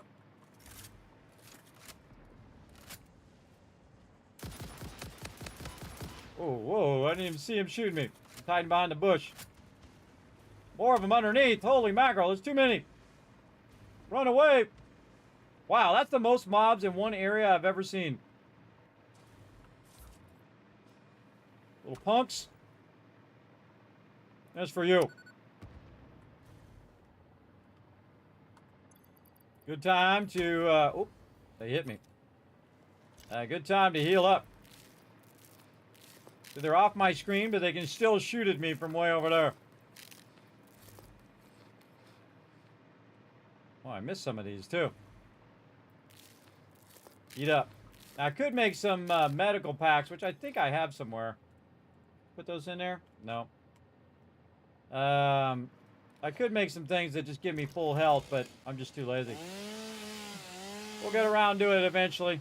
Gonna make everything in the game, including all that medical stuff. But I just noticed that I don't need to go that way. There's a bunch back here. Kind of like a challenge, though. It makes me want to go over there and wipe every one of those guys out.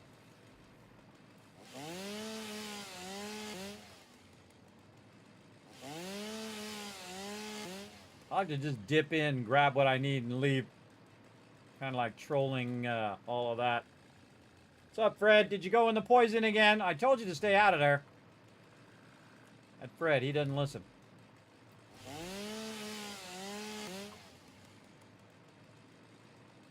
Somebody's after me.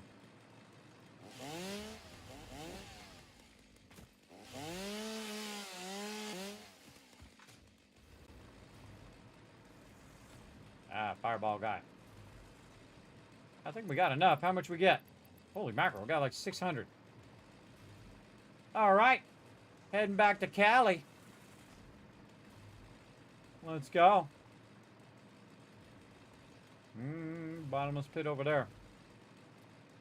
Where's our space elevator? This way. Yeah, chase me in here into the poison fields. Whoa, look at this guy. They told you he'd be back again. Oh, you fell for it again, you sucker. Fell for it a second time. Bye-bye. Yeah, see, they actually lived from that. I think they should die, personally. That's a long way to fall.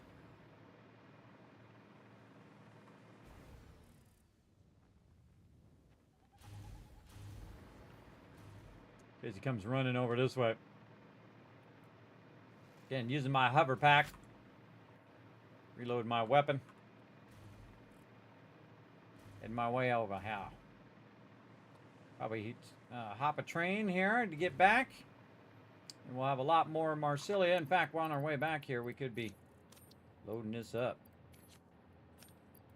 Load that up. Get the smaller one first.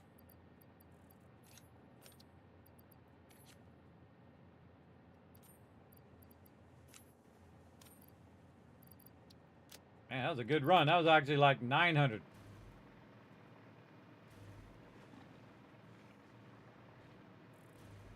Keep dreaming.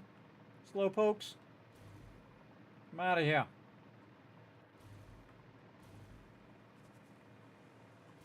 I have a whole network of things that I ran, just going from A to Z.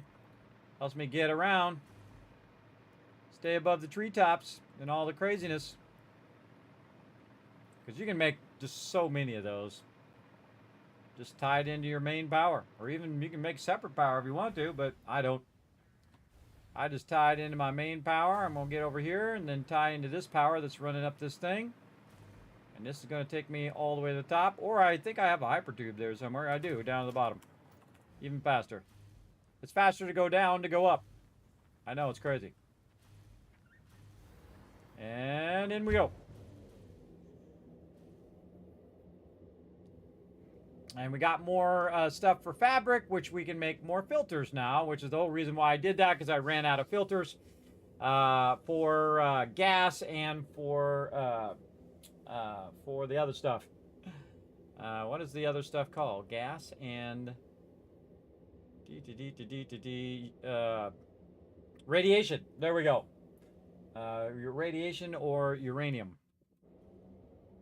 All right, so it took me up there, and you can see I'm running all my coal lines here. I've got sulfur and more coal and quartz over on that side. Oh, our train is coming in. The train's about to head out, so let's get on the train. Wait, we can hop this train. Whee! All right, here we go. Later! Got our loot, and we're out of there. Again, you can see we got lots of trains. We even got a bunch of corkscrews, aka the spirals. Those are our water trains. They go down and get a ton of water and they bring it up. Doesn't cost me any pumps, it just costs me a little bit of train action here. This one's, I think, going to go under. I'm glad this isn't my uranium train. Oh no, this is my iron train. All right, cool. Cool, I hopped the right one. This is the one that takes me all the way back to my base. Over this way, which is where I'm going. I think this is iron, if I remember correctly. Let's go see. Ah, it's coal. That's a coal one. Actually, I could have just looked up at the top there. Would have told me right there. Okay, so we got all that going. We've got our aluminum back up and running, our plastic and our casings. And we got all that water being run up and down the spiral here. I actually should add a second train to that and put my signal things on there, which I don't think I did. If you're going to add more than one train, you definitely want to put your train signals on so they're not running into each other all the time. Just dawned on me that I forgot to do that, so let's fill in that hole there. We'll go ahead and also upgrade our train so that it is it's going a bit faster. We forgot to do that as well. We were trying to get our aluminum going. So we're going to put one here just to give it some extra room so I can put another engine on this one. And then we'll put it on the outside of the thing. And I usually put the engine on the back. I saw that it was making its way up. Here somewhere. Oh, it's way down there. I thought it was making its way up.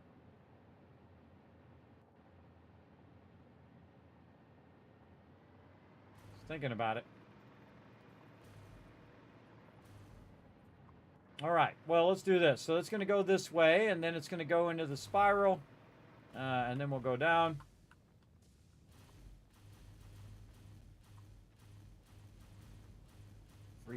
Free fall in here. There we go. Same thing here when it's coming out. There it is. It's actually going down. Leave a little space. So again, we can have the extra train there. And then this here. All right, very nice. And then we'll build ourselves a train. This time we'll put 2 engines on it. We're going to go engine. We'll put this one kind of in a little bit. There we go. And then freight car, and then engine on the back. As long as the engines go in the same direction, they'll both work, and they'll actually make it go faster going up and down the tracks here. Get in this one. We're going to call this one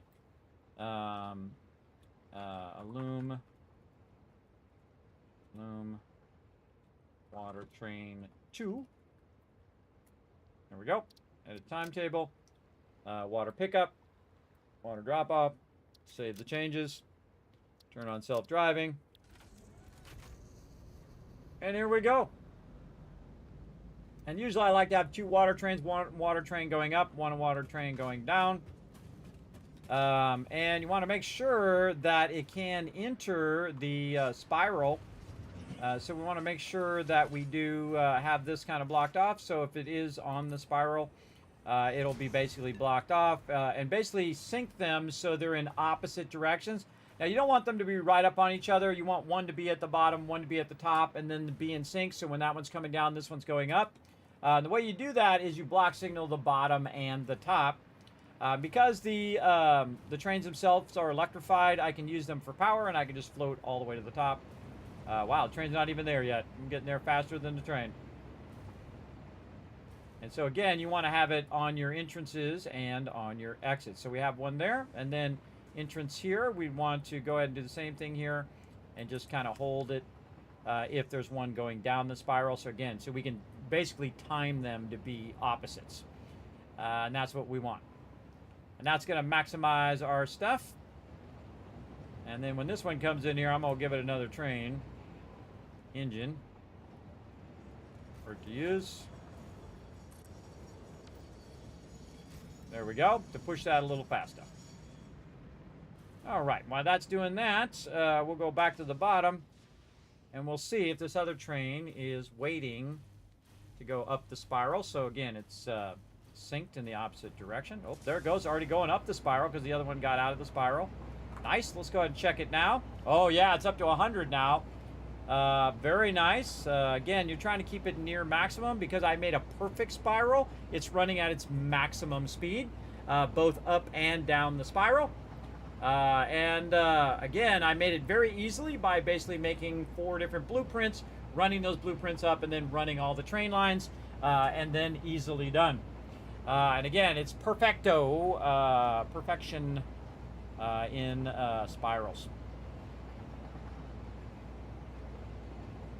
And yes, this is going much faster. And because it's so heavy, because it has a lot of water, it does slow it down for sure. Now again, up to you can have up to 4 cars, typically with one. When you're going up and down, you're going to have a slowdown, but you can also add more engines, even with just 2 cars to make it go a little faster.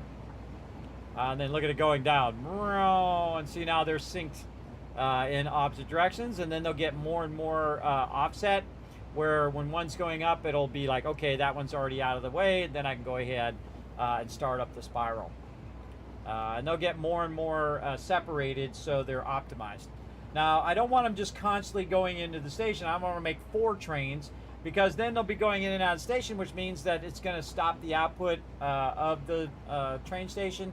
Whenever you do that, you want to just get that stuff out of the train station as fast as possible. You want to use both outputs to do it, and you want to get them in there as fast as possible with both inputs as well. Because it doesn't work like you think it would, where we just go maximum. A lot of times it's just inputting until the train shows up, and then it stops, then it loads, and then also the outputting stops, and then it goes and it does whatever it needs to do. Or if it's unloading, it stops the output up at the top. And then this one comes in, does its thing. I'm just going to let that go by. And again, since I have this one hanging out the back, this is why I moved that back away from the edge of the train station. And again, it can't be on either side. Doesn't really matter. Now, I could add another one to it, but it'd just be redundant. And I don't really need the water that fast because I have plenty of water. I can tell you right now that this thing is totally full. Over here, this is probably totally full. These are going to pretend like they're going to go in there, but they're not because they're already full. And it already sensed that it was full, and so it didn't even bother to fill it up. Now, let's go over here and see if we got any issues going on, because it looks like nothing's going on over here. We got empty canisters here. What happened? Oh, Kismet made it bad. Boo-boo. I forgot to put the power back on there and tell it to make canisters. That's my bad. My bad. I can always tell because the belts were empty. If I see those belts empty, see, that's what should be going on right there. All that stuff should be going on. And the problem was I had a bunch of extra water, and I needed to package that water and get rid of that water. Now, another way to fix this, by the way, is you can just go in here and you can just say full pipe network and flush it. And I like to flush it multiple times. There you go. And now the excess of this water here, now you can just do that manually without having to package it if you don't want to. But this is a great way to automate it, get rid of a bunch of that extra water there, and package it here. So it's doing 60 water per minute. This is outputting 120. So actually this is going to not be enough. So we're going to need to increase the speed of this a bit. So we're going to go in and we're going to find our power thing. Now we could just make another one. But you know what's even easier? When you have lots of power like me, you're not really using it, just to do this. Like so. Actually, I don't even need this last one. Come on out of there, you. Just do it at 200%, and then it's matched to the output of the other thing. And now that's good. So it needs 120 per minute over here. This is at 60 per minute, so same thing here. Double the production of this. And now I'm making enough canisters to do that. Now me, I would make extra canisters. That's just me. I would burn up the extra canisters so that it would have enough. I kind of feel like I'm going to have a backlog of plastic in here. I absolutely do. And again, boosting that. Again, that's why I always kind of circle back to any production to see if I miss something like this where I'm trying to, I got to make it, package it a bit faster. Now to catch up a little bit, you could also just throw one in there to let it catch up. I don't really care about the power consumption because you can see I'm using very minimal amount of power right now, around 7,000, and I'm at the end of the game because I am very, very efficient at running my factory. In fact, I would probably call that super efficient or mega efficient, running at just about 7,000, even though I am producing tons of power and stuff. There we go. All right, those are back up in business.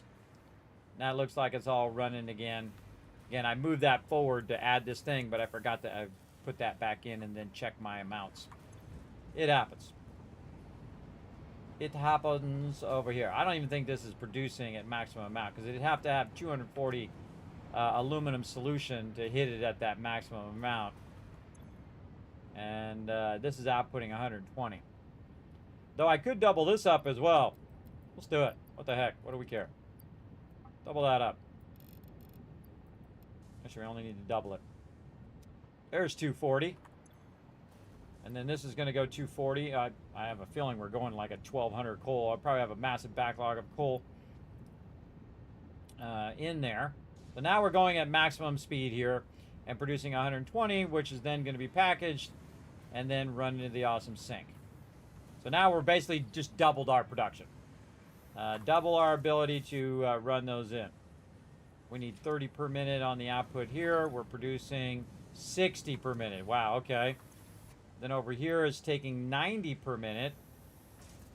And put that in there so it runs across. We could boost this as well, but we're doing 90 per minute scrap. We're outputting 360 per minute. Okay, this over here we can give this a little boosty as well. Now we can also use our output multiplier here for our summer sloop. That would be an incredibly great spot to do it right there. So let's see how many we got. We got just enough. All right, we got 2. That ought to maximize that doubling of that. Now it's going to output 300 aluminum Ignis per minute. That's going to be a lot, everybody. Again, we're doing 30 here and 90 here, so 120, and it's doing 300 now. So yeah, it's going to be fine. So it's 225 input now. Over here is the output is 360.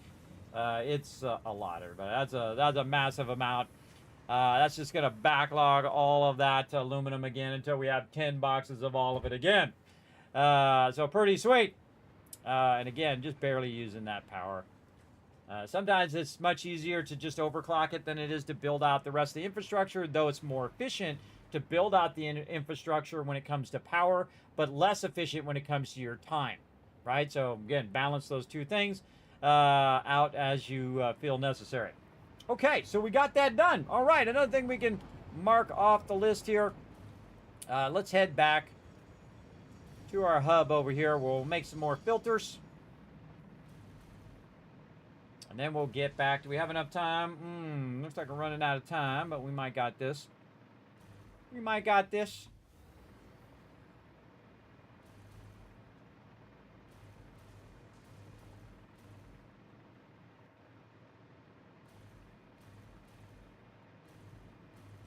Okay, just for fun, we'll go right here. Okay, we got to make some fabric over here, so we need some biomass. Good question. We got a ton of that over here. I know right where to make that. Right over here at the biomass factory. Let's flip this on. Okay, now we need some wood, which we can take out of here, which we probably have a bunch just sitting around. And then leaves. We have a lot of that sitting around. Holy mackerel. Wow, look at all that we have on us, too. So let's go ahead and fire that up. And then we'll go ahead, drop all that in there. Now, again, this is a factory I've already set up, so you can see in here, it's just going to go ahead and convert the biomass of both of these. So this side is converting the leaves into biomass, and this side is converting the wood into biomass. All right, easy, easy. Then what that's going to do is run into here into the solid biofuel as well. Now, if I don't want it to run in there and I just want it to stay biomass, I could just take this out like this and this out like this, and just go ahead and make myself a little modification here where I go ahead and run this like that. And then I can also, this is a splitter, yes, okay, and run this splitter out of here right into there. So basically I can cut it off so it's not making the solid biofuel, which then goes into the biomass burners in here. As you can see, I have levels and levels of biomass burners, but not really using them. I just have them there as an example of how you can build modularly the different parts of the process, right? So you're converting the leaves and the wood, and then you're converting it into the actual biomass, and then you're running it in your biomass burners. Pretty easy. But I just need a little bit of biomass here, and we can also do ourselves a solid by, again, because we spend a little bit of time doing our immersive sphere collection. We can run those right into the dimensional depot, and then the fact that they run in the dimensional depot lets me go ahead and utilize them over here at the bench. So I don't even need to go over there and collect it. It automatically runs in there, and that's what makes it awesome. See, I can already do 16 fabric. Now I can do 17, 18. You can see that number's going up again because as it goes in there, I can make a whole bunch of that. But I don't need to make that much. I'm just going to make a little bit. Now, another thing that we could do to make our life a little bit easier is we could add on to our biomass production here and make ourselves a nice little blueprint to make that happen. Let's see, what do we do with our other blueprinter? I think we took the one over there out, and we took this one out. Actually, you know what? Let's just go ahead and use one of the smaller blueprinters. We're going to use the Mark II again, right over here. What we're going to do is see if we need to modify this. So we have our biomass factory and then our solid biofuel there. Let's go in and see if we can use our biomass. Where is those? Nuke power, biomass burners, backup power, fuel power. I think we just used constructors. That's all we used in our solid biofuel. Yes, by the way, you can pick up blueprints by just going to blueprint mode and go middle mouse button. And if that's a blueprint, it'll be, I can just middle mouse button and pick it up. this one is definitely a blueprint. We didn't make blueprints for these. I think these are just the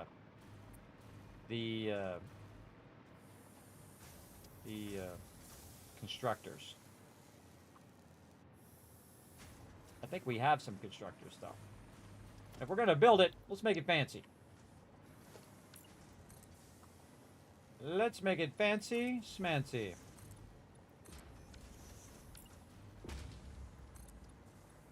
So we'll go ahead and build out. We don't need a 2 up, just 1 up I think would be enough.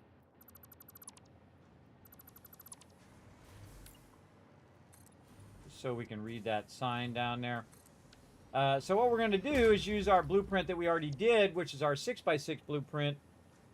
Our other one here, which is our mega constructor, which is more fancy than these for sure.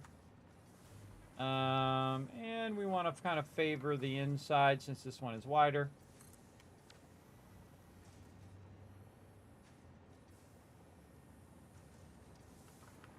See the difference? Fancy. Not so fancy. Fancy. Fancy angled doors. Fancy stuff inside. So fancy. Not so fancy. Square box. Super efficient. Very effective. But not as fancy. Okay. And then we're going to go ahead and use this up here for our production. And we're going to say that we're going to do our fabric production here. We'll select that. All right, very nice. And we'll just write it up here too. Fabric production. Again, we already pre-made that blueprint. Makes it nice and easy. Now what we want to do is we want to go ahead and take some of this and run it up into here. Now we need to get 2 inputs in this particular one, which means we actually need our assemblers. Now that I think about it. Yeah, so this has 2. It's going to be an assembler. So we need to do... Yes. Oh, okay. Glad I thought of that. All right, we don't need that. And again, if we suddenly say, you know what, we don't need that. Boom, there we go. It's all taken back out again. Easy. Easy, easy. Okay. So we need our assemblers. Let's go ahead and see what we got for blueprints for assemblers. I can't remember if I did those or not. I would think I did somewhere. Might have just saw them a second ago when I was doing this. Yes. 6 assemblers, 12 assemblers for compacted coal. How many assemblers do I really need? I think 6 would probably be enough. And I kind of feel like I'm just going to throw them here on the top just for fun. How are we inputting our assemblers? Like this from the front. And then the output is going out the back. Oh. Hard to see because that stupid stuff stays on. But we do what we got to do. That's input, and then we have to merge it on the outside there. Let's put it down and see how I like it.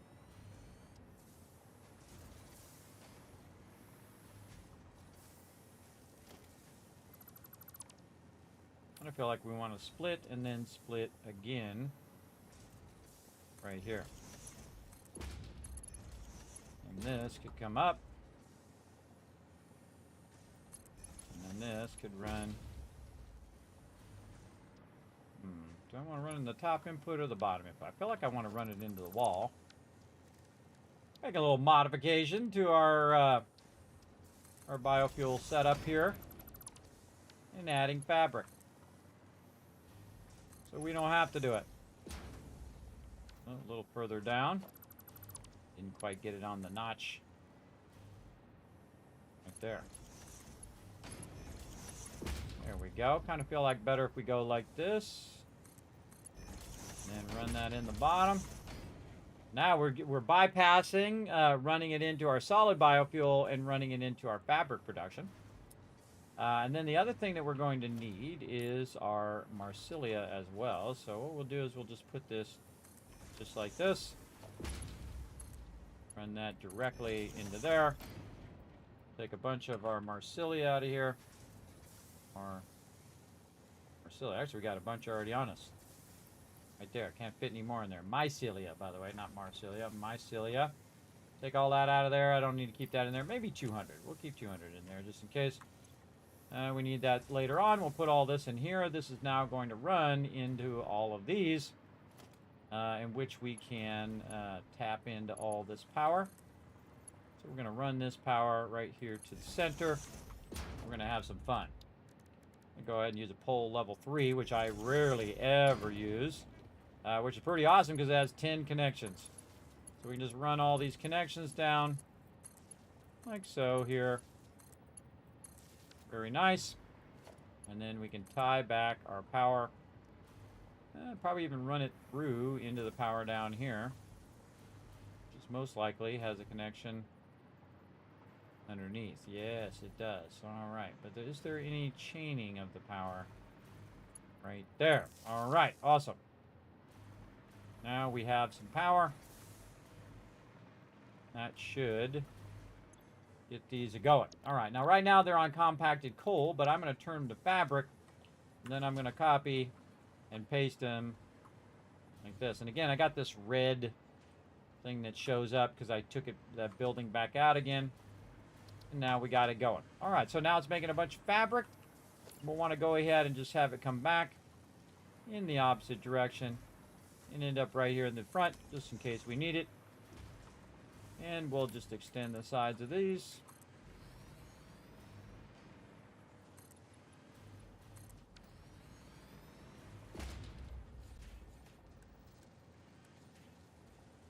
Merger aiming back this way. And this red stuff is really annoying. It's there to make it easier for you to figure out your blueprints and stuff. But I really feel like there should be a way to turn that off. Turn it completely off. You know how to turn it off, everybody. You let me know. But I feel like maybe my version of Satisfactory is bugged or something. I don't know. I don't know, because it is really obnoxious. It doesn't seem to want to go away. I mean, I can build a bunch of stuff and remove a bunch of stuff, but why do I have to do all that extra work when it should just work? You know what I mean? Okay, and then I kind of feel like what we'll do is we'll have this one running back over there like this. That's going to run, oops, wrong direction. Inward, there we go, and then this side's going to go there. And then over here.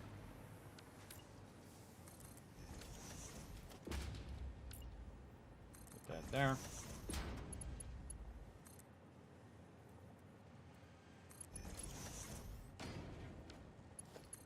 That into there.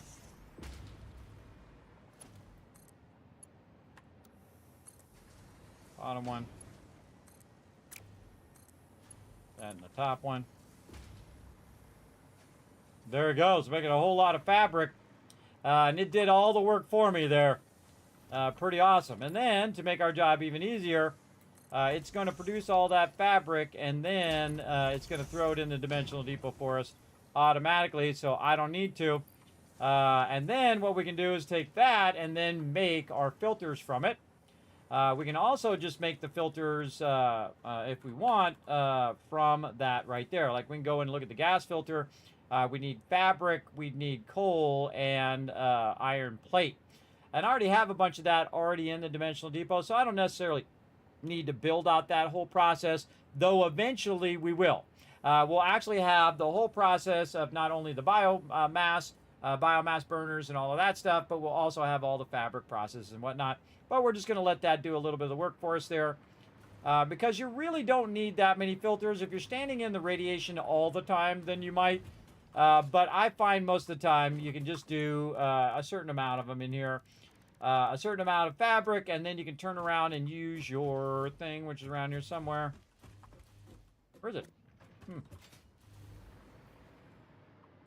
There's stuff in here. What's this one? That's doing nothing.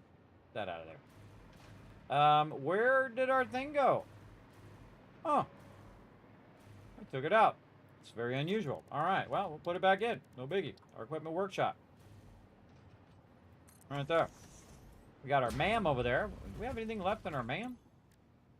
Got a couple things. Yeah, right there. Power shards. Synthetic power shards we could make. Haven't got to our rocket fuel yet. I totally forgot. I totally forgot to come back to all of this. And you can see we got all of that. And then this we could make right here because we got a bunch of those. Alien power matrix. We'll come back to all of that. Again, I always like to leave something to do, everybody. It's always fun to leave something to do in a playthrough, including getting a nuke nobilis. Now, I have so many of those radiated things, everybody, that I could make a crazy ton of these, as well as tons of nobilis already that I could merge and all of that other stuff. I could make an absolute ton of those nukes. I've actually never used the nukes in there because I was waiting until I did this mega playthrough to go in and mess around with those in-game items, I consider them to be. Okay, so we got that going. We are making ourselves some filters. That's what we're doing. And we can just run over here. We can make 149 of them right now. We probably need about 50, say.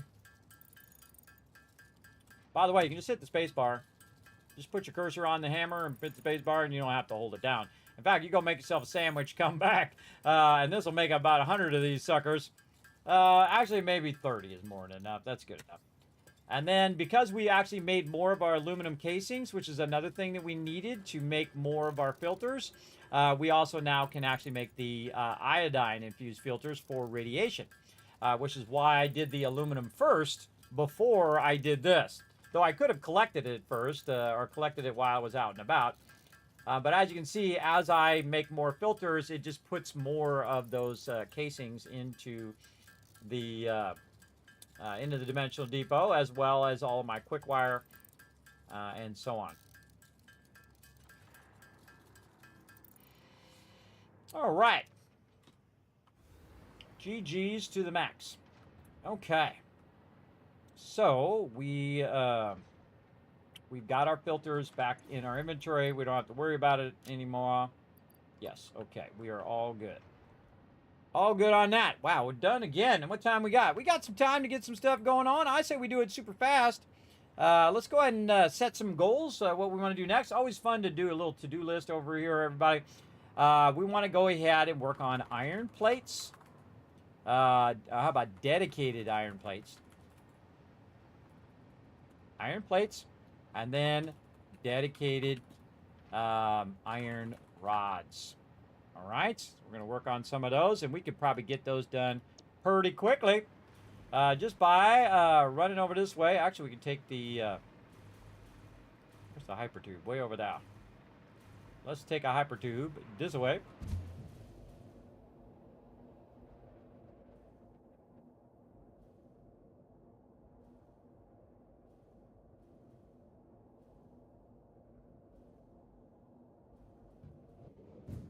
And we're going to take the one down, which we rarely ever do. But it goes fast. And you can see I've got some beautiful coal production over here. It's so beautiful. Look at it. Beautiful, beautiful, beautiful. Perfectly set up. I actually have a setup where you can actually use less of the extractors. Just make sure that it goes in a circle, like a circulation. If you do that with your water, then it will perfectly keep all of those going. It's when you have it in that it usually has the biggest issue. When you have it just hammering into the end of the pipe. It takes all that into consideration, by the way. Look at all this fun stuff we're doing over here. Look at this. We're over here playing around with the different shapes last time. If you missed this last time, you can watch episode 1. It's called E1. You'll find it on YouTube. And also here on Twitch. You can just scroll back on my VODs. But I was explaining a lot about how you use all the different things for making unique shapes and items, and then embellishing things, and putting lights on stuff, and centering stuff, and all sorts of really cool stuff. If you want to do some more advanced building, including the ability to offset your walls like that. So feel free to check out that episode. Make sure to hit the like button and the subscribe button on YouTube as well. Subscribe button is basically the follow button, like here on Twitch or all the other platforms. So again, no matter where you're watching me, I do stream to 6 different platforms at the same time because I'm that hardcore. That's how I go. That's how I roll. All right, let's roll out here again. Kind of feel like we want to move our teleporter out here. Let's see if we can go ahead and make ourselves a teleporter. Let's see, transport. Maybe we want to set up our teleporter to go out here. Can we have enough? Oh, we're missing our... Oh, we want to go back and make some of those. Let's just go right here.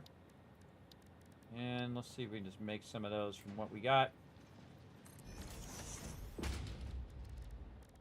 Not too bad of an idea, by the way, just to put that on our extraction area. I already forgot what we were making. Radio control units. There we go. So let's just manually make some of these. Even though at some point I was making an absolute ton of them, and I'm sure I have boxes of them over there, or I used them up for making other things like supercomputers or whatever else I was using them for.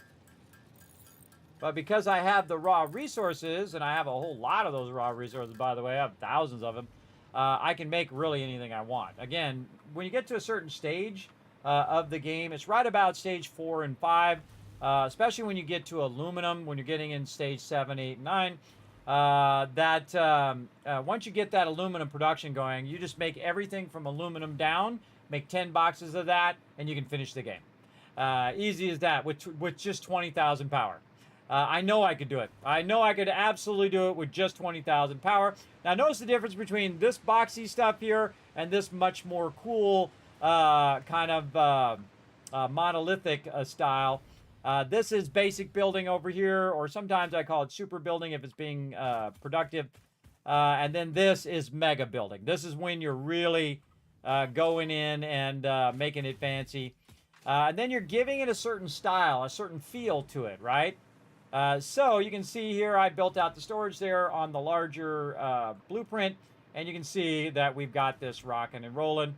And then again, this could be, let's change this to limestone storage. Again, just make it real obvious. Like so. And then we can take this, put it up there. Kind of like when we typed it out. Concrete production. We can guess what this is. Concrete storage. Then these two are the same, so I can just copy this one and paste it right up here. What that's doing, everybody, is that's making concrete and then running it in 5 times into the dimensional depot. So it's going at 5 times speed. That's 240 times 5, right? So let's just round it up to 250. So 500, 500, and another 500. So roughly about 1,500 into the dimensional depot at any time. If I use up a bunch of concrete, boom, 1,500 more just goes right in the dimensional depot within minutes, which is awesome. Awesome. Now we can also go check out our fancy extractor area down here. Let's go check it out with our glass encased extractor. We also put the number of the extraction, as well as it has an overflow detector, that it is full and that it is waiting for more production to be produced. And that's what the left side does here. If I go up here and I take some out, you'll see that it will, I'll go ahead and take out a few stacks. There we go. You'll see that the left side is empty because it's not an overflow. And that's from the smart splitter in the back, because the smart splitter says go straight if it's an overflow, but if it's not an overflow, go right. And that's basically telling me, hey, that this is working and not in overflow. Or it's doing its job and it's made a huge backlog and now it's an overflow. And that's why I made that thing like that. It's just so it'll tell me visually by looking at the thing. Right, so I can get 3 things right off there. 1, is it running? Yes, it's running because it has an output. What's the speed it's running at? 300 because I have it overclocked. This is a coarse node. And then is it in overflow? I can see that all just by a glance, right? Just by a glance at it. I don't need to go in there and look at what the rate is. I don't need to look at what the output is. I don't need to look at what it's outputting because what it's outputting is showing up there on the side. Though I could put another sign on there that tells me, hey, this is such and such thing. Or I could go in here and say, put one of these on top. And then say, let's say this is limestone. Limestone like that. And then we can also change the layout if we want. Say something like this. And then type in limestone. There we go. So now it's really clear. And look, now it's back in overflow again. As you can see. And I'm just going to take this and throw it away because I got plenty of that. Now we have another one over here that is at 600. Eventually we'll come back and do. And you see we build out a whole base to it and all of that. Giving it a kind of a two-tone feel. So we can see that we've kind of let that go. Then we tested it out. It's working great. Eventually we'll build this above this.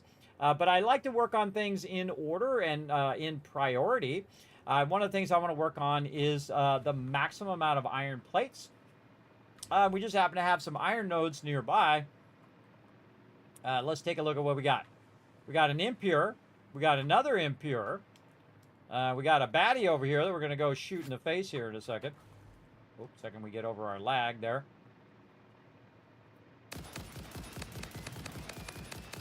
Roll up on him before he rolls up on us. What we got here? Impure, impure, impure, impure. Oh, so sad. So sad. Well, it's really not that sad if you think about it. Because we have so many nodes that we can combine all of those nodes together for one mega node and use that as like a pure node, right? So again, if we go and extract this at 300, this would be 300, that'd be 600.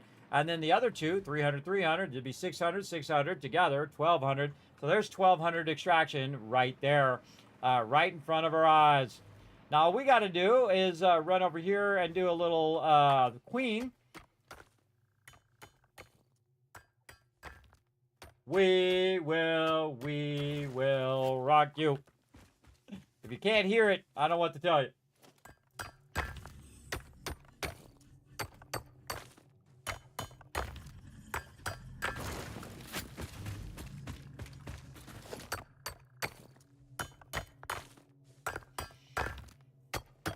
And I've used these nodes so many times in so many playthroughs, everybody. These are actually really useful because you can use them to get started and then combine them later on to really get, especially when you get your mergers and splitters and you get your faster belts. Incredibly great spot here in the forest. I love the thing over there. I usually build my bases by this. This little guy, by the way, flies right through the middle of that thing. I always want to build a tunnel of his entire path. Maybe we'll do that here in this mega playthrough. We'll see. We'll see if I get to it. Now, what we want to do now is turn this back down a little bit. And we want to go ahead and set up our extractors aligned somewhat to the world grid. Not completely to the world grid, but again, you can also just put it on the world grid if you want. What I do is I go ahead and let's take one of these big ones and just kind of put it close so I can kind of get the angle of the world grid. And then I try to somewhat match that angle. I don't need to because, again, I can make the transition between the world grid and the extractor grid as well. And so I've got the angle there, and now I've got the angle actually for all the rest of these. Just like that. Nice.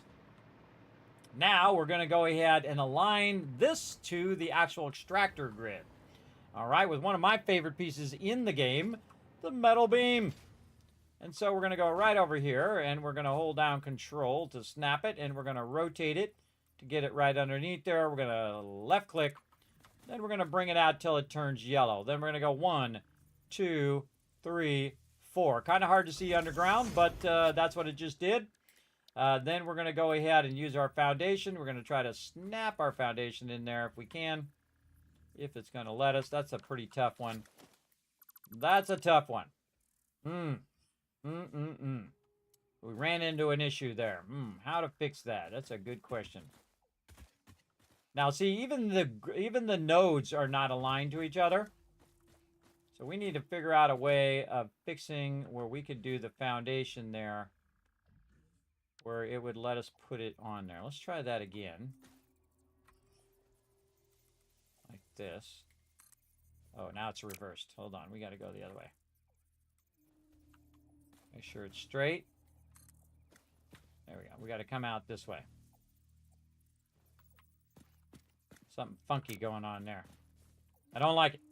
Let's try it again. Something funky going on there.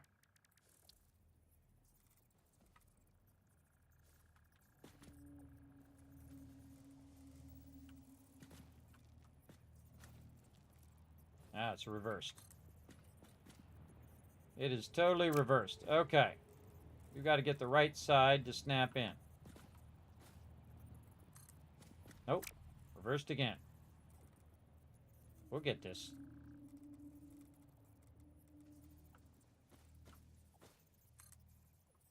And we did it once, but now look how finicky this game is, bro. I don't get it. I don't get it sometimes. It should be consistently snapping, personally. Again.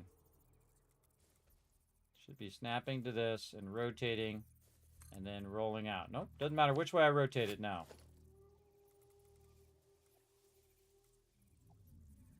Snapping to this. There we go. Oh, God. Why do I have to work so hard? 1, 2, 1, 2, 3, 4. Now, we're going to figure something out here. How are we going to work around this issue? Again, normally I just snap it in there like this. But that's offset, and I don't like it. Let's take a look and actually hit F and see where that's at. No, that's in there.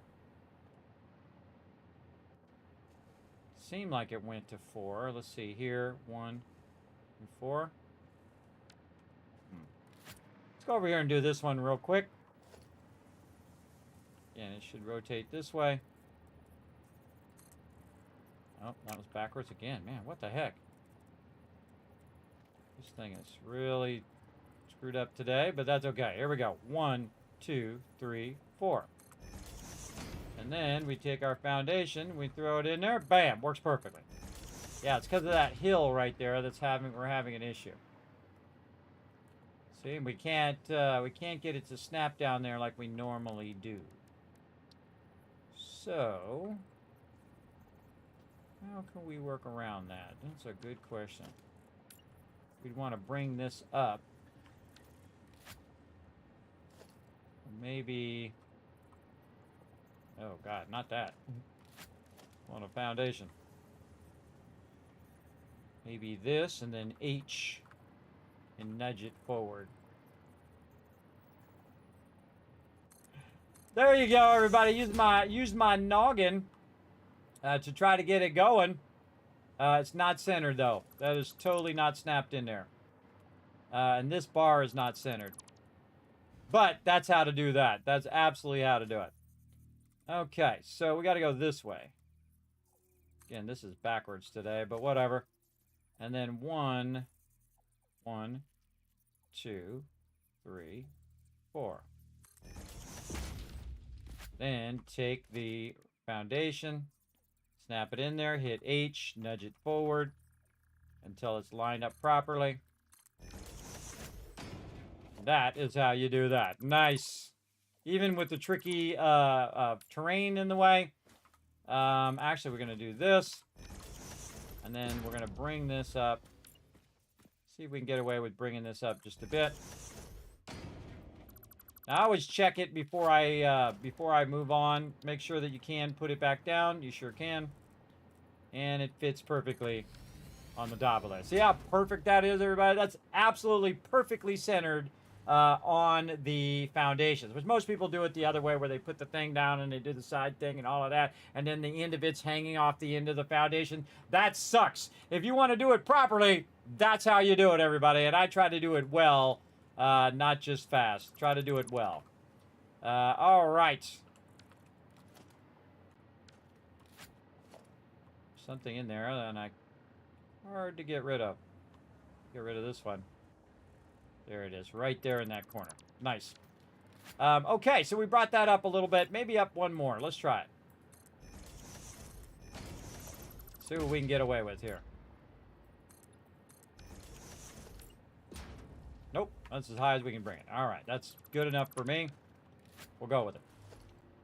So what we'll do is go ahead and, since this is way in the ground this way, we'll go backwards here. And then we'll take these out. And this might end up doing a little bit of clipping, but we'll see how it works out. Like this. And then we're going to take our blueprint of our mega extractor. And we're going to run it over here. We're going to turn it around the other way. The arrow pointing away from us. And we're going to hit H. And we're going to try to look and see how that lines up. It lines up pretty well. Now, one of the things that I do want to do, though, is before I do this, is I want to go ahead and put the extractor down first. And the reason why is because when I try to put the other stuff on top of it, it won't let me do it. But if I put the extractor down first, and this is all about build order. Learning build order is really important in just about any game that you build that's like this. So you got to know what to build first, second, and third, in what order. And then this falls into that category of build order. So you build the extractor first, you run the things, you put the extractor, just let it sit there in the air for a second while you go in and then line this up. I got to back away a little bit just so I can see where that arrow is pointing. There we go. Hit H, nudge that over, and if we did it correctly, our extractor should fit perfectly inside our blueprint. And that is being mega building, everybody, and that is awesome. All right, look how we reverse engineered all that. We solved some problems. We got it working. We all good. All good. And we're somewhat close to the world grid. Okay, so now we need to add some power in here. It's pretty easy. We can just go right in here. We've already got a thing already pre-ready to go right here, already built into the blueprint that we can connect right there. We also can have the ability over here to basically turn this on and off. Now I'm going to call this node primary node, or node number 1. And of course, this is actually going to be the primary thing. Now, on all of the rest of them, I'm going to take the priority switch out. Only this front one's going to be the priority switch, so I can turn this off, and everything else after it, which includes the factory that I'm going to put right above it here in just a bit. Right? So this is a great spot to just stick the factory right on top of it there and go up, up, up, up as high as we want to go. But we're going to go ahead and divert some of this power since it's going right in the middle of our thing here. Let's go ahead and divert it over this way. Let's go ahead and supply it with power there, and then also reconnect this power in case we're doing something with that power. Well, it doesn't look like it. It looks like the power is stopping right there. And of course, we have more nodes up here, which we're going to utilize here in a moment. But there we go. All right, so node number 1 is in position and also is spinning up in there right now. Now, there's one more thing that we need to do down here, and that is to put in our transition. Get up over here. Our transition, which is perfectly lined up to the output. So now, when that comes out of there, we'll be able to see this going around on the top there. And you're going to see eventually it'll go around until it fills up because it has nowhere else to go, at least for right now. Now, our goal is to get all 4 of these and to line them up and combine them into a single 1200 line in which we can use for production. And so now that you got the general gist of it, I'm going to go a little faster. I hope you don't mind. If you have any questions, feel free to ask. We're going to go ahead and get this going on.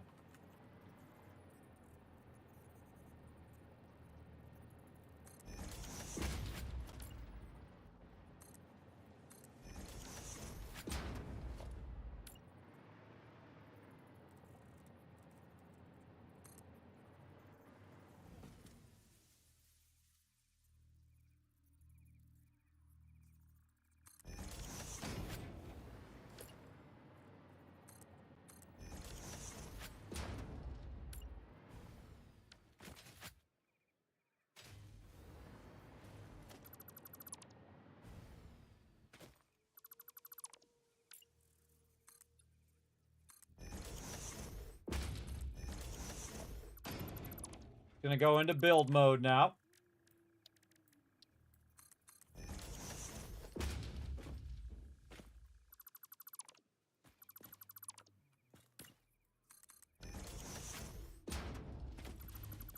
And we might want to pull some power over here too, so we can float around a little bit. There we go. All right, I'm going to raise these up just a little bit to get them away from the floor.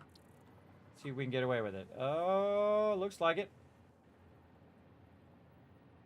Ooh, there. Okay, so yes, we got it. We're going to put that down. And then we're going to go ahead and add, again, whatever you make as the foundations of your blueprint, make sure you use those same foundations. Like in this case, you can see I'm using the 1 meters. I'm going to take those out, and then these were just to put that up on there. And then again, now we're going to end up with some clipping and stuff like that sometimes, but I'm trying to make it as slim as possible so we have the minimum amount of clipping as we do, which is why it just does the extractor alone, which looks pretty rock solid. And it should perfectly enclose the thing. Now again, see how this one's really close? Where we're going to have some issues here, aren't we? We certainly are. Now we can actually rotate this so that it is, these are not right up on top of each other. So if we rotated these the other way, we would have more of a distance between the two of them. So what I can do is say, you know what? Okay, change my mind here. Let's go ahead and give ourselves some more room. And then over here, same thing. Now, if you're going to change the direction, I would not use this thing that you've already aligned there. Same thing over here. Now, this one we could probably get away with it because we can just take out just the edge of this. My darn weapon. There we go. I can just go into regular mode here and just take these out. And I can still utilize this. I would put that up by 1. Take this out. You get the idea. See if we can get away with having that up a little bit higher. And again, we'll have these two aligned to each other like this. And then you can go either forward or backwards. It doesn't really matter as long as you have the same foundations. Take this out. And then extractor setup. And then rotate this around. You want to aim it at the edge of the foundations here and let it line up. There we go. Turn it around to the arrow. And then hit. I always hit H just to make sure that it may look aligned, but it's definitely going to allow you to nudge it and get it just right. And look at those two. Those two are nice. Nice, nice. Nice and lined up. Very cool. We'll build out a little area around there. Now this one's basically crowding this one over here. So we're going to take that out in the back, and we're going to go ahead and change our mind on these, and we're going to turn these the opposite direction, like this, say. And then this one I want to be basically aligned to that one. And we'll take this back out. That's now going to be in our way. Doesn't matter wherever I build stuff, everybody. It always has a tendency to be in the way. Also, bushes and things. Don't do that. Pick up these bushes. Get rid of them bushes. There aren't bushes in my beautiful thing there. Okay, and again, we'll go ahead and align it this way. Again, anytime you move your alignment, everybody, make sure that you are redoing the foundations so they are perfectly aligned. 1, 2, 3, 4. Whoop, nope. 1, 2, 3, 4. Nice. Just do this one over here while we're at it. See, sometimes it goes the wrong direction. That's from its rotation. So you got to go in there and you got to make sure it's rotated the right way. So this is the opposite way it should be rotated. So we're going to rotate it all the way around the other way, aiming at this, by the way, so we get that lined up. And then you want to go from the inside until it turns yellow. 1, 2, 3, 4. It should be good if that's straight. Yes, it is. Okay, and then hold down Control. Click it there. Hold down Control. Click it there. Easy. Now we've got these aligned in the opposite direction. And kind of feel like we'll try again to go up by 1. Go back by 2. Take out our little pole we were using there. Back by 2. And again, see if we can get away with not that. Getting our miners up there. We sure can. We'll put them this way. This one also. Take these out. In fact, you just hit G so you don't accidentally take out your extractor and just take out all the foundations. Oh, actually, I didn't want to do that. That was my bad. Well, I still have it on this one at least. I have to do that other one again because I hadn't put the blueprint down yet. Helps if I had the blueprint down before I take those last bit out. That's okay. We'll solve it here in a second. Let's do this one. Hit H, double check that it is aligned. Looks good. Okay, over here, we'll do this one again. Take this out.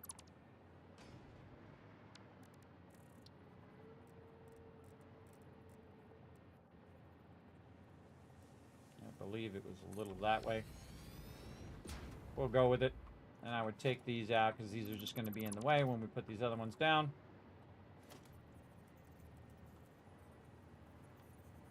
Go down, guy. There we go. Sometimes my guy just refuses to go down. He just starts floating off like he's in Willy Wonka or something.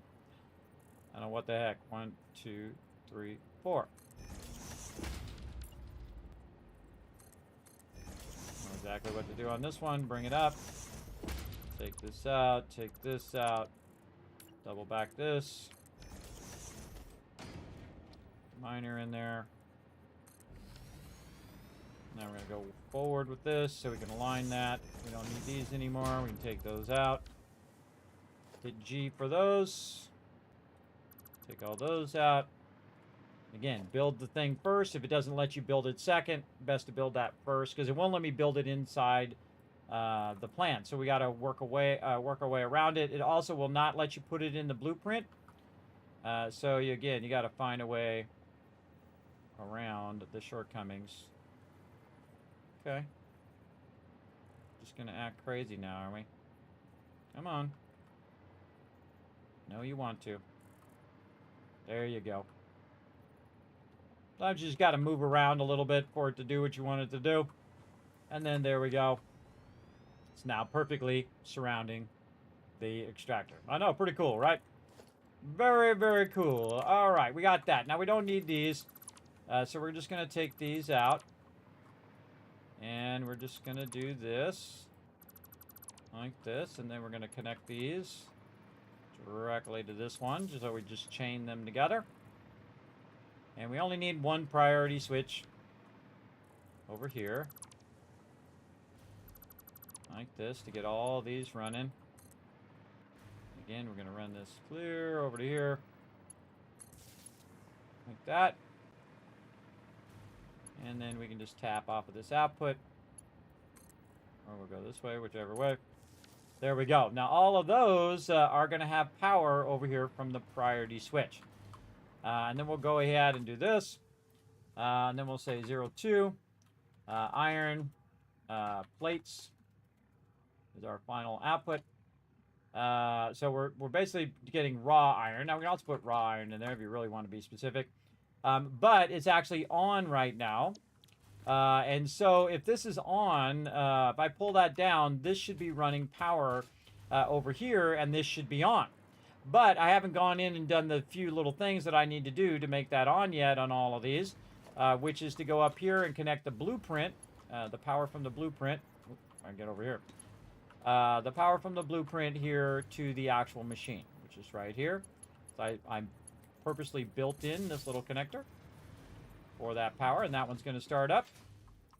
And then same thing over here. Connect those. A little bit of bushes in that one.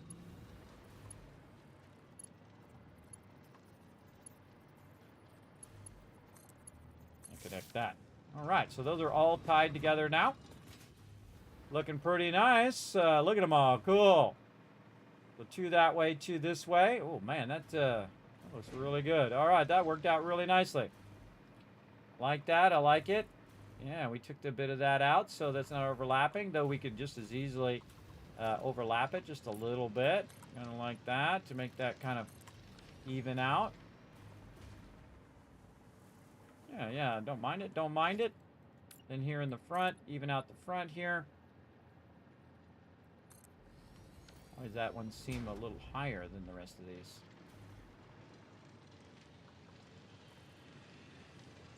Yeah, it's because this one here is actually lower because of the angle.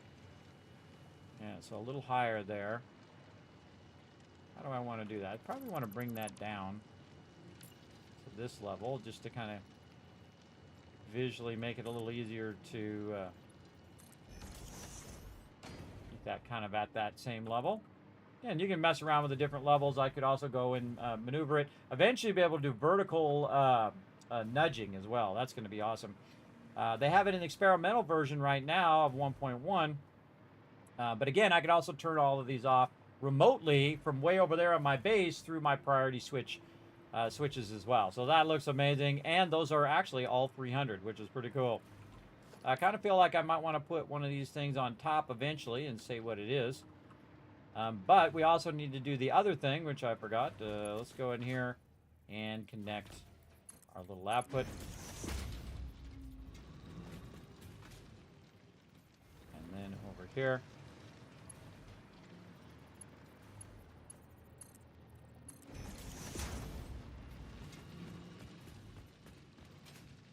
How do I know it's not working? Because I can't see the stuff on the belt out here.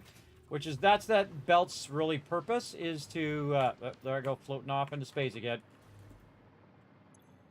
Stupid game. Stop doing that. It's usually when I'm, like, gonna build something and it just makes me float off into space. It's really annoying. I wish they would fix it. I don't know what causes it. Not my job to know. Okay, there we go. So now we should be able to look at all of them and see that they're all outputting and going around that little circle for now. Now over here we're going to have some issues because we do have some really tight areas here. But it's not going to be that big of an issue because what we can do is basically take this smart splitter and put something down below here and switch this to a merger like this. And then we can just go ahead and bring this into this. Now, what I really want to do is not necessarily do this side because I want to bring this down into here, which I can do. So I can go like this. And then if it goes like that, everybody, then it's going to actually just go one thing down. Okay? So you can actually do that. So a smart thing to do is actually put this into this side. And now I'm merging both this one and that lower one and then outputting here over to this one. So it's combining both of those together, basically. And so same thing here. I can go ahead and merge this together. Again, this is a smart splitter here. I can go in and bring this down into a merger. I kind of feel like I might want to merge on this way. Yes, merge down and out. How do I want to do it? Put the merger on top. This way. Yeah, definitely want this on top on this particular one. And then we can merge that up. And then we want to go ahead and merge all of these together. And again, same thing. We'll just merge it over here instead of running it over there. So we'll merge it. A merger on. Aim it in this direction. Merge this one down into that one. And then this one's going to come out of here and merge into that one. I know, right? I already pre-thought that all out, everybody. I was already that many steps ahead right when I started. That's when you know you played this game a lot. When you're about 20 steps ahead of what you're working on. All right, and then this one over here is going to go into this merger. Basically going to bring all of that from over there. At least it should be. There it goes. And basically all three of those are now combined into this one here, which is the one that's actually going to run up. Now, probably a smart thing for me to do is actually to redivide this again into a splitter up here at the top. And the reason why I want to do that is to manage the way that it goes up above, because I have it set up in just a certain way to basically come out of here and go into my buildings. So I want this to go just like that. So that can end up lining up to the rest of my buildings. And so there we go. We basically just combined 1,200 together. Very nice. And now we want to build a place in which we can store all of this raw resources, kind of like we're doing over there. We can see that this is up really high, and we're just basically going to build the same thing at all the different nodes and give it its own unique node style. Extraction style, and again, you could build really an infinite amount. You can also take cues from real life extraction, real life factories, that kind of stuff. But you can see that I have the pillar supports up on top here, which are going to get this going on, and then we'll be able to align our thing up there on top of those pillar supports. So let's go over here and do that to this one. We see our guy flying through here. I wonder if he's going to end up going right through the middle of our thing. He probably is. Every time I build something, that dude is always trying to run right through the middle of my building. I don't know. He's kind of crazy like that. All right, what do we need? We need our base pillar here. Like this. And like that. Very nice. Then we're going to go ahead and use our foundations. And put our foundation on there. And we're going to run this forward like that. Can't remember how many foundations forward it was. Let's go look. I think it's probably 3 because it would be somewhat in the center, but maybe it's 2. Let's see. It is 1, 2. So 2 forward and okay. So this, yeah, again, this is 6 by 6. So we're 3 heavy on one side and then 2 on this side. I'm actually going to go the other way. I kind of feel like though we have this set up for 2 by 2. So yeah, so 2 by 2 on the left. Let's just do it the way we have it. And then we're going to let it hang a bit towards the right side. So what we're going to do is we're going to basically take these out like this. Extend these out this way just to make it a little easier for us to align our blueprints. Remember, we have foundations on here, so the foundations are going to help us align it to the top there. We can actually take this out here. That was just visual stuff there. And then now what we're going to do is our mega storage. And we're going to try to hit it on the edge here, because sometimes it's very hard to see. Then we're just going to hit H. And we're going to see where, again, where the center of that should be. I would say over this way. All right, now we're going 3 this way. So this one's going to go off the side a bit like this. So when we go down here, it should be 2 and 2 forward. Looks pretty good. Let's give it a go. See what happens. Now, we did this correctly. The output of the lower extractor is going to end up going straight to the input of our storage up here. So we should be able to take this and run this up and then transition this to our storage.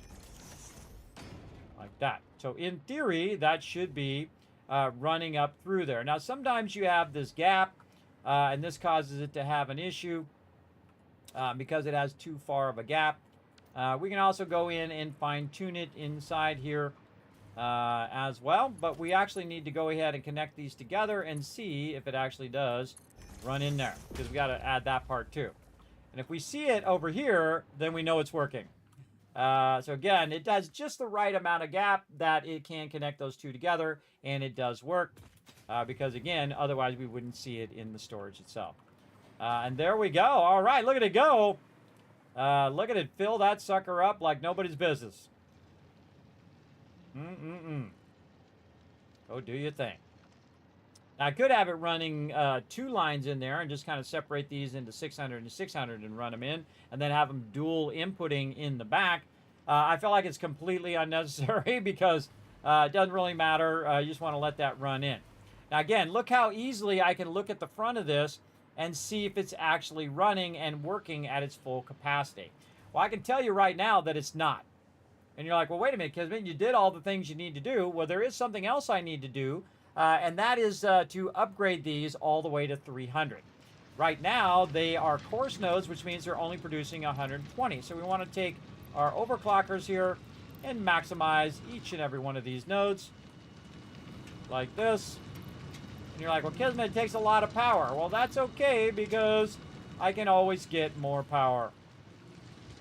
Power is not that big of an issue once you get to this stage for sure. There's 300 there. And then we're here, 300. And there's our 1200. Now, I purposely let it run at the lower rate first to just try to clear any backlog that it had first. And then start it up to its full potential speed, because it takes a minute for it to actually get back to that speed. And now you can see it's running way faster just by the amount of stuff that's running down the belt. We can also see this not in overflow, otherwise it would be here. This one over here is doing overflow as well, but it's actually unnecessary to have this whole side in overflow here. But if it does go into overflow on the first one, I'll know that that one's on overflow. Then I'll know that this one's on overflow, and so on and so forth, and down the chain as well. So that's a total of 1,200 right there that we're using, and then running into our storage. Yeah, there he is. What's up, my brother? By another mother. Now we got to watch out for our little guy here. We're going to modify this so our dude does not get blocked there as well. All right, so we'll pick this up. We're going to go ahead and see if that aligns. It does. We're going to put another storage in here as well. Like this. And then get our storage. And we're going to align that right there. Hit H. Put that in there. These are all built to go together. They're built in a modular style. And you can see that they just sit right on top of each other. Perfectly, right? Now this actually is only there so I can grab it to put it out here. Like this, and then I can grab the style. I can copy it, paste it, copy it, paste it. And this is going to be iron, raw iron storage. Right there. Nice. And then this, raw iron, or just iron, I guess it's called. Iron ore is actually what it's called. Oops, didn't get it. Look at it again. There we go. So let's actually call it by its name. I usually call it a raw iron, but we'll call it iron ore storage. Just to be proper. Then same thing up here. We can go ahead, just pick up either that one or this one. Doesn't really matter. Stick those right there. And since these are both the same thing, I can just copy this. Paste it up there. Copy this. Paste it up here. Now I like to put the signs separate because you can't control the font size on the thing when you have the that thing there. So that's why I create two separate signs. And then I just take these signs out because those are only there as a template. Like this. And now we have a lot of storage. So now we need to transition between this one into this one up above. And again, I have it set up so I can go ahead and just run it right from one to the next like this. And then I can also go in here and add this transition. Again, you can't put that on the blueprint because it's on the ground level. And then if we look up here and we see a whole bunch of iron ore coming through, then we know we did it right. Let's go to this side. Absolutely. Nice. And that's a whole lot of boxes in there, but that's like 30 boxes of it. I could make it even more if I wanted to, but I did leave some room in there just to make it more fancy. So we can just walk down the side and really gives you like a warehouse feel in there instead of just jamming as many possible in there, which is normally what I would do because that's more efficient. There you go. You have it sitting on the thing there. Very cool, but we wanted to make it look even cooler by go ahead and putting our little supports here. Now on this one, we can just have a little bit of fun and just use this one as the actual support like that, which is pretty fun. Then over here in the corner, let's make sure that this aligns nicely. And this is totally embellishment here. This is completely unnecessary. But we'll do it anyway because it's fun. Big metal pillar. Oh, gotta turn my zoop on. And we'll go ahead and run this down to about there. Let's see how this looks on the bottom. If I take this one out. Get away with that. Oh, floating. Don't like it.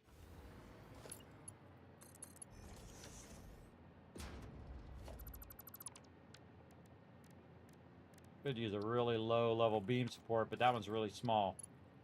Alright, we'll go with that. I like that. Same thing here.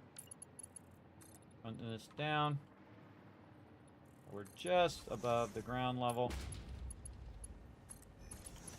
Good. And then over here, let's see what we got. That's about right. And nice pillar support there.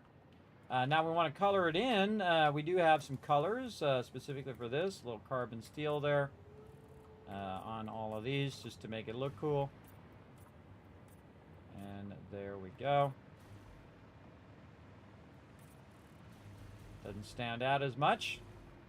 And looks pretty stealthy and pretty cool. Again, we just made that like this, everybody. Boom, boom, boom, boom, boom. Now, we got a lot of iron ore storage, except for we got a little bit of a height problem from our little fly guy who keeps flying by over here.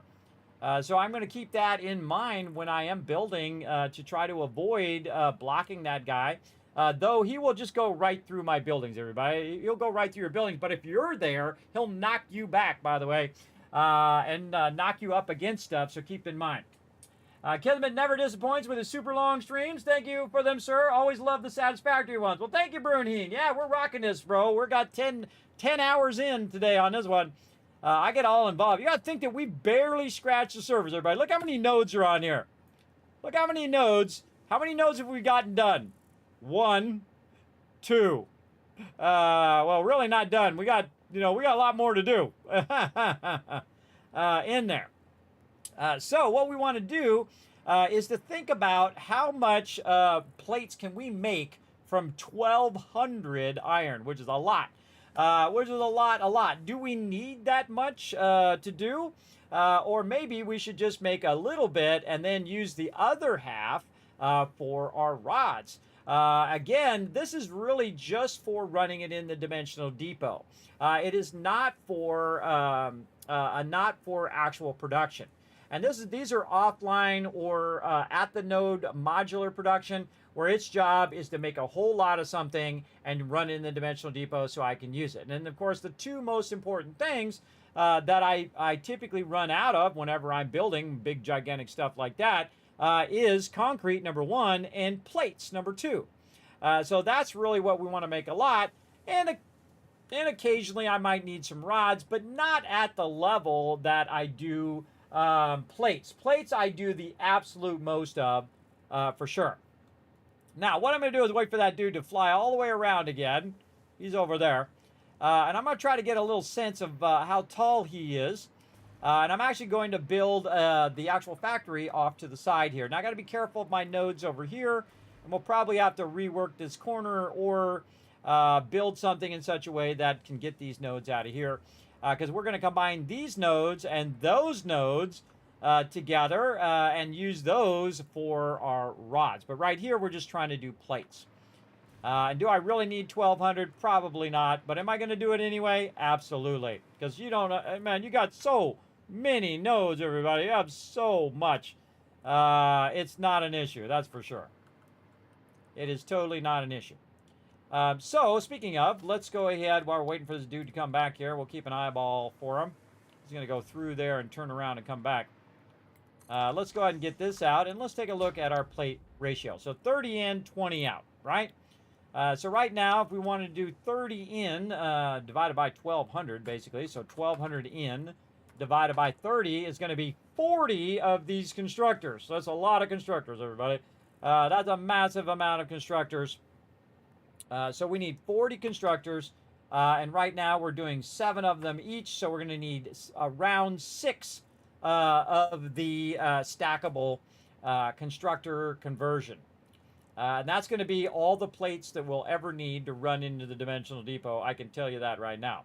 Now, because there's a diminishing thing that happens there, we actually lose some of the plates. But the thing to watch out for when you're doing this is that we also need to convert it into iron ignits. But iron ignits goes 1-to-1.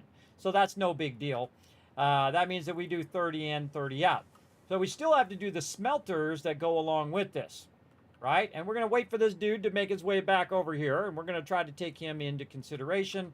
We're going to go ahead and make ourselves some pillars here to try to get the height at which dude is coming in here. And I've seen him coming over here, so we'll see. And maybe even higher. We'll try to eyeball this. Probably should bring some power up here. Just to make it easier for me to go up. All right, brother. How high can I build? Maybe get some foundations, too.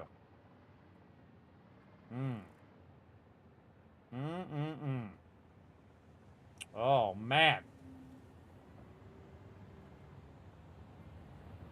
Okay, not much higher than I already got.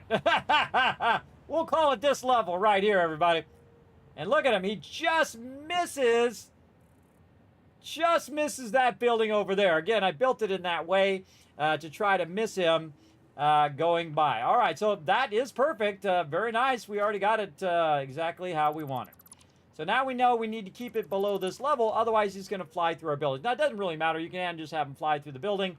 But I'm going to go ahead and build it in such a way that he doesn't.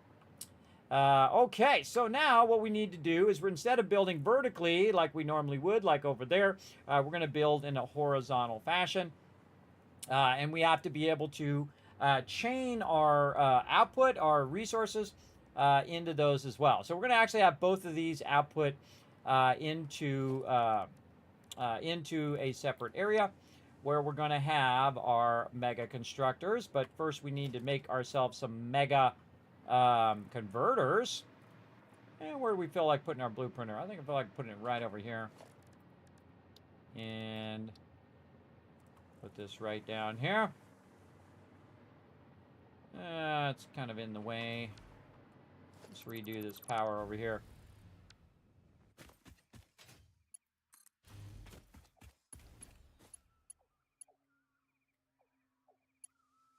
Too long.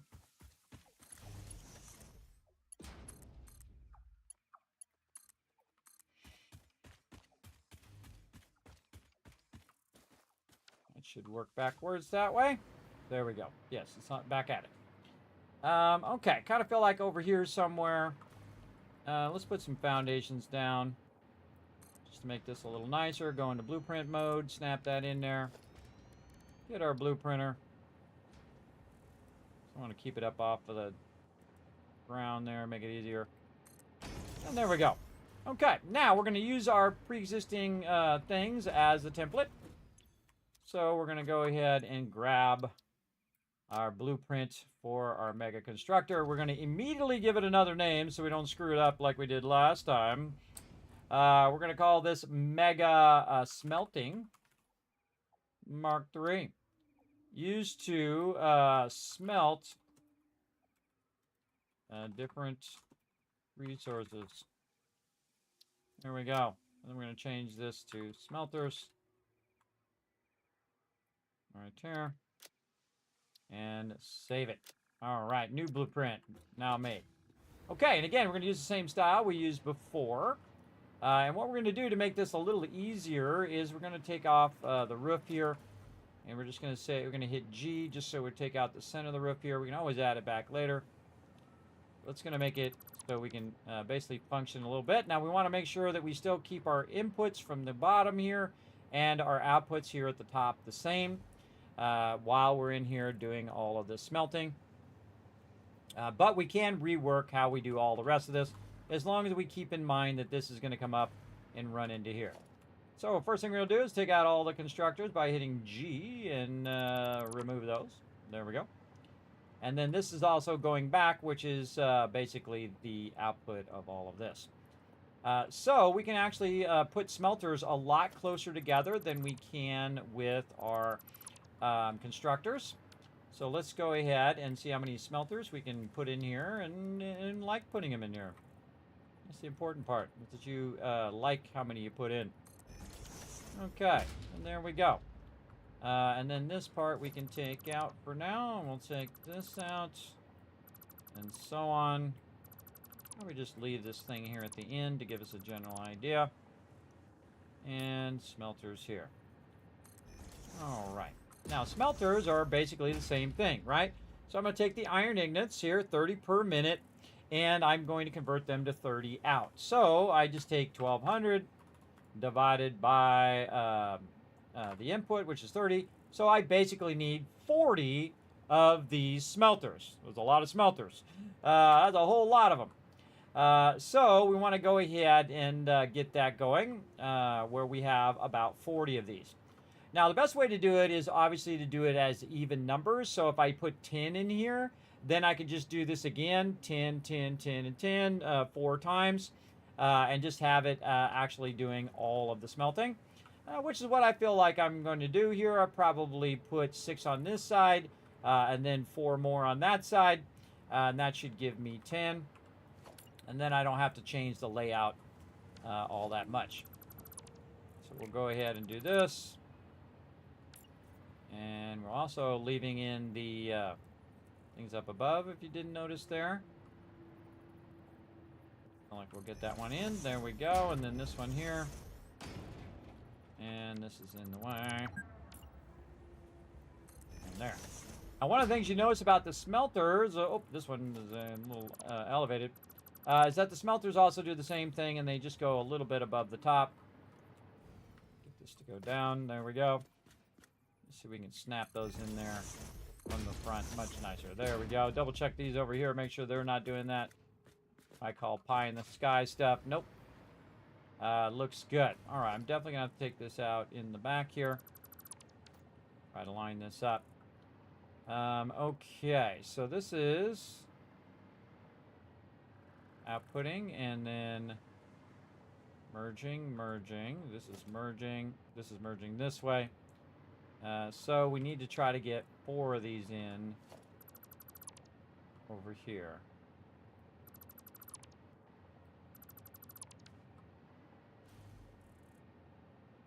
This is doubling back to split this way. And this is actually outputting and going this direction. Okay, so we're going to try to get 4 smelters in here. We'll see what we can do. Start from this left side. Again, using a pre-existing blueprint makes this a little easier. We might have to really nudge that up there. 1.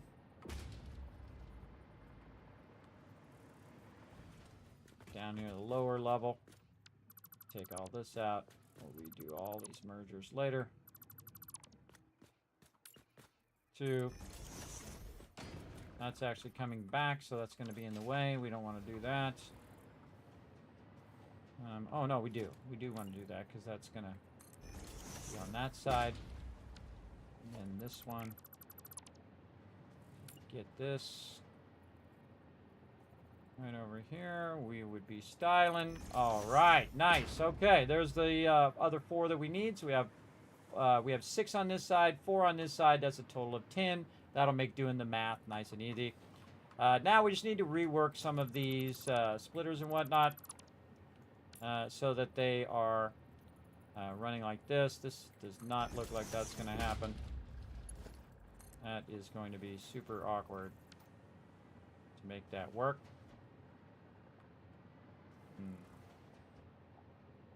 We do this. What if we just do this instead?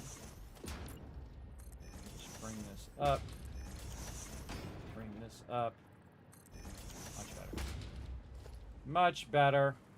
We'll have to bring that belt under and then find a way to bring it back up again in a bit. But right now we're just going to do our lifters, which is going to make this work. Okay, so let's go ahead and then put our triple stacked ones here. We're going to go this way.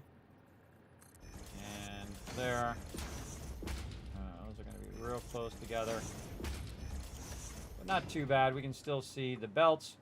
Always put your lifters in last. Like this.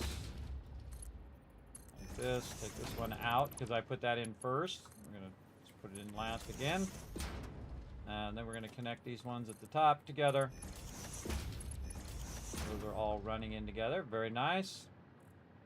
I kind of feel like we could take this one out and take this out, and we'll redo all of those power lines later. I want to go ahead and figure a way of doing this.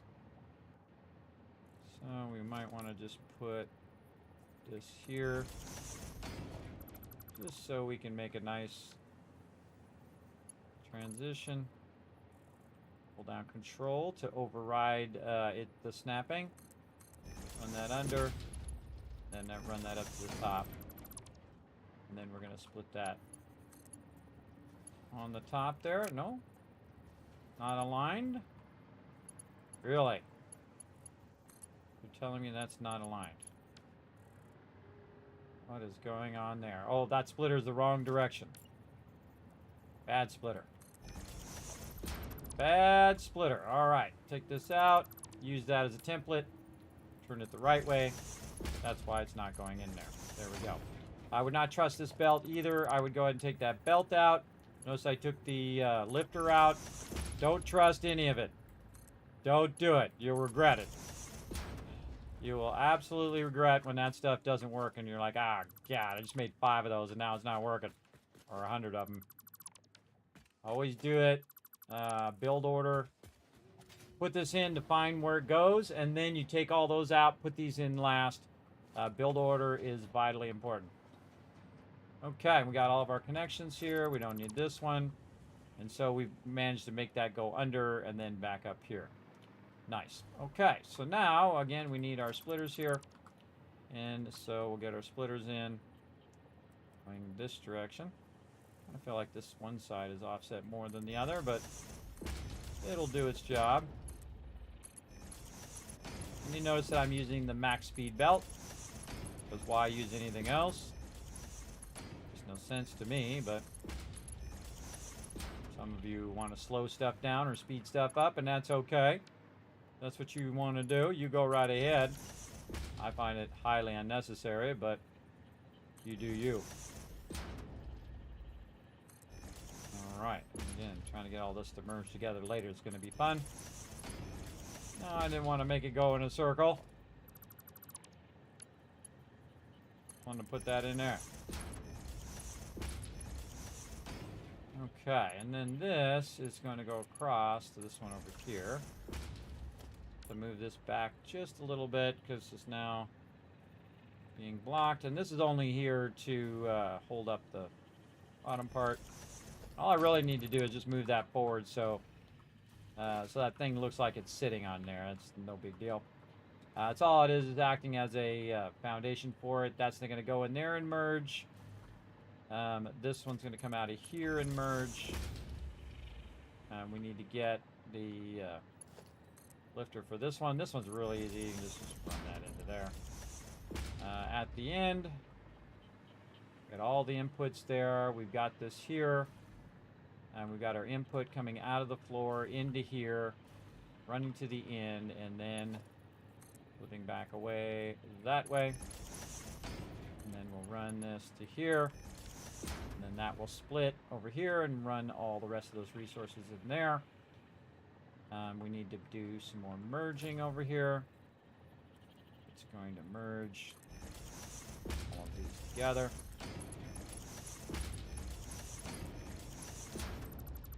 Missy clicky all day today. A lot of misclicks today. Okay, looking good, looking good. Mergers over here.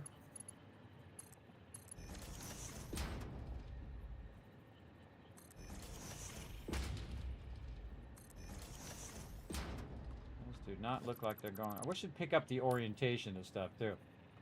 What's going? Oh, it's going in the right way. Yeah. Actually, I did have that right.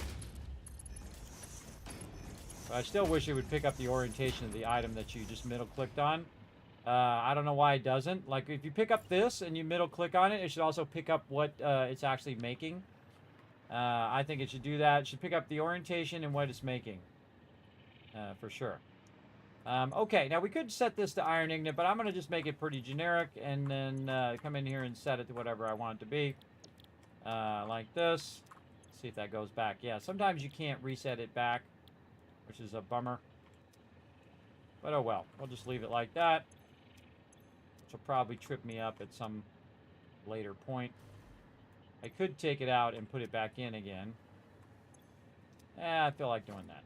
We haven't done any power runs yet, so now's a good time to take it out. Have it back in there. Do all of our power lines. Okay, so all that's good. All I have to do is just bring that stuff up from underneath or route it in such a way where it ends up here and then runs in there. And that will basically do all of those. and then merge them all together. And then you can see here, it's then going to go up into the upper area. So we got that done. Now we need to do some power runs. So we're going to go ahead and get our thing here. That does not look like it's going the right way. Let's go like this. Like this. Yes, much better.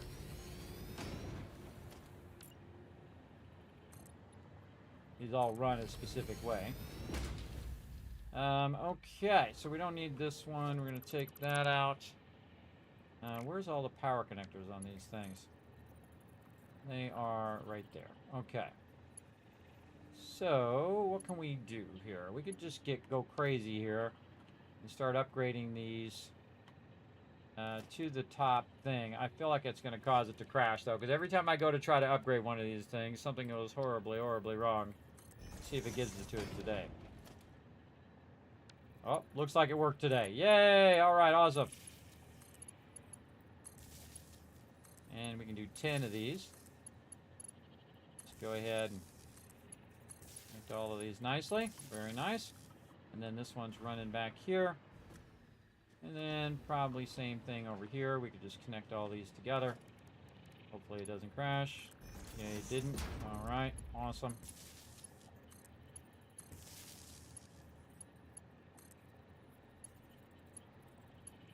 Make sure it doesn't make its own individual node, which I've had to do before many times. And there we go. All right, plenty of lines connected. And that's 10 of those together. It looks like the only thing we need to do is just add this and add that in. Let's go ahead and give this a different color. What's a good smelting color? These are good questions. Maybe just a chrome. Huh. Really? The chrome finish just makes it look black? That's just reflecting the light, so that's not going to work. I don't like it. Not using it. What about green here? Nope. I'm always pretty good at knowing exactly what I want it to look like. Yeah, I think I like that. There we go. A little bit of red in there. Just to give it a different look and a different vibe in here. Go around and give it all a different vibe. These lifters and all the different machines. Did those here and here. That one's not. Oh, because that one's a merger there. Lifter, machine, lifter.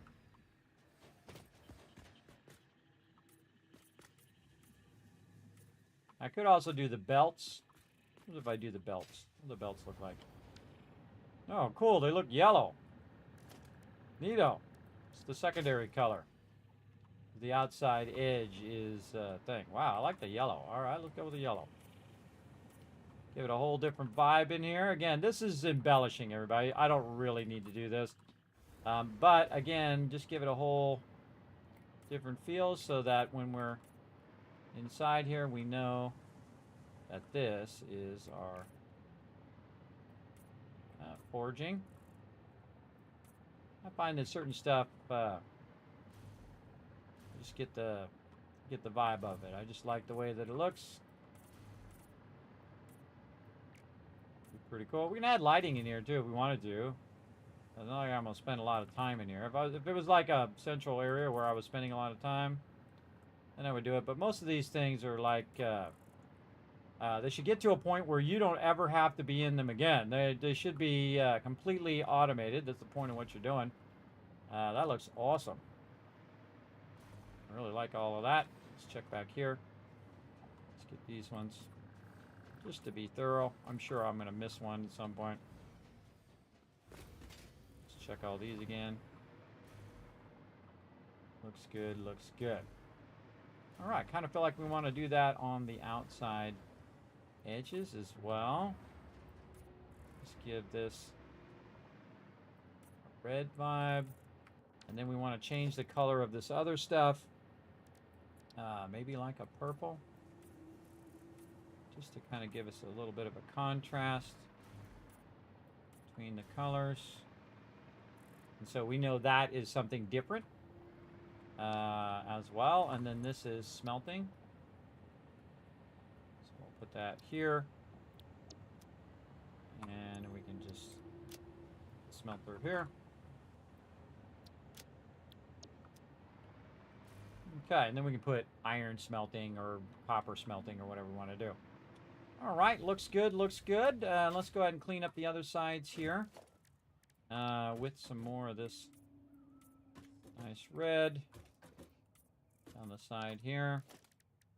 We can adjust these things globally to change the color, but it'll affect all the other ones, which I don't want to do. All right, and then around this side, and we'll give this its own separate vibe. And most of the time, by the way, when I'm playing this game, buddy, this is the most I ever do of this. And this is all for your benefit. For me, perfect square boxes. They're very efficient. They take less resources. Bam, they take less frames per second. And bam, you're done. That's efficient. But this is beautiful. And so, you know, you want to sometimes have a nice little mixture of both. Okay, so that's all good. We've also got our power squared away there as well. And that power is going to be tied to the extractor in this case. Like this. Fill in the rest of those. We got those all looking good. Looks good. Yeah, we can see if those are running from up above here. And that's looking rock solid. I'm stepping out of the car. The back seat is getting too hot. I know, right? Having too much part in the back seat there. Yes. I do stream a lot here, big time. All right, let's save, confirm, and good to go. All right, it's kind of like whatever vibe that you want to give off, everybody. Again, it's all up to you.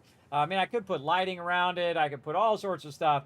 But I'm just giving it kind of a more of an industrial feel with all the beams and supports and all that fun stuff. So we can take this and we could basically put it right next to the iron ore storage here.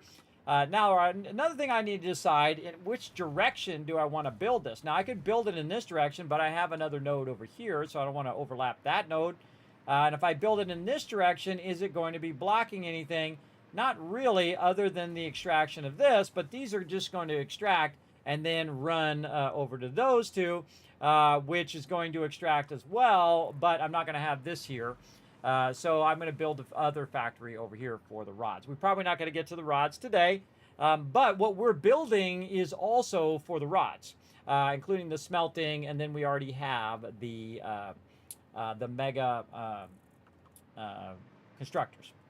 And those are an odd number. They're like on 7, so we'll have to create multiples of those and probably end up with extras. It's okay. But we want to do smelting. Now, again, since this has 10 in there, we need 4 of those over here. So to make 4 more of those, we can just go ahead and run a little thing like this. And again, we're going to watch out for our little guy who's going to fly by. He's going to test us out every now and again while we're doing this.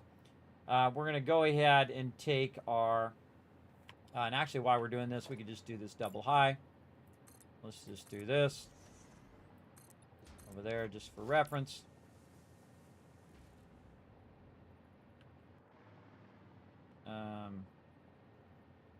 Double high off of that. So it's actually 4 high. Yes. But I double check that. Okay. And then we'll do the bottom one first. So in theory, we should be able to go in and say mega smelting. And put this here with the arrow pointing forward. Find the arrow. There's the arrow. All right. Now, I can just butt these right up to each other, right next to each other like this, which might look cool. How do I feel about that? I can always run through them, so yeah, I kind of like it. Let's try to put those right next to each other, see how I like it once I take this thing kind of out of the way. Hot damn. Damn, that looks good. All right, here comes our friend. He's going to try to trip us up. Let's see what happens.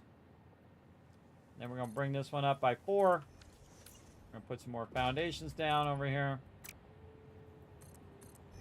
Again, we're building to accommodate our little flying friend here. Making sure not to build up too high. And again, we're going to put another row of this in here so we can then go ahead and put another one right on top. Oof, so feisty.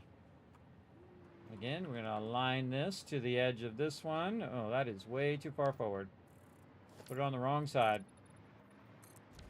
Wrong side of the fence.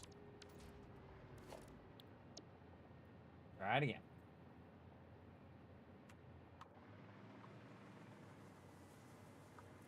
Looks good, looks good. Take all those out. Take these out.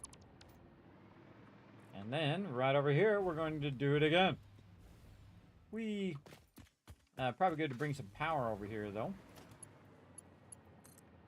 Just make it a little easier for me to do my thing over here. Now, again, eventually I'll run all the power to all of those.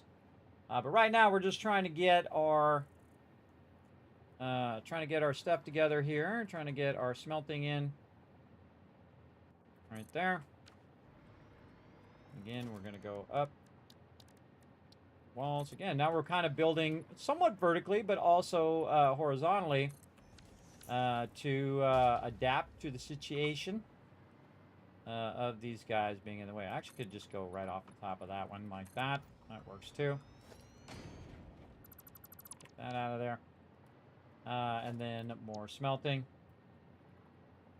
There'll be a lot of sweet smelting going on in here. Line that up. Looks good. Arrows forward. Okay, now we're going to have to do a little bit of magic here to make all this work. Because what we're going to need to do is, because these are fed from, basically from underneath, we need to get the storage here to run into these. Now, I have 2 separate storages, so it's easy for me to go ahead and utilize the one storage that goes to these 2, and one storage that goes to these 2, or I could combine both storages and just run them to them all. I kind of feel like I'll just basically use the outputs of each storage to run to the inputs of those. So we'll go ahead and run over here. Look at all these kind of working away. So cool. No backlog yet. This one does not look like it's working. Oh, it is working. Just sometimes lags out a little bit. All right, we'll let that run. Okay, so we've got a storage here, and we want to go ahead and connect our output that we built into it, just in case we needed the output, which we do now. Thank you very much for that, Kismet Love Train. Who's that bringing the love in? Oh, man, who is that? Brunheen with the 15 months of sub love. Thank you, sir, for the entertainment. Thank you. Thanks for coming in and hanging out.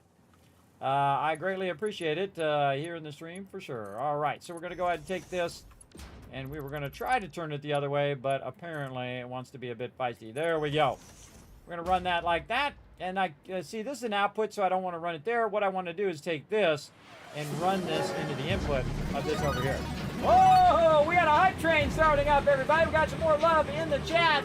Funky Rude Dude bringing in the 12 months. You just got your dragon wings. Hey, look at that. You hit your 12 months thing. Let's show them some love as well in the chat, everybody. Remember, these are the people that keep this stream going. Now's a perfect time to sub, resub, give some subs, and whatnot to keep that love train going. If you want to donate to the Vault Van Life, also a great idea. If you got some bits laying around, throw those bits in there. If you do $15 or more of bits or donation, you basically become a Vault founder of the Vault, and I'm going to have your name inscribed in the van itself. A real-life van, everybody, that I'm going to build out like a little, one of those Vault van lives with the bed and the kitchen and the thing.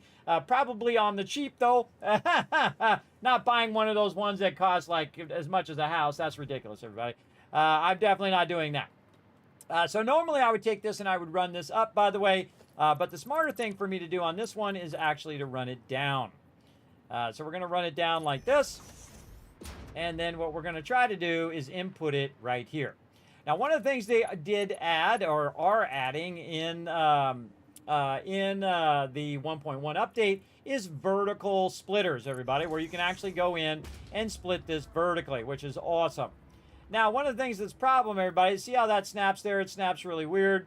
It snaps really weird there, so that's not going to work out too well.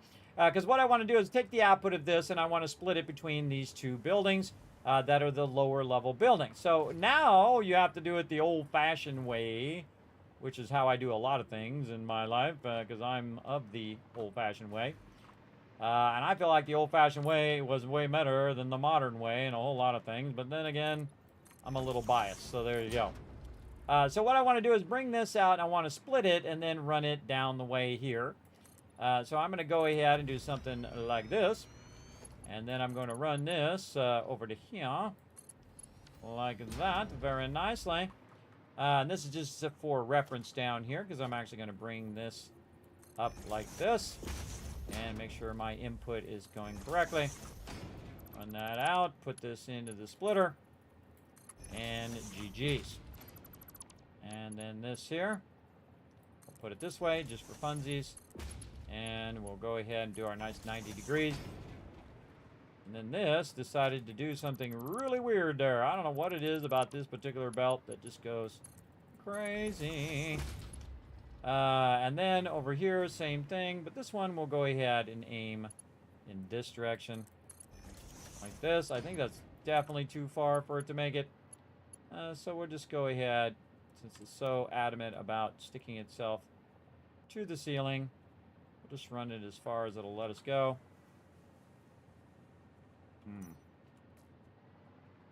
Where is it? Right there. A little hard to see. And we'll back it up just a bit. Like this. Then it should do the rest of the work if I turn it on straight mode. Nice. Okay.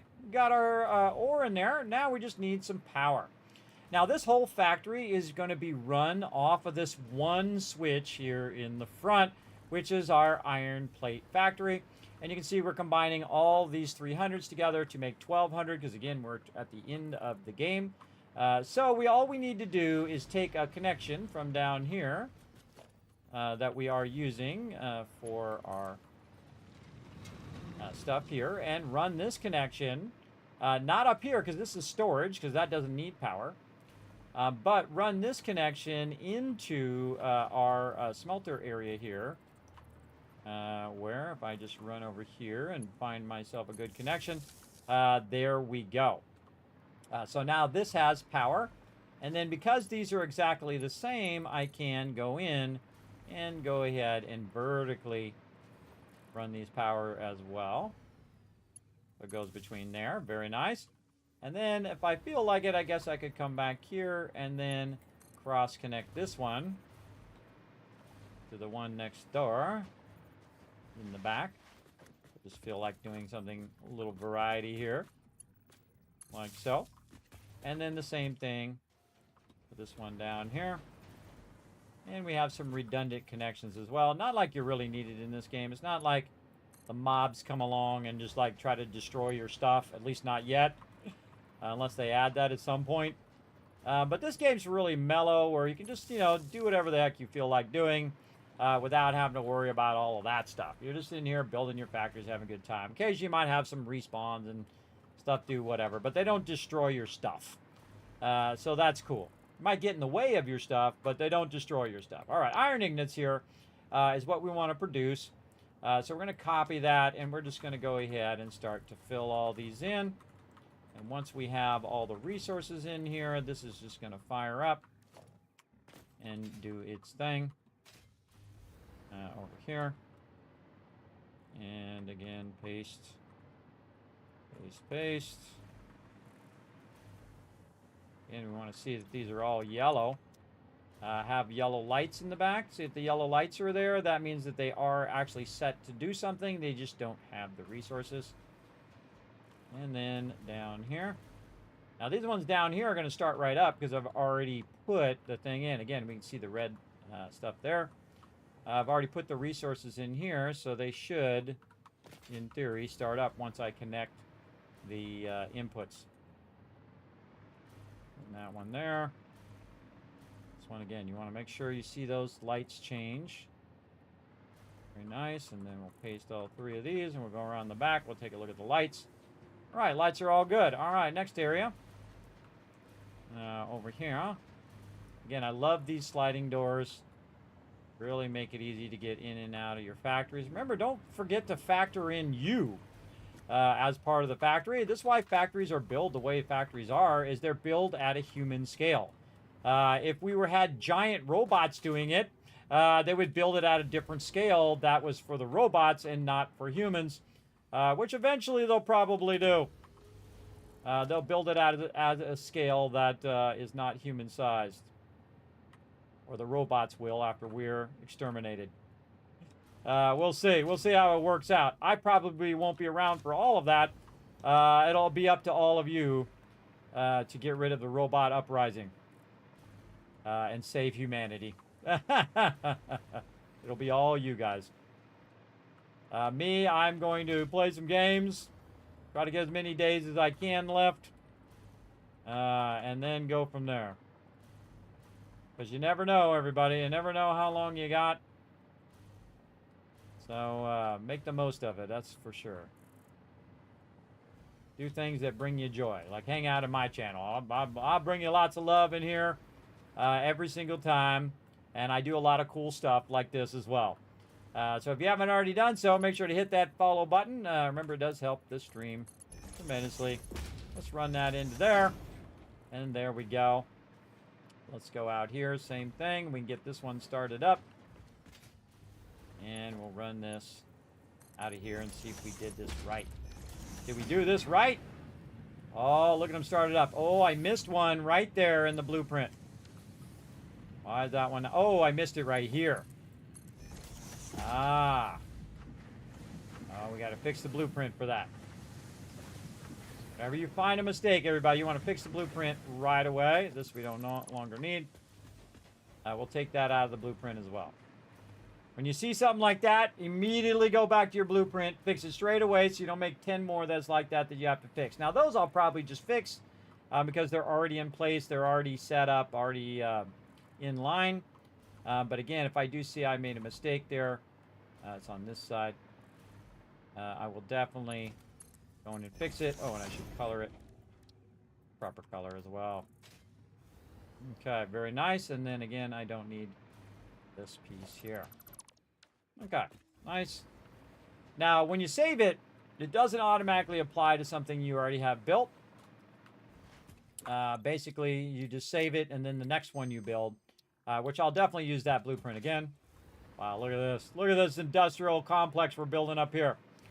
Then it will apply to that one. And again, we can just manually fix this now that we know what the issue is. And again, I would also fix it straight away so you don't have issues with it. And we'll also color it properly. Set this input. Put that input in there. We'll make sure that it is going to the upper level. It is. Okay, good. This is all looking good and doubling back.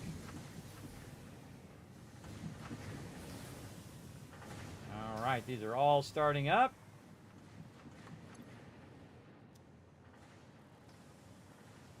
Not getting much back here.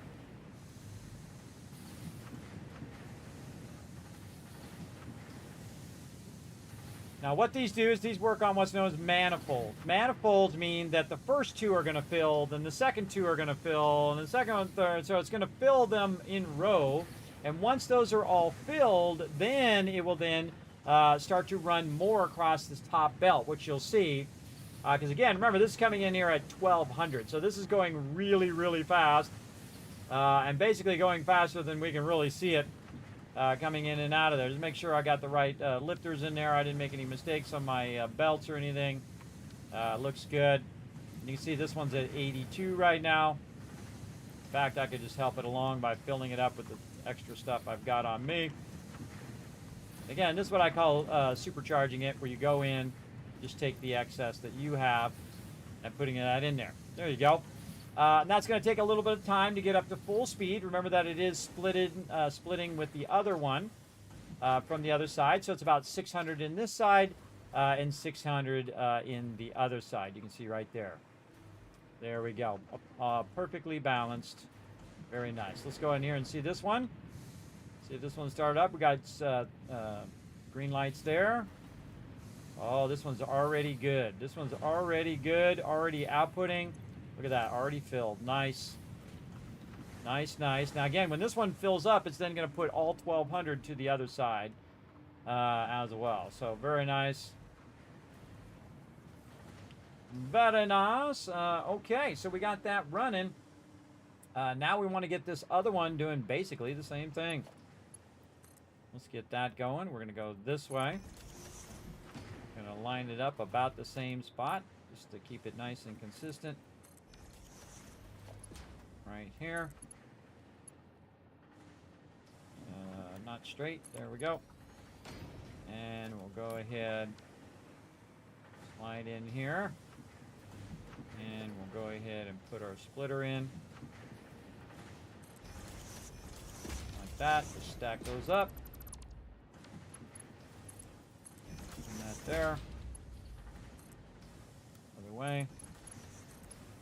It's 90.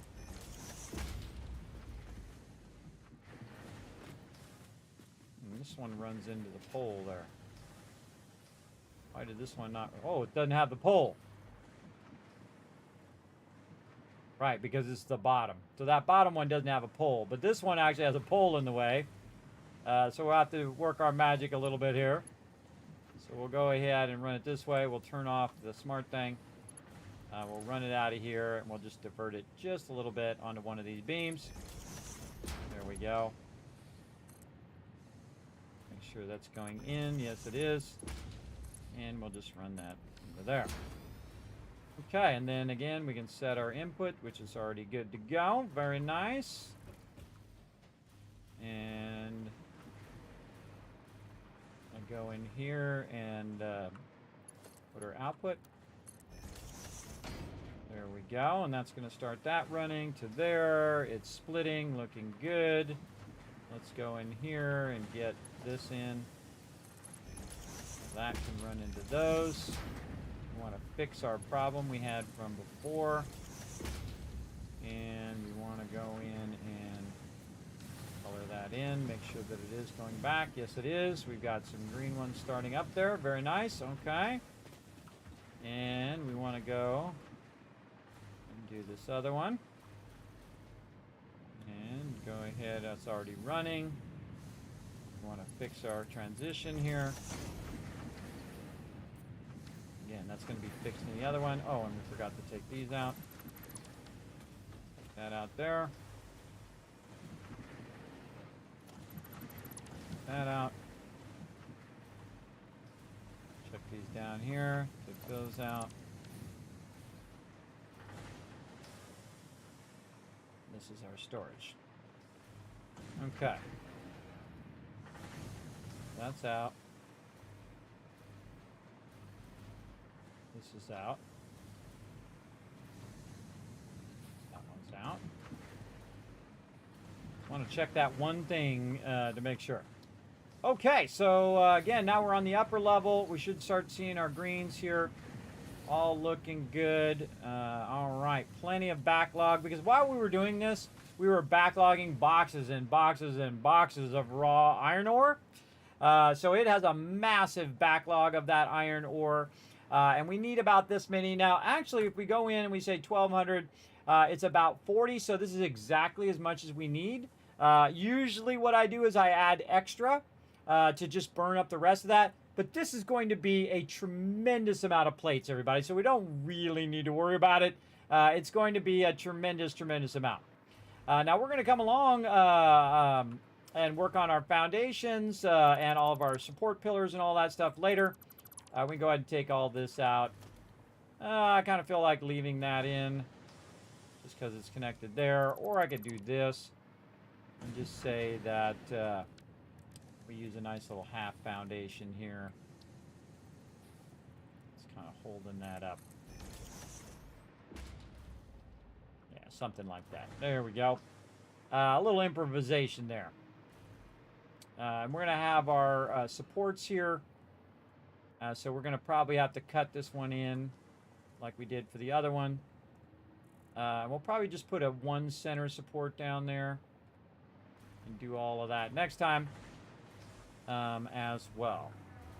Okay, so now what we're doing is we're producing a whole bunch of iron ingots, and we need a place to store those iron ingots, much like we did there. So now instead of going vertically, we're going in a horizontal way, but we're still stacking, but we're kind of accommodating our little flying friend here so he doesn't end up our thing. Oh, he actually...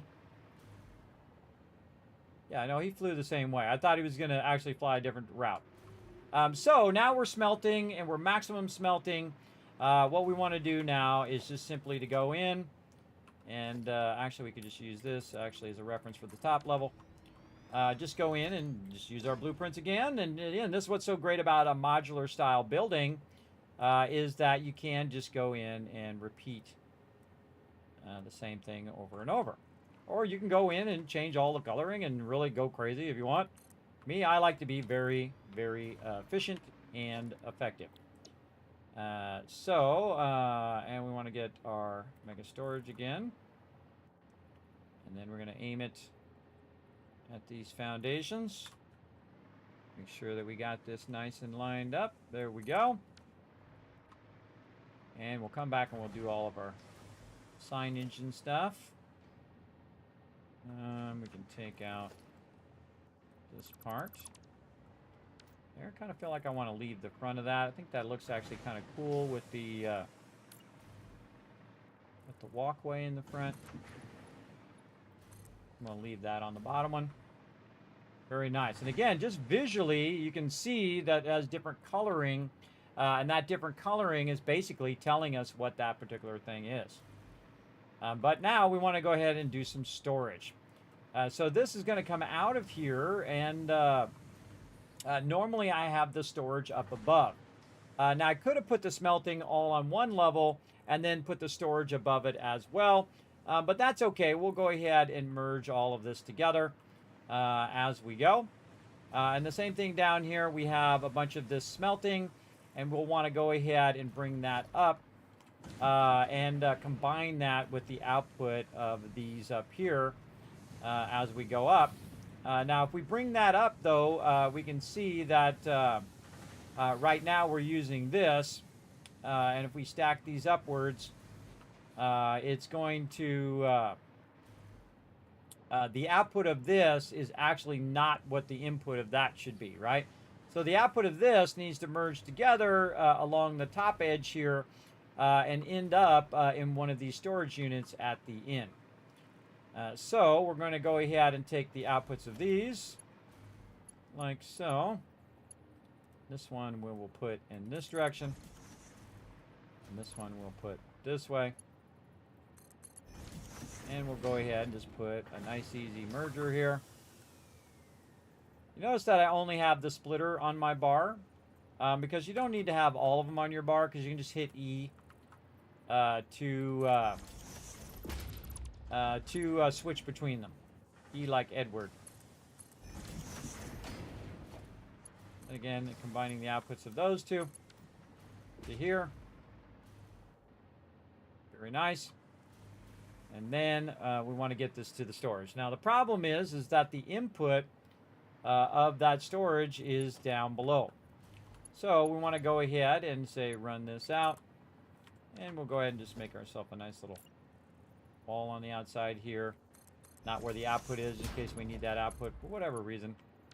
We should have backed that up just a little bit more, I think. But I think we can just get away with this. And combining both of those together. And then again, down.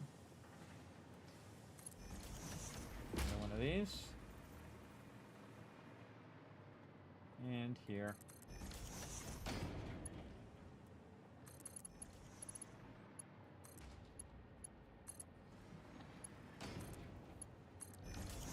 Okay, so that one's going to go into the bottom storage. And that bottom storage is going to come up and go right into those boxes. And away it goes. All right, very nice. Same thing up here. We're just going to go ahead and bring our output out. put our merger in there. Now, I only put that there just to make it easier for me to see how the merger is going to sit on there. And then I always take it out because it's going to just screw you up. It absolutely is going to just hose you over if you leave that there. And this one like this. Merge across this way. And we'll just align these like we did before. We could just turn this. Why didn't I just turn this on the other one? I'm going to turn this, duh. Take all this out. Put this down here. I'm going to turn it so it just goes straight toward the thing. That's going to be way cleaner. Like this. This across here to here. And that directly to there. Go fix that other one.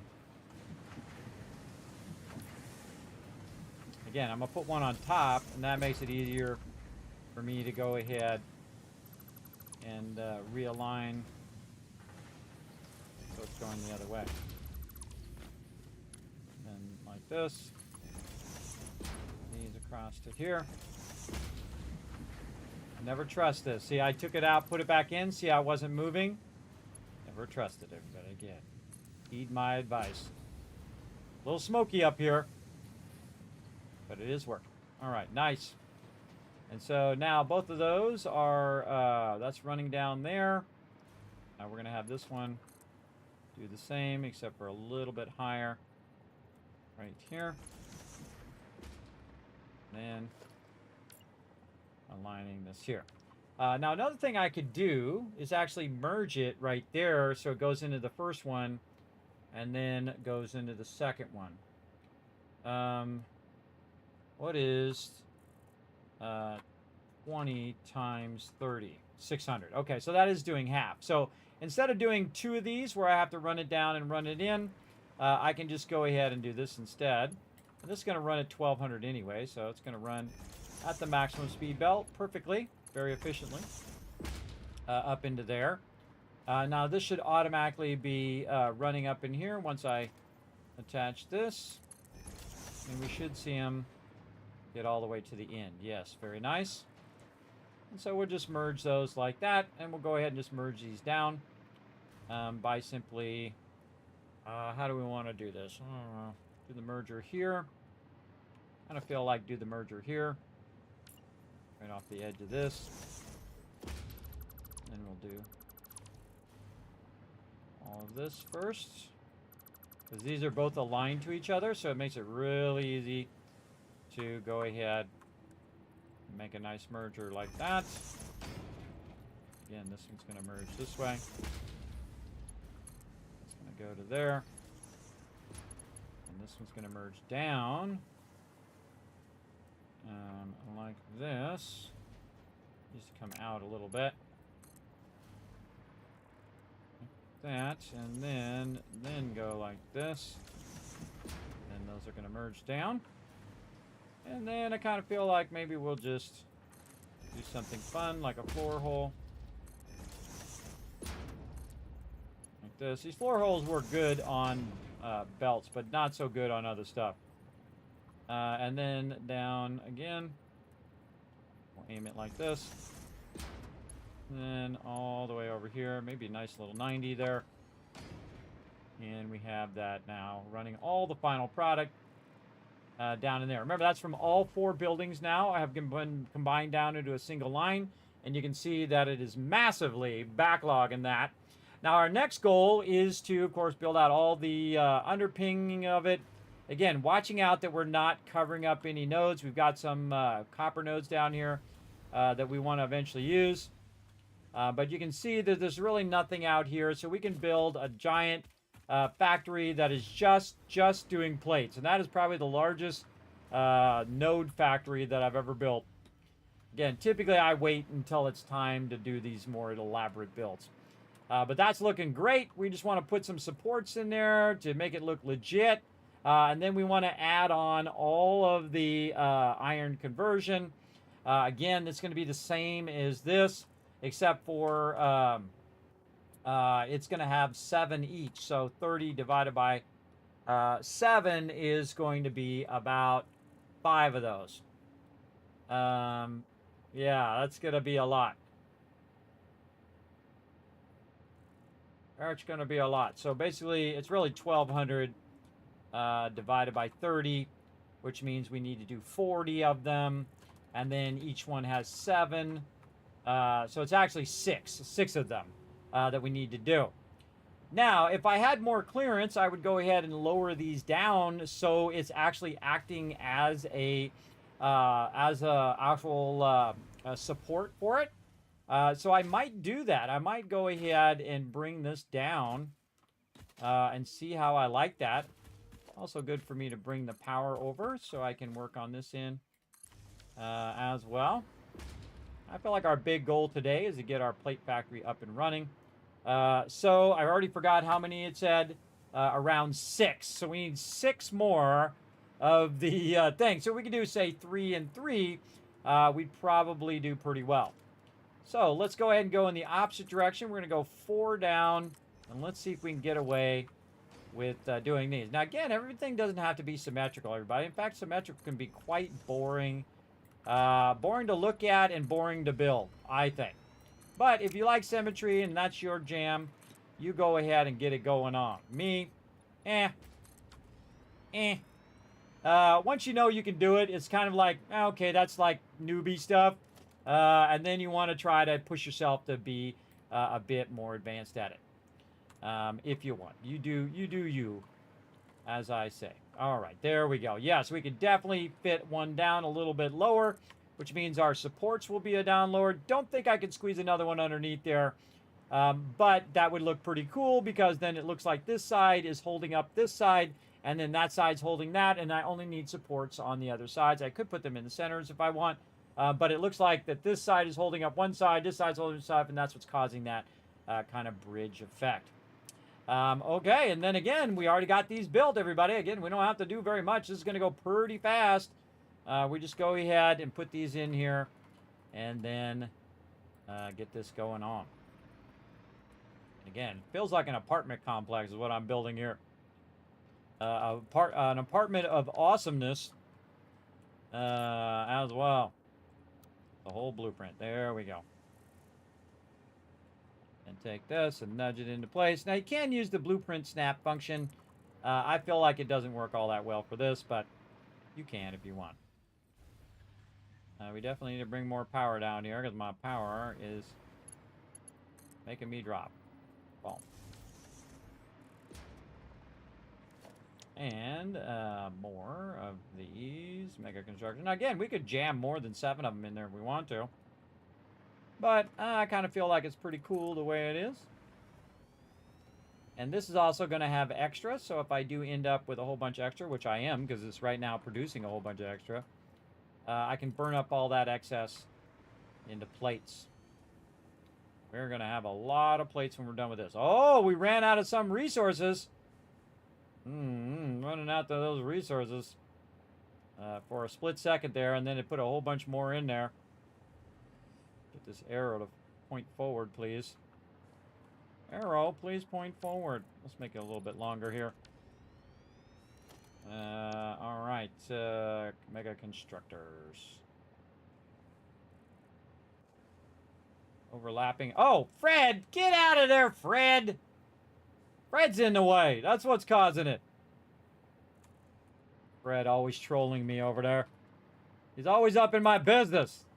Fred, go find something else to do. Go on. Keep going.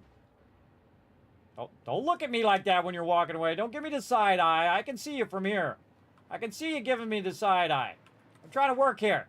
Can't you see I'm trying to build stuff? You see I'm trying to build something awesome over here? Just like my children. Never listens. Now he's going to come over here and get in my business. Has a listening disability. Okay, so now we went ahead and we stored all of this. And again, we're going to need to take this storage and run it underneath so that we can run it up into here. Now, the smart thing to do on this one, it would be to split it at the bottom and then just run it up through all of the production because then all of the production would be output and then also chain all the output of the production upwards as well. The output eventually up through the top. So We're going to go ahead and get it going on. And try to get this going here. Okay, so we got this running up to the top one. And now we want to go ahead, and we'll come back to all the labels later on. We want to go ahead and run this back out again. We're going to need to get it back down to the bottom. Kind of feel like we'll move this over here to this output. Or we could just use the output, even better. Even easier, and that'll offset it. Again, we're going to output this right into there. We should see a bunch of those. Very nice. Okay. And then we're going to take this and we're going to run it down. Back down again. What's going on over here? Somebody's getting rowdy. Somebody's getting rowdy over there. Might want to plug all my power in while I'm thinking about it. And again, we want these to chain, everybody. We do not want these to be on their own power line. See, I've got a bit of power running here. I don't want to connect it to that. I want it all to go back to the node. So one switch, turn the whole thing off. Easy peasy. So over here, I'm smelting. I can go ahead and take this smelting connection from over here and just run it over here if it's going to reach. Let's see. Let's see what happens. Ooh, I can just do it like that. Okay, so I can just run it, say, to there, and then connect it there. And then from here, I can grab this one. Right to there. Oh, I missed one.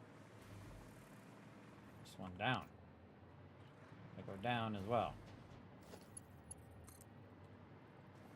Down to here. There we go. Very nice, very nice. And we already brought it across. Bring it over here. I don't think I did. I try to put them in such a way that I can cross-connect all of this.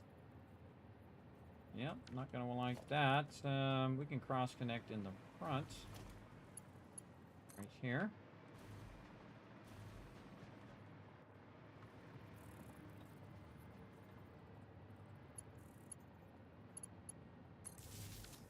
There we go. So we got power there.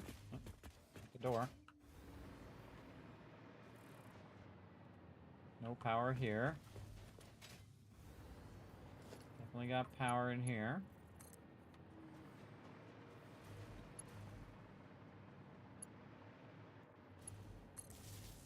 Okay, so power in there as well.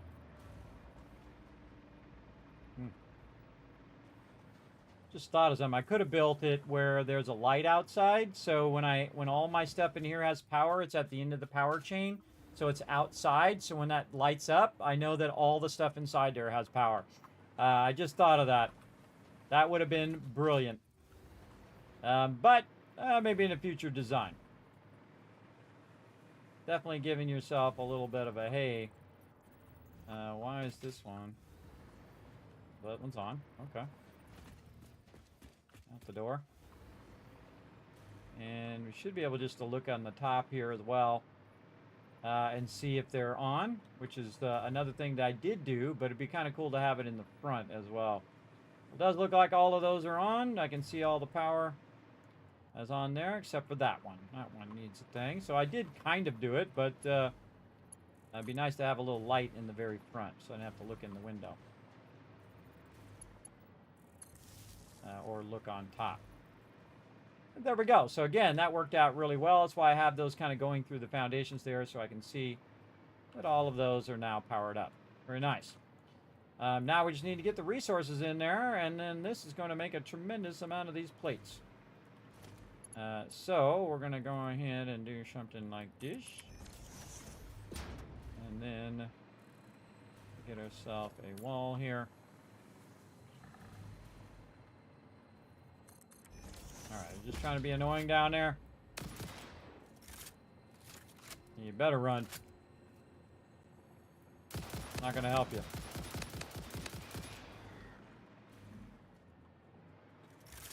Oh, there he is.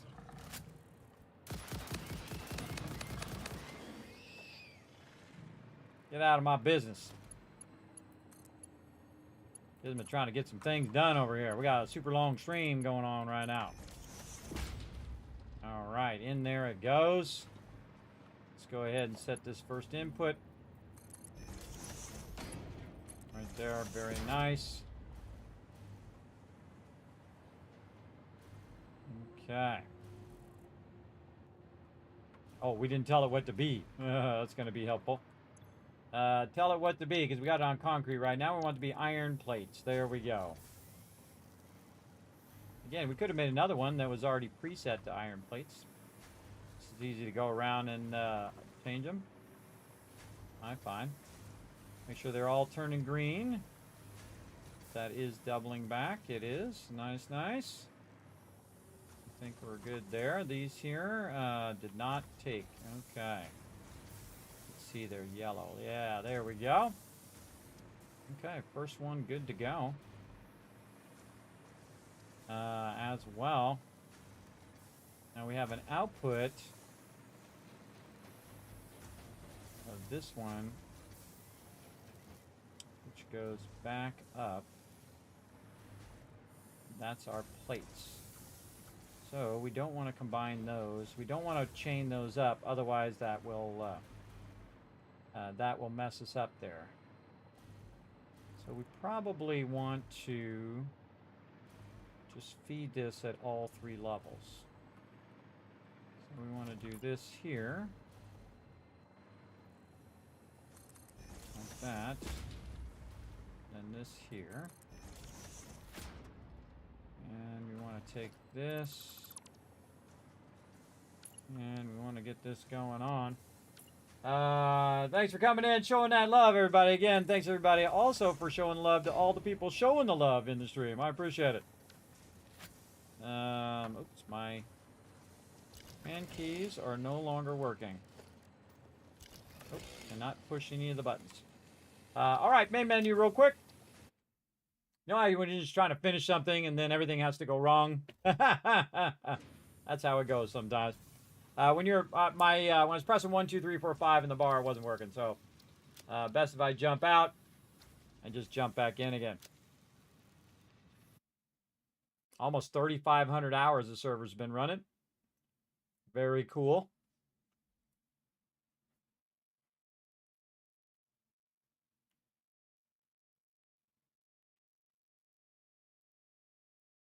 Browsing Big Brother, it said in there. Scanning biometric state. Filing reports. Uh-oh. Gonna tell Fix-It Corporate that I'm not being efficient. I'm gonna get lasered from space. Okay, so there we go. And then we're just gonna go ahead and do this old easy mode where we go ahead and just put a splitter right there. We do this. And then this one is gonna go here. Like so. And then this one all the way up to here. Nice and easy mode. And in there. Again, I could have done it the other way, whichever way works out. But we got that going there, and then we're going to run this in here. We're going to split this into thirds, so it runs to each level. And then each of those levels, of course, are going to run into here. Like this. And then up here, she'll set our input.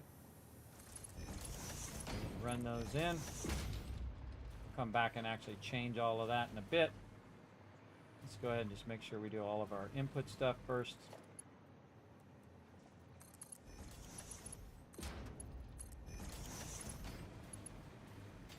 Good to focus on that one thing so you have less chance of making an error into there. Very nice.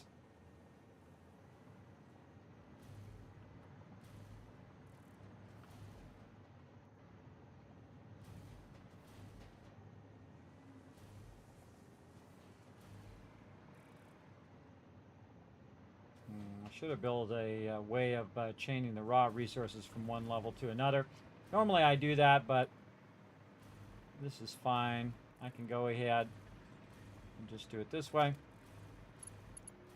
Or I can go ahead and go here. I'll just put a splitter right there. And then that's going to split that in half. Oops, don't need that. And then same thing up here. Splitter. Doesn't really matter where it is. Nobody's going to see most of this stuff anyway. And it's up off the ground too, so we can still see all of our lights and stuff. And I think we're good. All right, that's all run into the various places in which it should be running. Those are all lit up there. Go in here and copy this again. I'm sure when I had to log back in again, I lost that copy. Let's paste these ones in the back. Like so. Go along these ones in the front.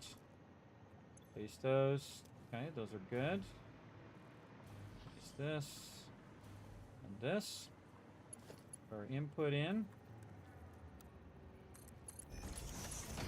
This. Okay, that one for some reason does not have an input. Oh, because I forgot to do the one at the bottom. That's why. That would be a dead giveaway.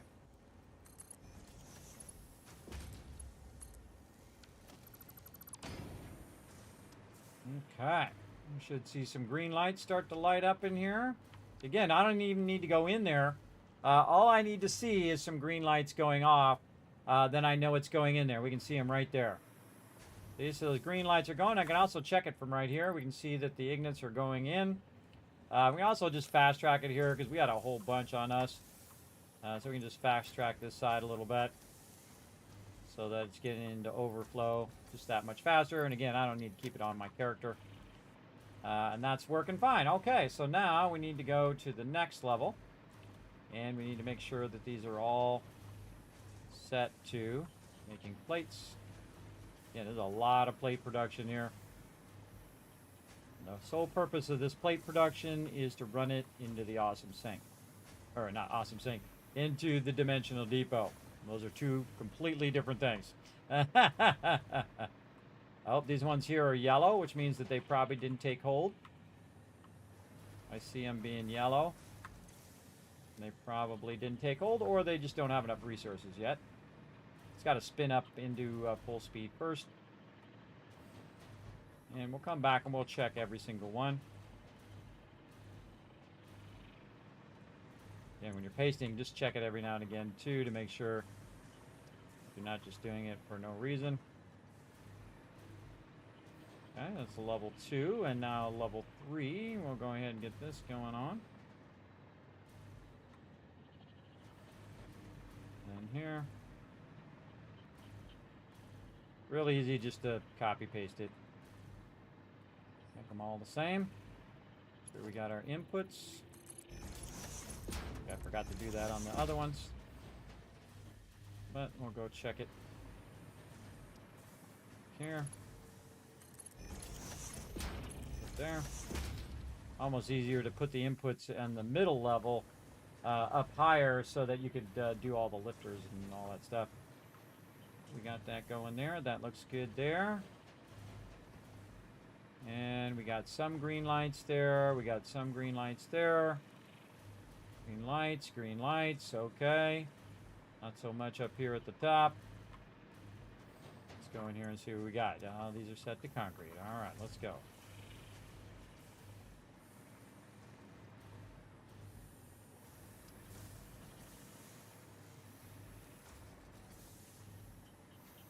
Okay, those are all running now.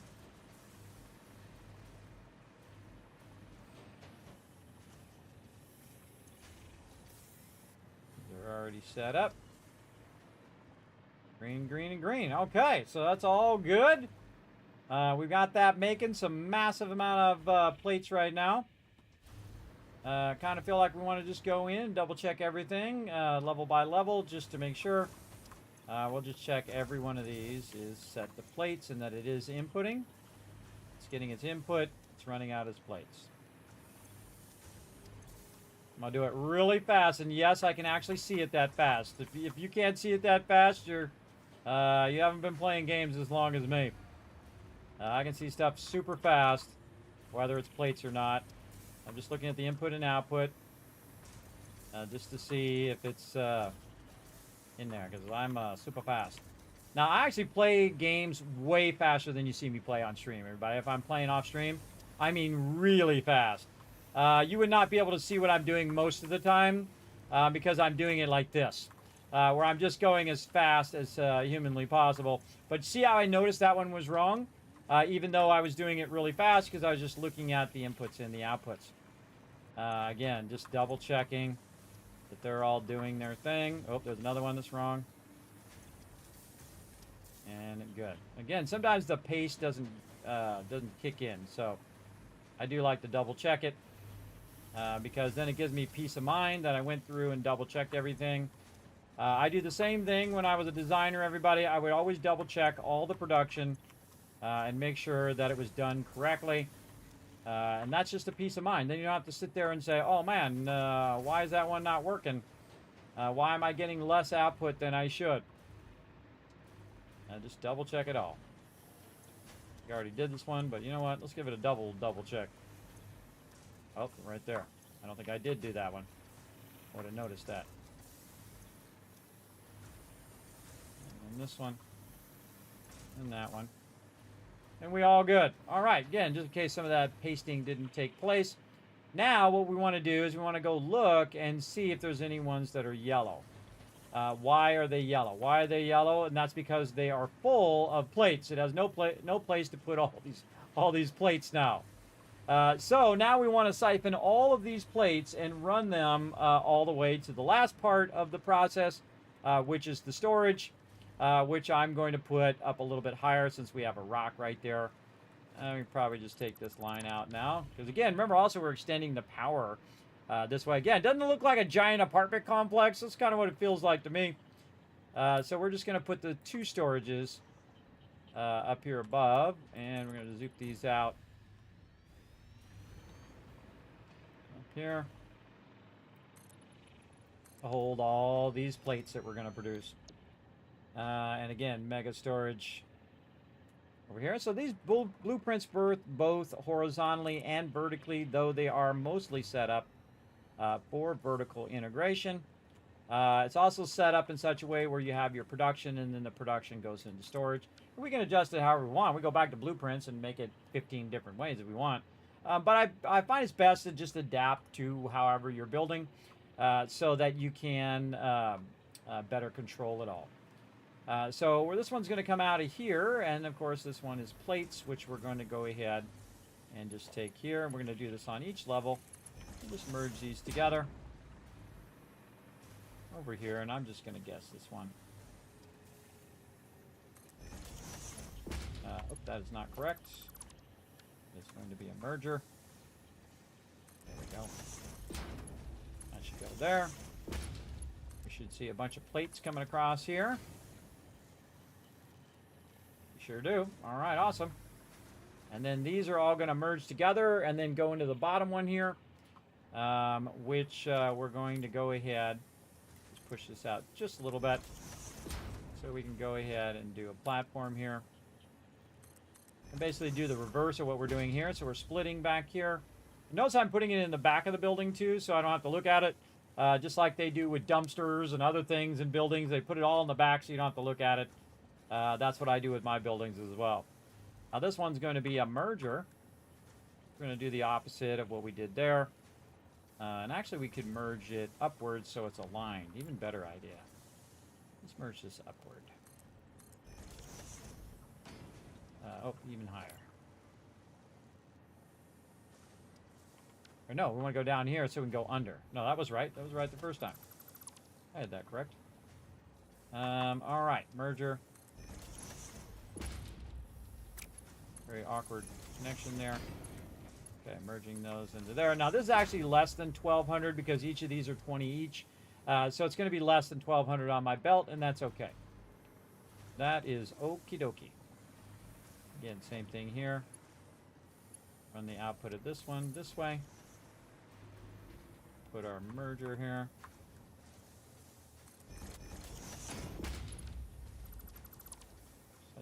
Such an old habit. Double click because of zooping. Now it screwed me up. Do it again. Merger.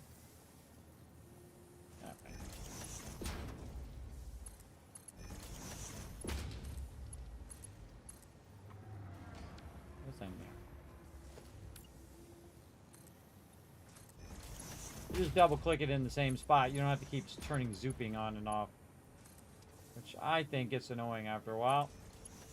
Why do it if you don't have to? Okay, there we go, and that's going to merge down to that one. And same thing up here.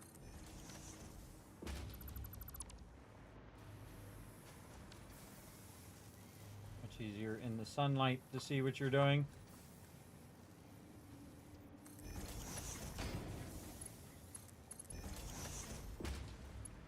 Man, this is fun, everybody. Again, we're going crazy up in there now.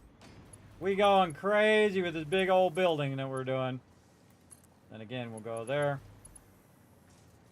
Okay, or not. Let's go. Into there. There we go. And then down. Actually, we want to go this way. Or we go this way, even better. This is actually where the merge side, or the merge side is. There we go. Run that into there. That's going to run down on that side. And then go ahead and line this up across here. And apparently we wanted to do this down an extra one, so we'll go down an extra one there, into here, nice straight 90. And then we'll run it up into, oh, no, we don't want to use a level 1. Oh, hitting the wrong button. There we go. In. Just run that up like that. And then we're going to need to put in our storage connections like this. And then this one into there, this one into that one. And then these into there. If we did it all right, we'll see some plates show up right over here. And again, that's about 28 boxes of storage there. So that's going to be a lot of plate storage. And we did it. We got it done. And it looks awesome. Awesome as well. And it's kind of cool how we low hang those ones in the middle. Very neato. And we left a little shady spot for Fred over here too. He likes his shady spot. He's like, I like my shady spot, Kismet. It's all you, brother. It's all about him. Now, again, we'll come back. We'll label all of this as we normally do. So we should do it now, though, while we're thinking about it, even though this stream is going on. So, again, if it gets all the way to the end, we know it did work. We know it worked all the way to the end. Now, did we might have missed some smelters or something along the way? Absolutely. We could go through and make sure that all of our smelters are running and all of our stuff is running, doing the proper things. And we'll do that as we do our signage across the way. So let's redo all of our signage here, because again, it won't let me put it on the outside of the thing. Right over here. And then there. And so on. We'll just put all the signage in first. Busted. Didn't go off? Oh, yeah, it happens. It's funny that that one went off, but Make It Rain didn't go off. Because they are tied to the same alert system. But possible. Let's do it. I can just manually do it right over here. There it goes. All right, 1,000 Kids Caps for Making It Rain. Thank you very much for showing that love. I appreciate it.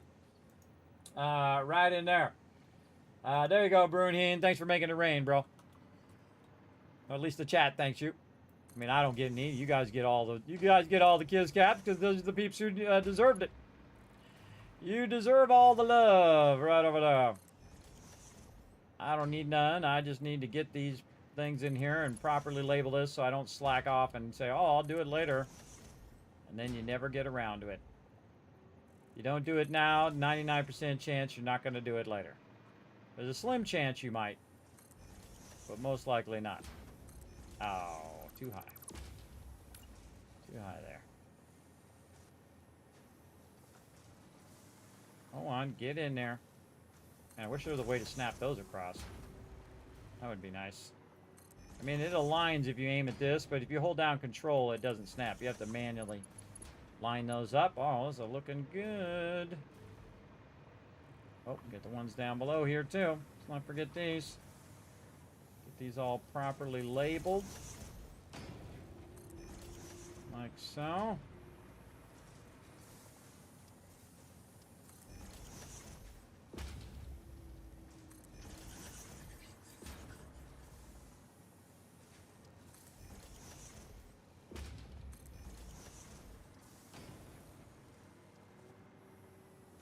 That is a lot of production. Holy moly. Now, of course, our power consumption is going to go way up. We need to keep that in consideration as well. But we're going to have plenty of storage. That is for sure. Okay, very nice. You're like, well, Kismet, you already have them at the top. Those are just there so I can copy and paste them so that I can name them whatever they are. Those are just temporary. I usually like to put them on the outside so I can see it, but in the blueprint, I can fit them in there. Though, if I had to really want to get them in there, I could have just took out, I guess, the top. Now that I think about it, yeah, I could go in and integrate that. I just thought of that. I could take out the top walls and then just nudge those back, hit H and nudge them back on the blueprint until they actually fit in the blueprint. And then they'd be inset. Let's go check that out. I don't think you can nudge these, actually, now that I think about it. So if we take this out, try to put this on top of here. I hit H and nudge that. Yeah, I can't. I can only nudge it up and down, left and right. I can't nudge it inward because it's sitting on the side of it there. But if I took this, put that on the inside, like this, then I took the TV,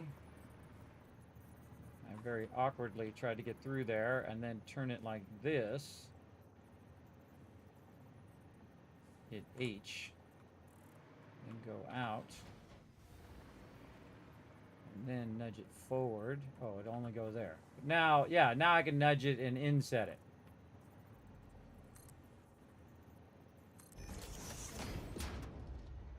Look at me go! Look at me learning new things. And now once I have one of them, I can just attach the other one. Use it as a template. Hold down Control and line it up. Pretty much like that. Awesome. And then copy this. Paste it.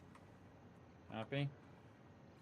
Paste it. See, now it makes me want to go through and do all of that with every single one of my things. Much nicer. But, hey, we'll put it on the smelters for now, and we'll figure all the rest of that later. Actually, it's not really centered very well vertically. So when we have our vertical centering, maybe our vertical nudging, maybe I'll come back to it. That'd be a good project for vertical nudging right there. Is to nudge it down a little bit so the word smelting is centered in there, and then my little icon is down a little bit more too. I don't like the way that's sitting. But I could put another foundation underneath it and just set it down on that foundation to bring it down, which would bring it down about 1 meter, which would probably center that pretty well. You know what? Let's just do it. Let's just do it and see how it looks. Oh, okay. Too many foundations there. Okay, one there. Take this out. Take this out. This on the foundation. Hit H.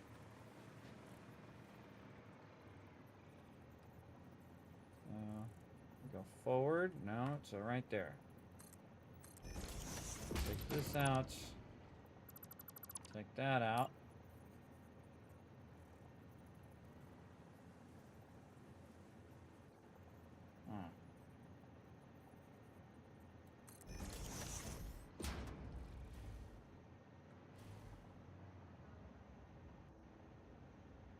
Oh, that's too far down. Well, whatever. Smelter. Layout. Big smelter. It is definitely further down, but now it's still not centered. Still not centered. Smelting. And then this.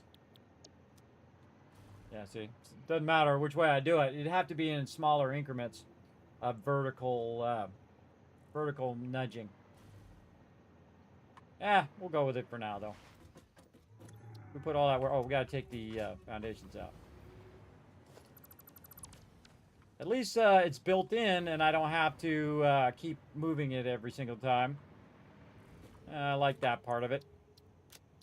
I don't know if I like the part that it's not thing. By the way, I could also go in and start using bars and cutting it in half points by using my metal beams.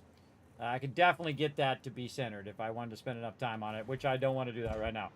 I want to go in here and I want to get these labeled. So I'll just do it this way for now. Okay, so this is iron ore storage there. This is smelting. And I think this is both smelting, so I can just do both of those at the same time. Like this, or I think all of these are smelting, aren't they? Yes. You can just do this one smelting, that one smelting. That's storage.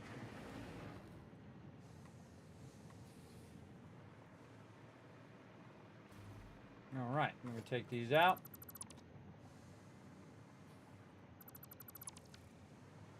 I like it better on the outside, though. So you see the full thing. Yeah. Again, if I could just put it like it is and then just nudge it back, it would be perfect. But whatever. We'll get it done. We'll try to improvise some other stuff in the future. All right, storage. Why don't I just do all of them at the same time?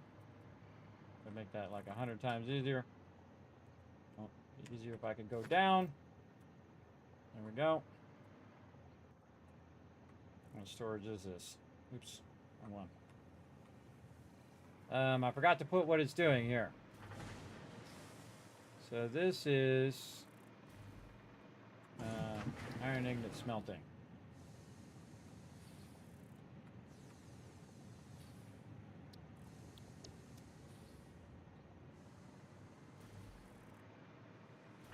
Now we're really going all out.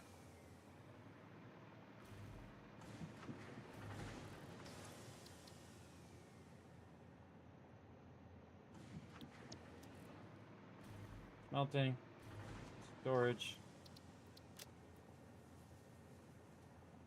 iron ingot.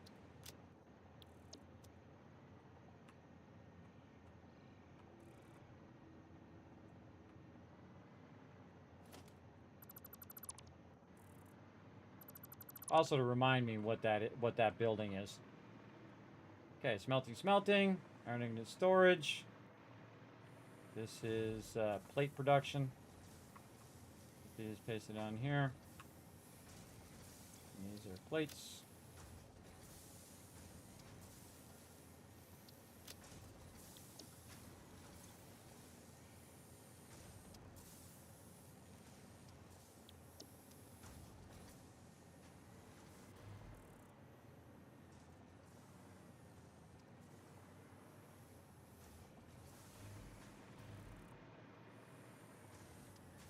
Do them all at the same time.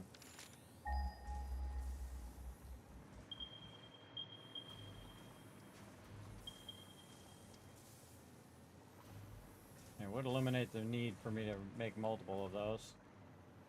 Oops, I forgot to do the top ones.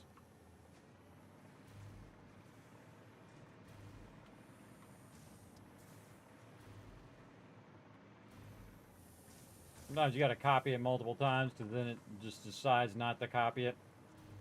And then it's super awkward.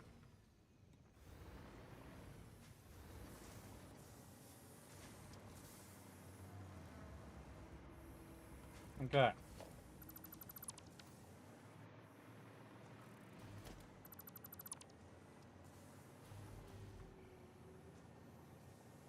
A couple rows here. Ah, this is looking good. Looking good. Ah, so sharp. Oop, missed one at the bottom there. So sharp. Man, that looks good. So cool. Little mini factories. Then over here, this one's easy. We can just copy this one over here. Put this right here. And there. And take the word storage.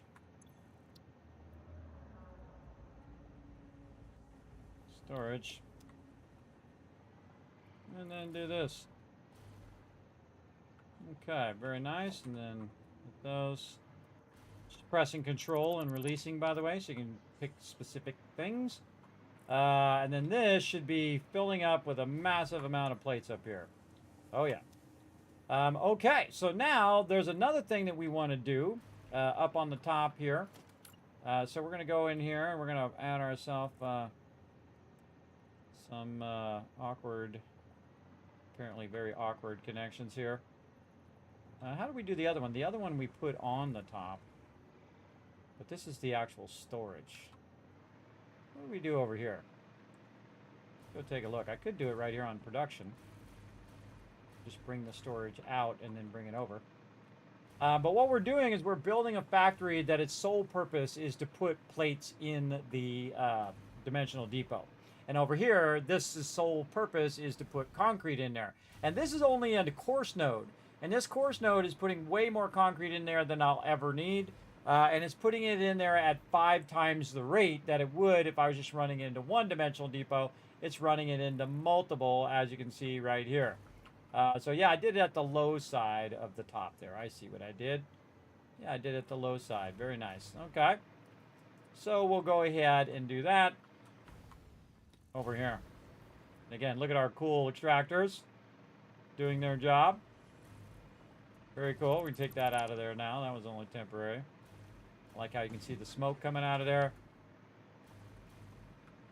They're all doing their job. Keep on keeping on.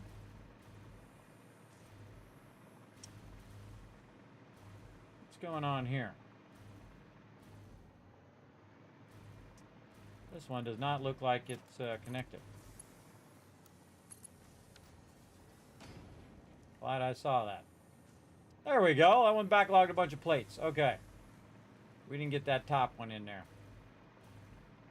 Let's check all these other ones now. Make me nervous. Okay, those are all good. Forgot to connect that last connection, which means that a whole bunch of our plates aren't making it into our storage. Okay, so now we're going to go ahead and figure out how the heck I did that. I probably just went in and built a wall off of one of these. Kind of like this. And then just use that as a template. Get all the rest of these walls in.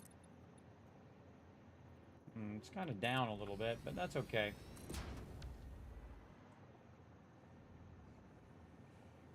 I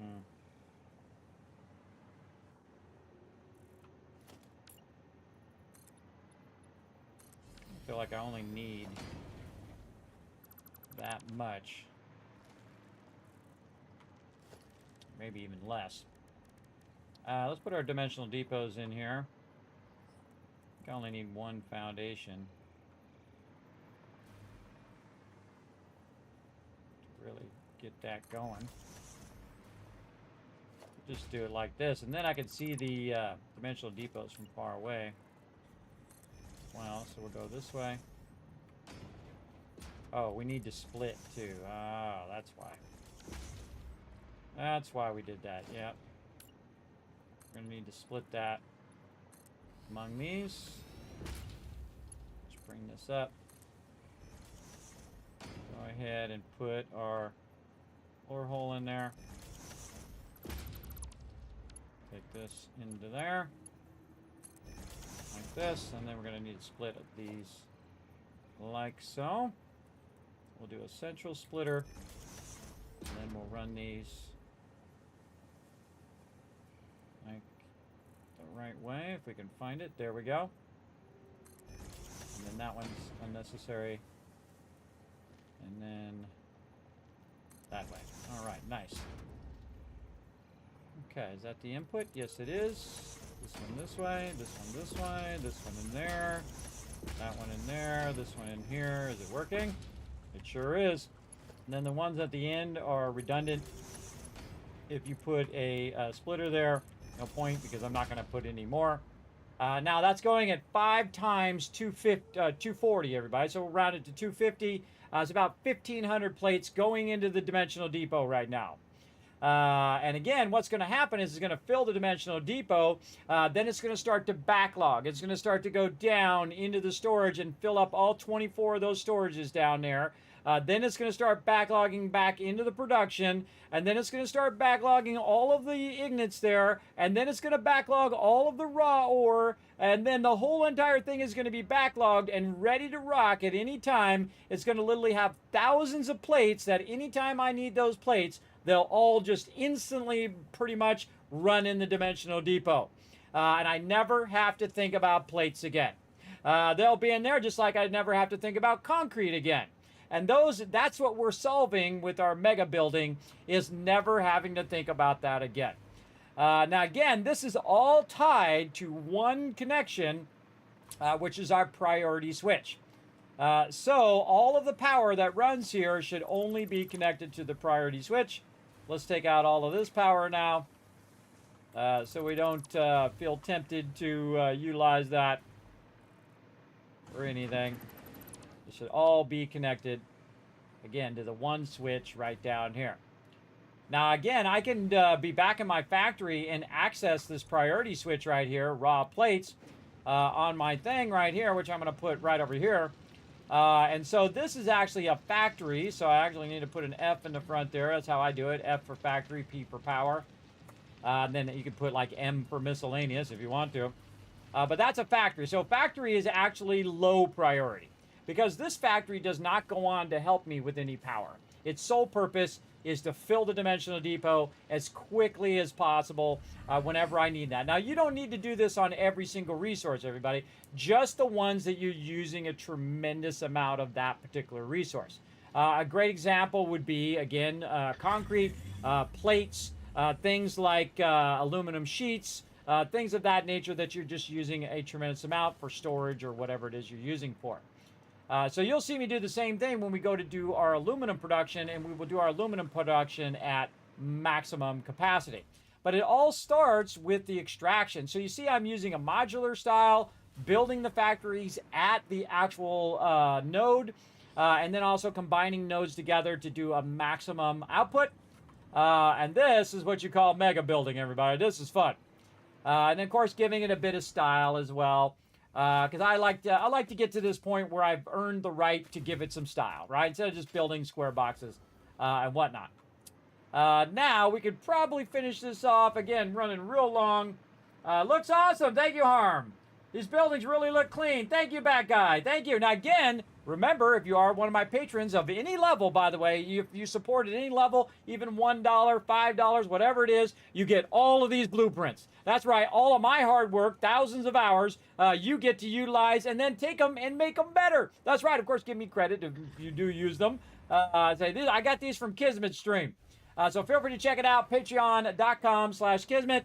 Remember, I do post them monthly. I post all of them every single time, so they're always in a nice package that you can find. Now, these ones right here are not up there yet, so I'm going to be posting them on Friday.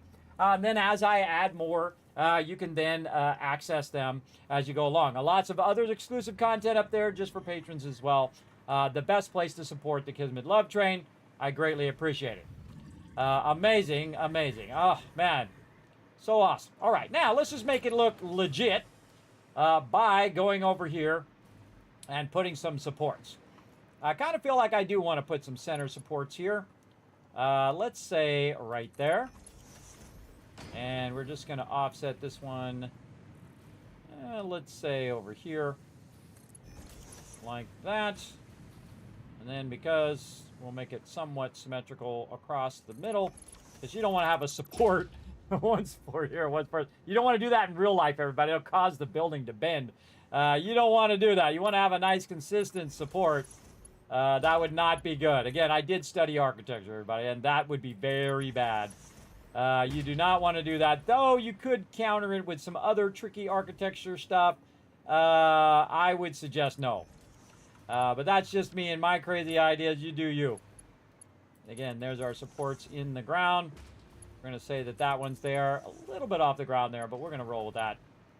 And so now we have our center supports. I never put the supports in until the end, everybody. I feel like supports are completely useless when you're building, because 9 times out of 10, you're just going to change it all anyway, and then end up redoing all the supports like 15 times. I tried to do it from the beginning of the game, and I can tell you about 5-6 hours in, I was like, no, I'm not doing it. It takes too long. I spent most of my time doing the supports instead of actually building the thing.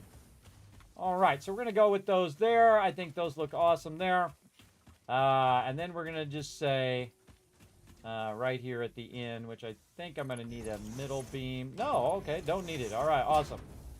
This one will need a middle beam.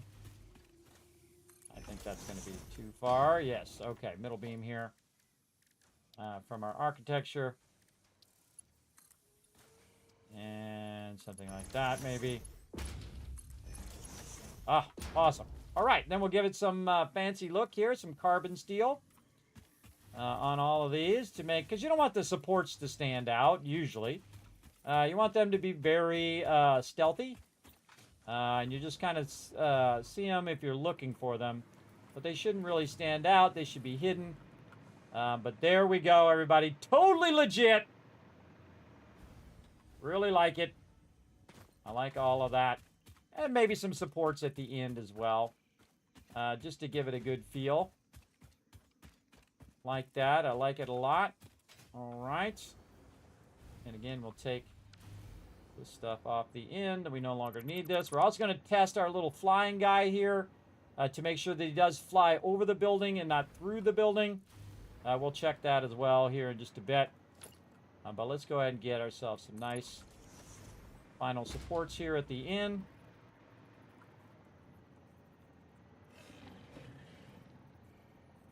What's your problem? What's your problem down there? I hear you. Trying to get rowdy. You can't get me up here because I'm flying.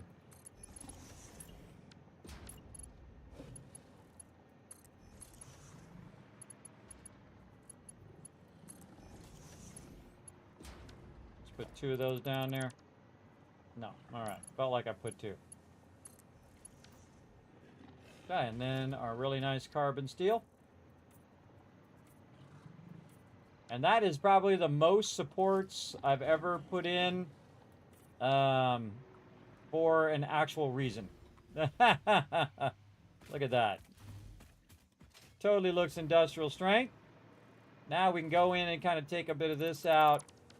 I feel like we'll take this off of here. Oops, not that. So we'll hit G. We'll take this row off. We'll just have this as the primary row. And so we have a little bit of a row here. We have this, and then we'll leave this row off, just because it's more easily visually to see. And man, that looks amazing. Right, chat? Are you a partner of any builders? I'm looking for a new PC and don't feel like building it myself. I am. I think I'm affiliate with Origin PC, which I really love. That's the one I'm using right now. They did a great job on it. But I don't think I ever got around to setting it up. So if you go and buy it, just go buy it. Again, I do appreciate the support, though, Brunine. But you can see that I don't care about the affiliate marketing. I don't care about all that stuff, everybody. I don't care if somebody wants to go buy something on Amazon. It does help. I'll get like a penny. And then I'll take that penny, and if I get 100 pennies, I'll go ahead and get $1, and I'll use it for a giveaway.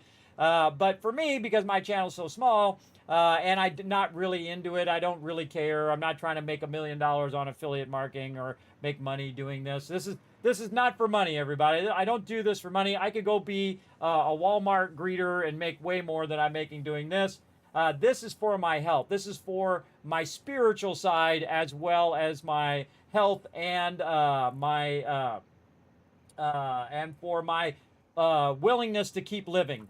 That's where I'm at in my life, everybody. Again, when you have a lot of bad medical conditions like I do, you just got to look for a reason to get up every day. And this is my reason right here, is to do amazing things like this, to make it look, so beautiful. All right, here he comes. All right, let's check ourselves before we wreck ourselves over here. Let's go.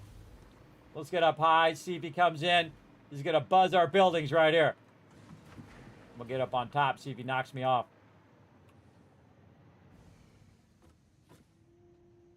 He's coming in low.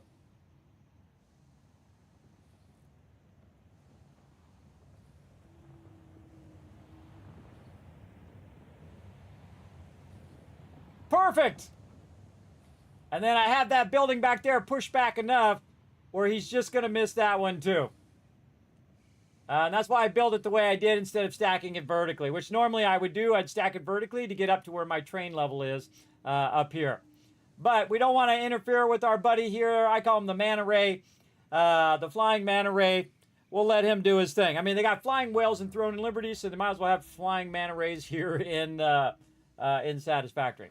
And that's done. That's nothing we need to do. That's set it and forget it, everybody. That's maximum output of that node. We couldn't make it go any faster. We couldn't make it any more. And we did put a little extra production in there. So if we do have a backlog, we're actually producing at maximum 1,200 every single time. Thank you for the bid there, Tellus. I appreciate that. But as you can see, another node rocking and rolling. Very cool. And again, we're doing these in order of priority. And typically in order of which you start off, right? So we're revamping all of our stuff in that mega style. And now we've done our concrete production. We've done our, and of course we have it going into 5 dimensional depots. And then we've done our iron plate production to the maximum degree, and we've done that. Now the next thing we're going to do next time, and we want to put this on our list, is to go in and do dedicated iron rods right there. Very nice. All right. And then we're going to tap these nodes here. We're going to tap those 2 nodes over there. We're going to combine them together and probably build that factory over here because we ain't got no place over there. Probably build it right out this way. Let me grab one of these things over here and run it over here real quick. We're going to kind of scout this out a little bit. Maybe we could have these 2 facing each other. Yeah, I'm facing each other. That's cool. And just have this one run along this other side. But this guy goes right across here. So this one I could actually make very vertical. And he's just going to fly across the top here and then go this way. And then this one I could just go straight vertical with it and do it the way that it's supposed to be done. Where you're extracting, you're storing, then you're producing, then you're doing the next thing. Because it was designed to go vertically, basically. So I can stack toward my train level. And then eventually, I can actually take some of these plates if I want to and use them in other production. Because, again, the whole point of these is they'll just stop. They'll just stop producing and turn off all of the power automatically. I don't have to turn it off because eventually it'll fill. Now, the longer I let this run, I'll let this run until next Tuesday, and this thing will totally be full. Absolutely. And we can also check our power consumption. Still just an absolute epic level power production right here. Only using around 8,500 max. Power production, super, super efficient. Remember that I am in phase 5 and at the very end of the game and have made it all the way there with about 40,000 power. I know, pretty cool. Pretty cool. That's efficiency, everybody, and I think I'm going to challenge myself in a future playthrough to do 20,000 power all the way to the end. That's going to be amazing. That's going to be absolutely awesome. Just by turning some things on and off, let some things run, turn those off, then let other things run, turn those off.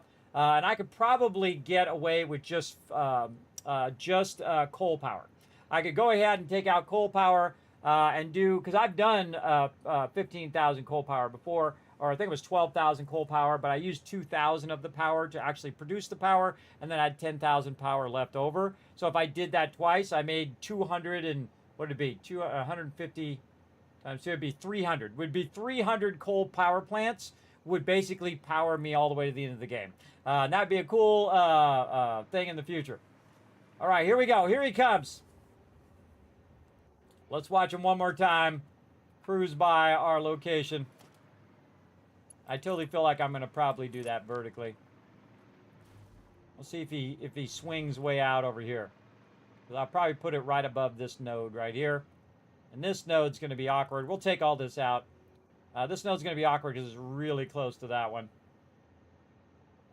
Yeah, it's like I built it that way on purpose, which I didn't, everybody. I just aligned it to the world grid and aligned it to the node. It's almost like I made a landing strip for them, right? But again, did not do that on purpose. It just so happens that that I built that in such a way that was perfect. But I did see him come through, so that's why I didn't build any higher. And I built that, but I didn't build it to angle his perfect incoming angle there. Sometimes that's just how things work out. It'd be funny if they made all the pyramids and they didn't actually align it to the sun on purpose. It just happened on accident. Just like what's happening here. You never know, everybody. Everybody thinks that's all maybe on purpose when it never was on purpose. They just put it wherever they felt, and it just happened to be that way. You never know unless you were there. I know I wasn't there, so I couldn't tell you. So there you go. How close is your nuke waste to filling up? Ooh, that's a good question. We might want to check that.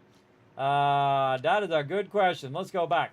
Oh, we were going to build another teleporter over here, and I never got to that. So let's build a teleporter over here.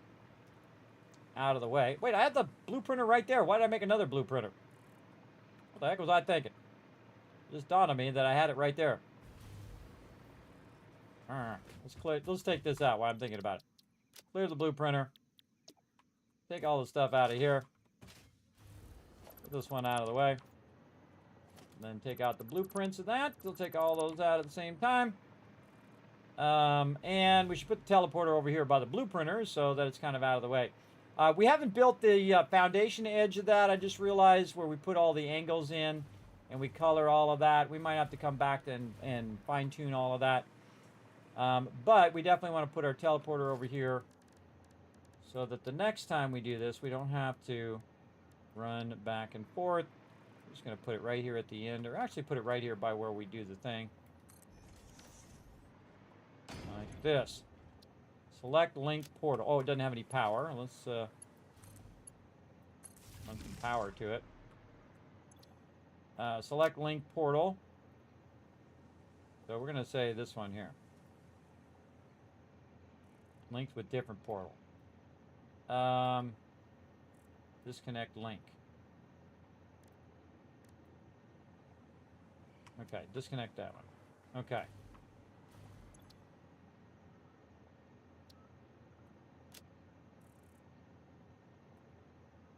Oh, I can't because I have to do it from the other side, no doubt. Yes, I think I have to do it from the original. All right, well, it's just right up here. We can just run up here and do it. I got to reconnect it in the other way.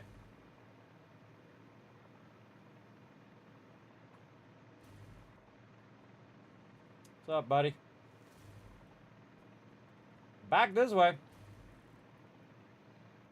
Oh, there's an extra thing right there we can take out. Must have missed that when I was taking it out before. Always looking for extra stuff that I leave around. Now, again, all of these power lines will eventually be obsolete because they'll be replaced with train lines. And so those train lines will be up really high, and all that power will be run along those train lines. You see we've got some killer spirals going on over here. We got another perfect spiral that we built for some water. And we're going to go ahead and just run our way over this way. And up we go. Oh, I think my headphones died. My headphones died! While we're floating our way up here, I can switch my headphones. Up we go. How many hours are we in now? 12 hours in. Wow, that time goes by like that, everybody. Again, when you're playing a great game, it's like hanging around with people that you love or that you like.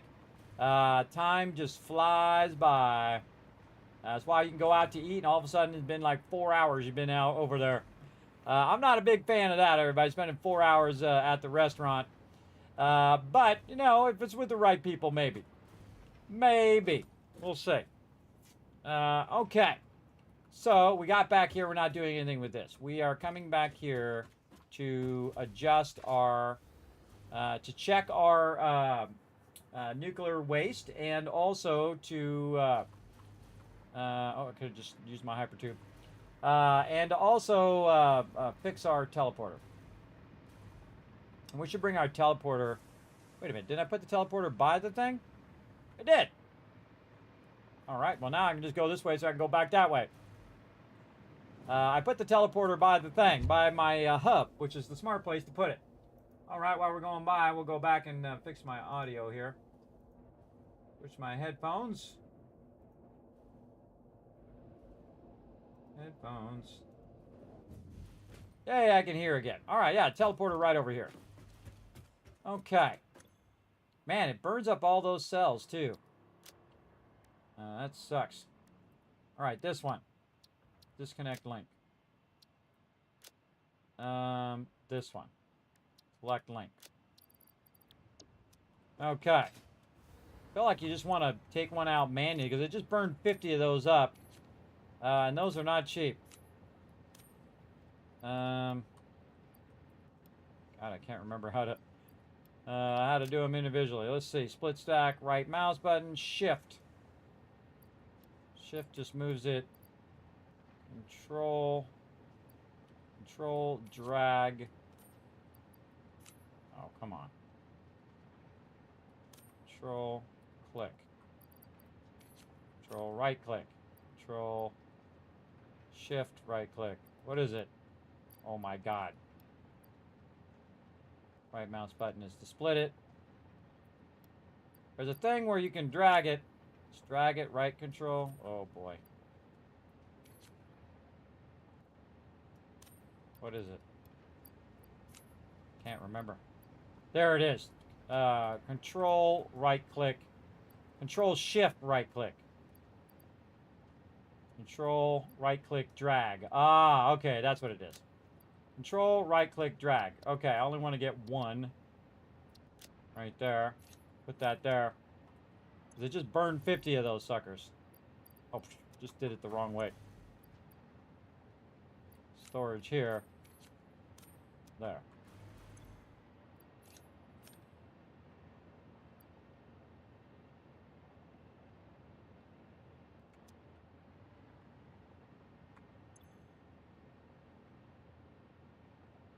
Currently it's idle. I think it's already got a charge. No fuel.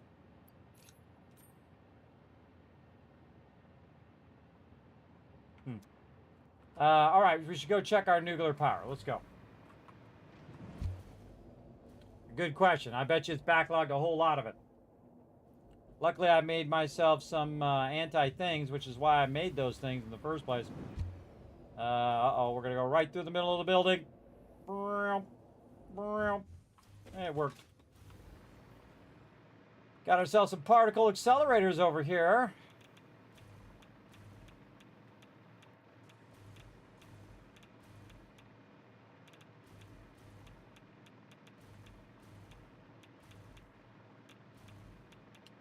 Working flawlessly over here. All of our nuclear power plants are working.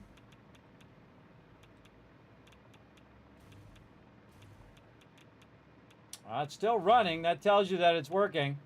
We've got it coming back over here, too, to do plutonium. But we can see where it's at if it's not coming out of here. Oh, I can see it backlogging right there. Oh, man, it's going down like crazy. Run! Why is it not coming out this other side? Oh, it is. It's just not showing me. So, yeah. Looks like it's about to fill up. Oh, man, it's in the last 5 boxes. It's on the last 5 boxes, but luckily, we made a bunch of aluminum today, didn't we? Watch this. I'll show you how to solve this problem, everybody. First, we'll go like this.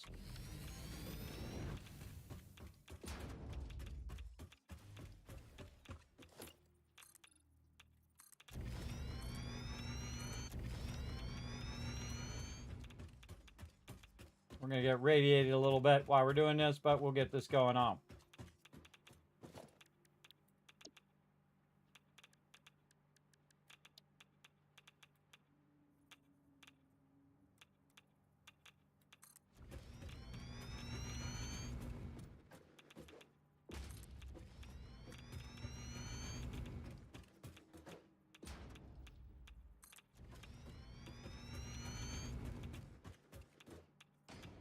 Why deal with it when you can just keep storing more?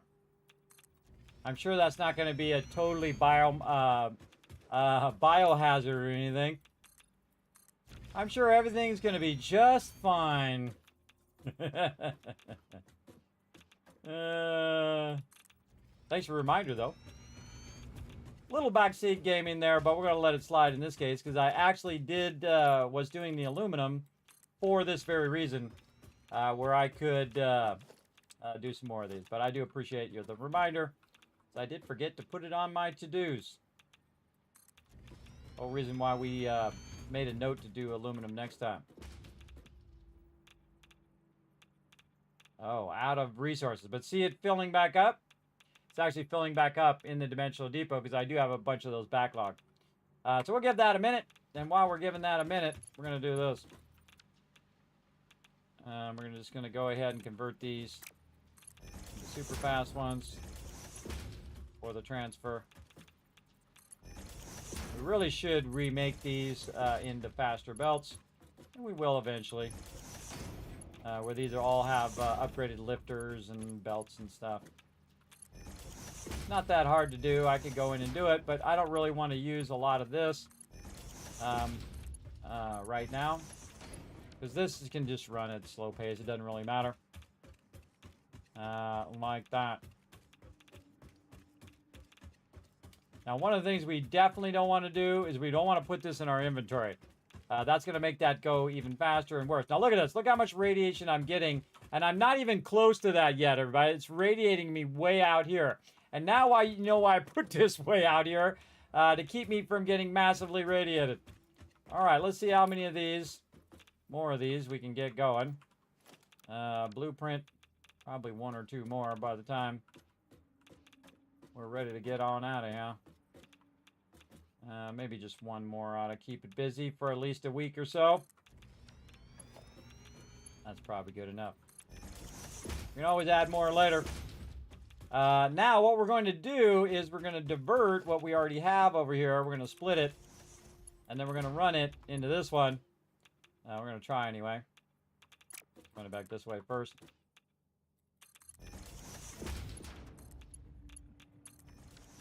So what it's going to do is it's going to take all of that nuclear waste from over there and all of those, and it's going to move it into these, which is then going to free up all of these and some of those, and then let that run for another week or so. Because this has been running for like 3 weeks, which it's actually pretty amazing that I've ran it for like 3 weeks, 3 or 4 weeks, without touching it, and it still hasn't run out yet. And that means my nuclear power has not turned off. But if it does turn off, I'm only using like 8,000 power anyway, so it doesn't really matter until I really get into building these factories, everybody. Then we're going to really need to worry about all of our nuclear waste and to try to get rid of all that nuclear waste as well and use it for fuel eventually. So we'll get to all of that. And basically it's like recycling it for other stuff. But again, we'll get into all of that later on. We'll get away from all this radiation. We have it actually working over here where we have nitric acid being done. We're converting this into non-fusion uranium into water. Then it's going over here, which is becoming plutonium pellets. Then these plutonium pellets is running over this way, making it into encased plutonium. And then we have it running over here, which we're probably missing something. Heat sinks. What did I do with those heat sinks? I think I put those back in the thing. Or they're in a box. They're in a box. I can just pull them out of here. Throw a bunch of heat sinks in there and let it start back up again. There we go. And control rods. And what's this supposed to be? Steel beams, I think. So I never actually ran the resources over here because I'm going to be remaking all of these resources along the way. But I can make some more plutonium fuel rods and run them into the other nuclear power over here. And at least use up some of that resources as well. We could probably put some more steel beams in here too. Let's go for it. And those will run back in. Into there. All right, very nice. Control rods. I mean, we got them Again, they're way over there being made. They're running in the dimensional depot, and I just pull them out manually and put them into the boxes. And then this is what I call offline production, where you're running that offline. Now, I'm actually making these heat sinks, but I'm making them from a backlog of resources and not have the full production chain of those. And we're actually going to end up making all of this stuff in the end, and especially taking anything that's making plutonium or uranium and keeping that very far away from our base as well. But you can actually use up your nuclear power, your waste material, and I would probably say you want to actually have your plutonium burning up that uranium as much as possible, because plutonium itself is actually less radioactive than your other stuff, right? When you get it all the way down to its kind of final form as well. Now over here, we can also take some of this and we can run it in and take our singularities with plutonium waste and make fixonium, which we can then take and run it over here. And we can make some fixonium into fixonium fuel rods. So this is what takes what's less radioactive, your fixonium fuel rods, which has 150,000 megajoules, as opposed to over here, where the nuclear power or the output of this, let's go over here, the output of this one over here has about the same, right? 150,000. So you can use both the original stuff and the actual final product to actually make fixonium and whatnot. Now, I don't know why they didn't make fixonium have more, because you would think it's like the ultimate and it would have more power over that, but oh well. So this fixonium here, and of course we need some photonic matter here. This fixonium is being made here, but we need singularity cells. And I think that I might have used all those up in my teleporter. We got like 3. Okay, we'll throw 3 in there. And again, these all need to be made into their own processes and run in there. And here we go. Oh, yeah.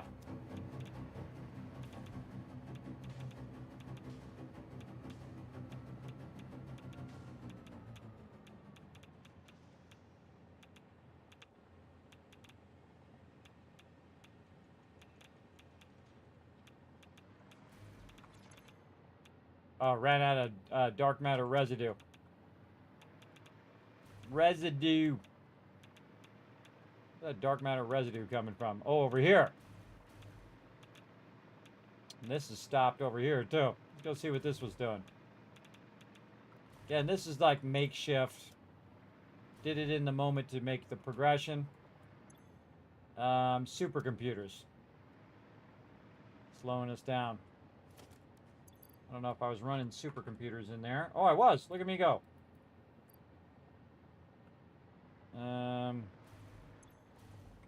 Supercomputers.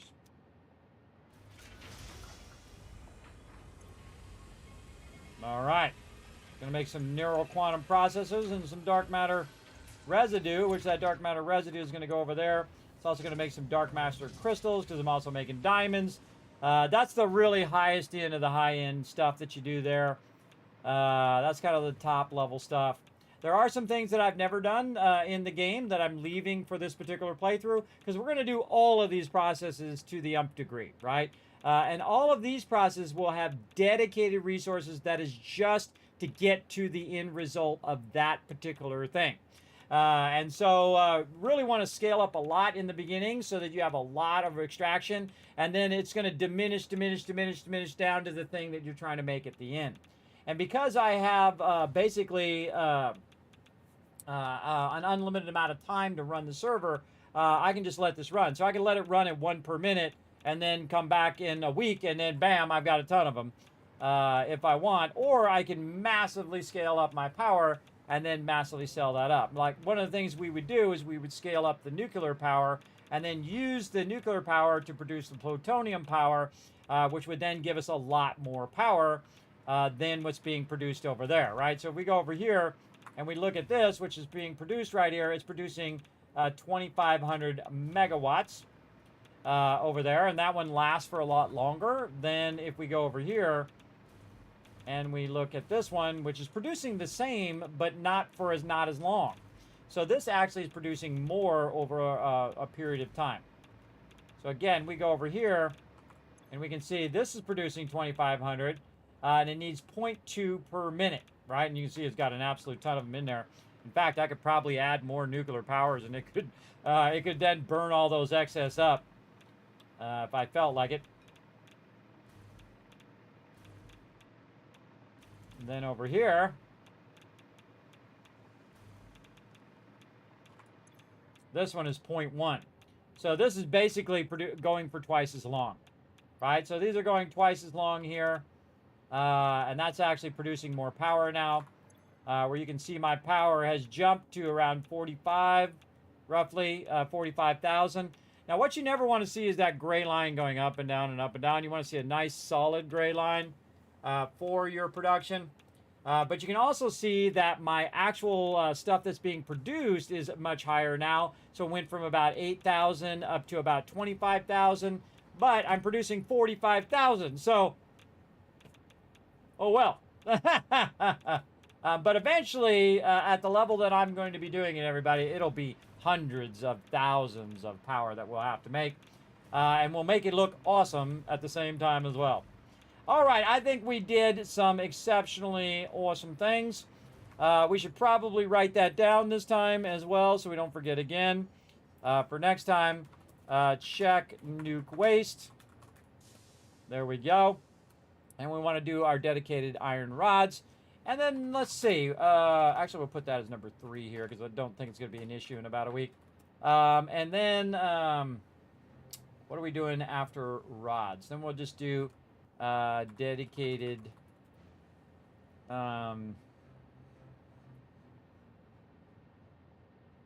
good question.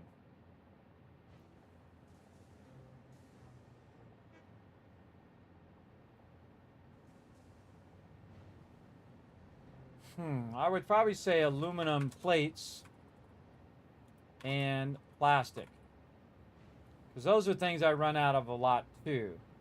But really, plastic, you would want that to be part of your aluminum plates when you're building that whole entire production.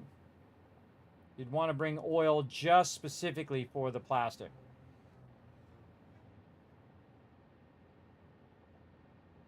We'll think about that next time, but we'll put it on the list. See how we want to do. Okay, awesome. Looking good. Oh, we might want to redo how we have our power as well. Oh, it didn't take it. Oh, it didn't do it. All right. What was the thing? Dedicated aluminum plates and plastic. And then check nuke waste. Now that I had to retype it, I forgot the other thing I wanted to add. Battery power. Battery backup power. Okay. Looks good. There we go. Now it went in there. Okay, cool. Let's get away from this radiation. Look at the sun shining on my base. So awesome. All right, so that'll give it another week or so of backlogging that nuclear waste. Again, we should be using up more waste than we're producing. This way, we're in balance. We don't have to backlog a bunch of nuclear waste. We can use that for fuel. But we need a bunch of other nuclear protection. Exactly. I need some nuclear protection up in here for you Fallout fans. What I really need to do again is balance that so it is burning up all that waste, but also producing power to keep powering itself as well. So we got to find a way to balance that. But again, we're going to fancy all that up, and we're going to be doing a much higher level extraction, much higher level thing. We're going to scale up all of that nuclear power as well. Because now we can extract stuff at tier 3. We got our 1,200 belts. We can let that stuff run and then get onto the trains, and the trains can then have a lot of cars and then a lot of engines, so it can pull all of those cars.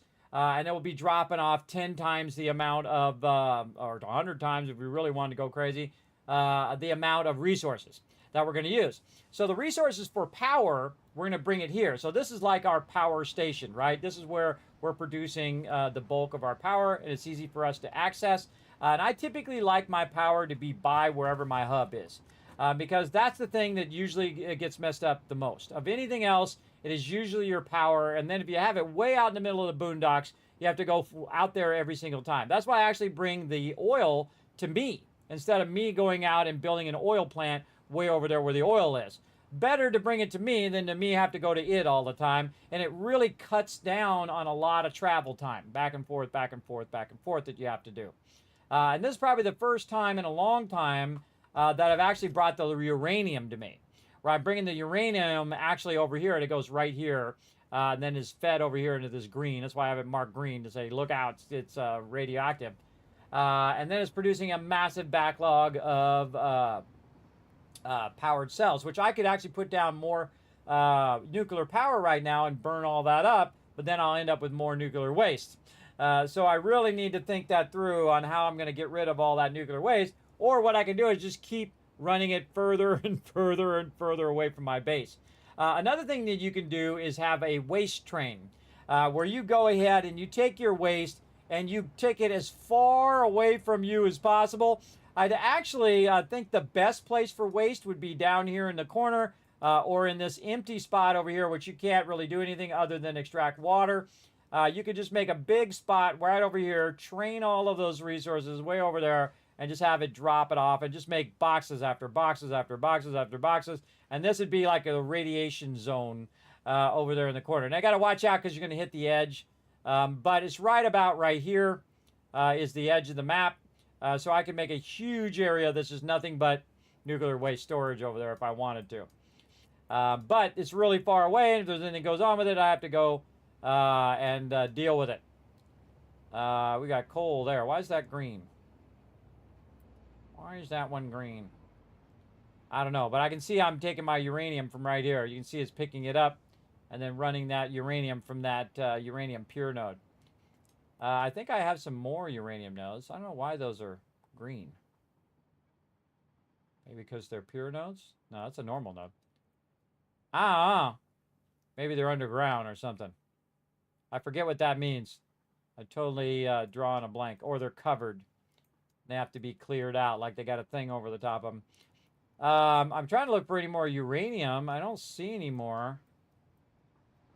But I know there is more. Yeah, it's not showing me any uranium nodes. Interesting. All this and there's no uranium nodes? I doubt that.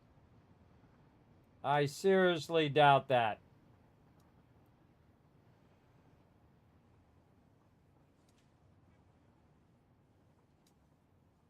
There's another uranium node up here. I know there's a node up here. And I know there's a node out here somewhere. One uranium node in the whole game? I doubt it. I seriously doubt it. Oh, we got to put our radars over here, too. We never did get over there. And then down here, we got to get a radar. Then maybe off over here. See what's up with that. Get a radar going over there. Missing a little spot here. So maybe a radar here to get all of this. Some out here. Maybe one there on that side and this side, just to clear that map back. I can't remember ever going up into this corner. Look at all these potential nodes we could tap. Look, how many are in the world? This is absolutely a massive amount.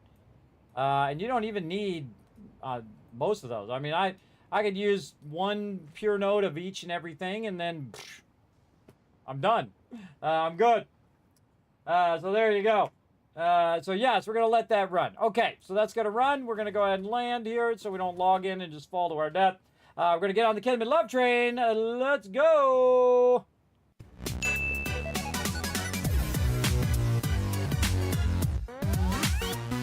All right. Thanks, everybody, for the follows as well. If you haven't already done so, hit that follow button. It does help a lot. We call that zone Chernobyl. Typing hard. I know, right? Yes. I got your meaning there, Brunine. I am not the greatest myself, especially the later it gets, my typing gets worse and worse, as you can observe on the stream. It does get pretty bad. So thanks to all these Teamwork Tycoons right over here for showing the love tonight. I appreciate that. And of course, thanks to all my patrons right down below there. You can become a patron as well, everybody. To go to patreon.com/Kismet and show the love to the stream right over here. You can follow that link right there in the chat. Of course, a whole bunch of other links in there as well. You can check out the YouTube, check out the Twitter, hit the subscribe on YouTube, hit the follow on Twitter, because subscribe is the same thing on YouTube. Then check out Discord, check out the website, and again, patreon.com/Kismet. The best way to support the stream: videos, guides, highlights, cool mega builds like you saw today. We're going to do even more cool stuff next time when we get into all those other things that we put on the list. And I'm sure a whole bunch of side stuff that we get distracted with, and we're going to do a bunch of that as well. We're just going to keep on mega building, and then eventually we're going to get to the really big building when we start doing massive power, right? We're going to just absolutely go crazy with power. But before we go crazy with power, we're going to need more of our basic resources. And so it's smarter for us to focus on those basic resources, backlog as much of those basic resources as we can, and then get it going. Now, another thing I would probably do at this stage is also think about my level 6 belts and backlog a lot of those resources as well, along with aluminum. And then once we have our aluminum, we have our plates, we have our concrete, we have our rods, and whatnot squared away. And then I'd probably just go ahead and make little factories for like wire and all of that stuff, just for my use for building, right? That's really what I'm working on now, is basically all of that for building. And then I'll probably build a central storage as well. I kind of know where I want it to go, kind of in the middle here, where we kind of off to the side here, in which we bring every type of resource in there. And then at any time, I can utilize that resource as well. So we'll have it at the node, but also train those resources into a central area in case I need to grab a whole box of it. I can do that without having to run way out to the node itself. Rather bring it to me than me have to go to it. That's how I like to roll. So we'll get to all of that, though, as we play through. Again, we're just going to keep on playing all the way through until we mega build everything out to the max degree. And hopefully we get some 1.1 at some point, too, so we can use all the features of 1.1 to keep this rocking. All right, also going to shower you guys with a bunch of Kiscats for being awesome as well. Staying all the way to the end of the stream. Always the smartest idea, by the way. Always a brilliant idea to stay all the way to the end because you get showered with Kiscaps. You can use those Kiscaps toward future giveaways. Again, appreciate all the raids. Appreciate all the love tonight. And I'll see you guys later tonight, 10 p.m. Eastern Standard Time. We're going to play some Fallout 76, so join us for that, as well as some more bonus Learn to Play random game that we're going to play. We'll see what it's going to be. I don't know. I'm going to decide when we play. We'll see you then. Bye, everybody. 10 p.m. Eastern Standard Time tonight, Wednesday night. We'll see you then. Bye, everybody.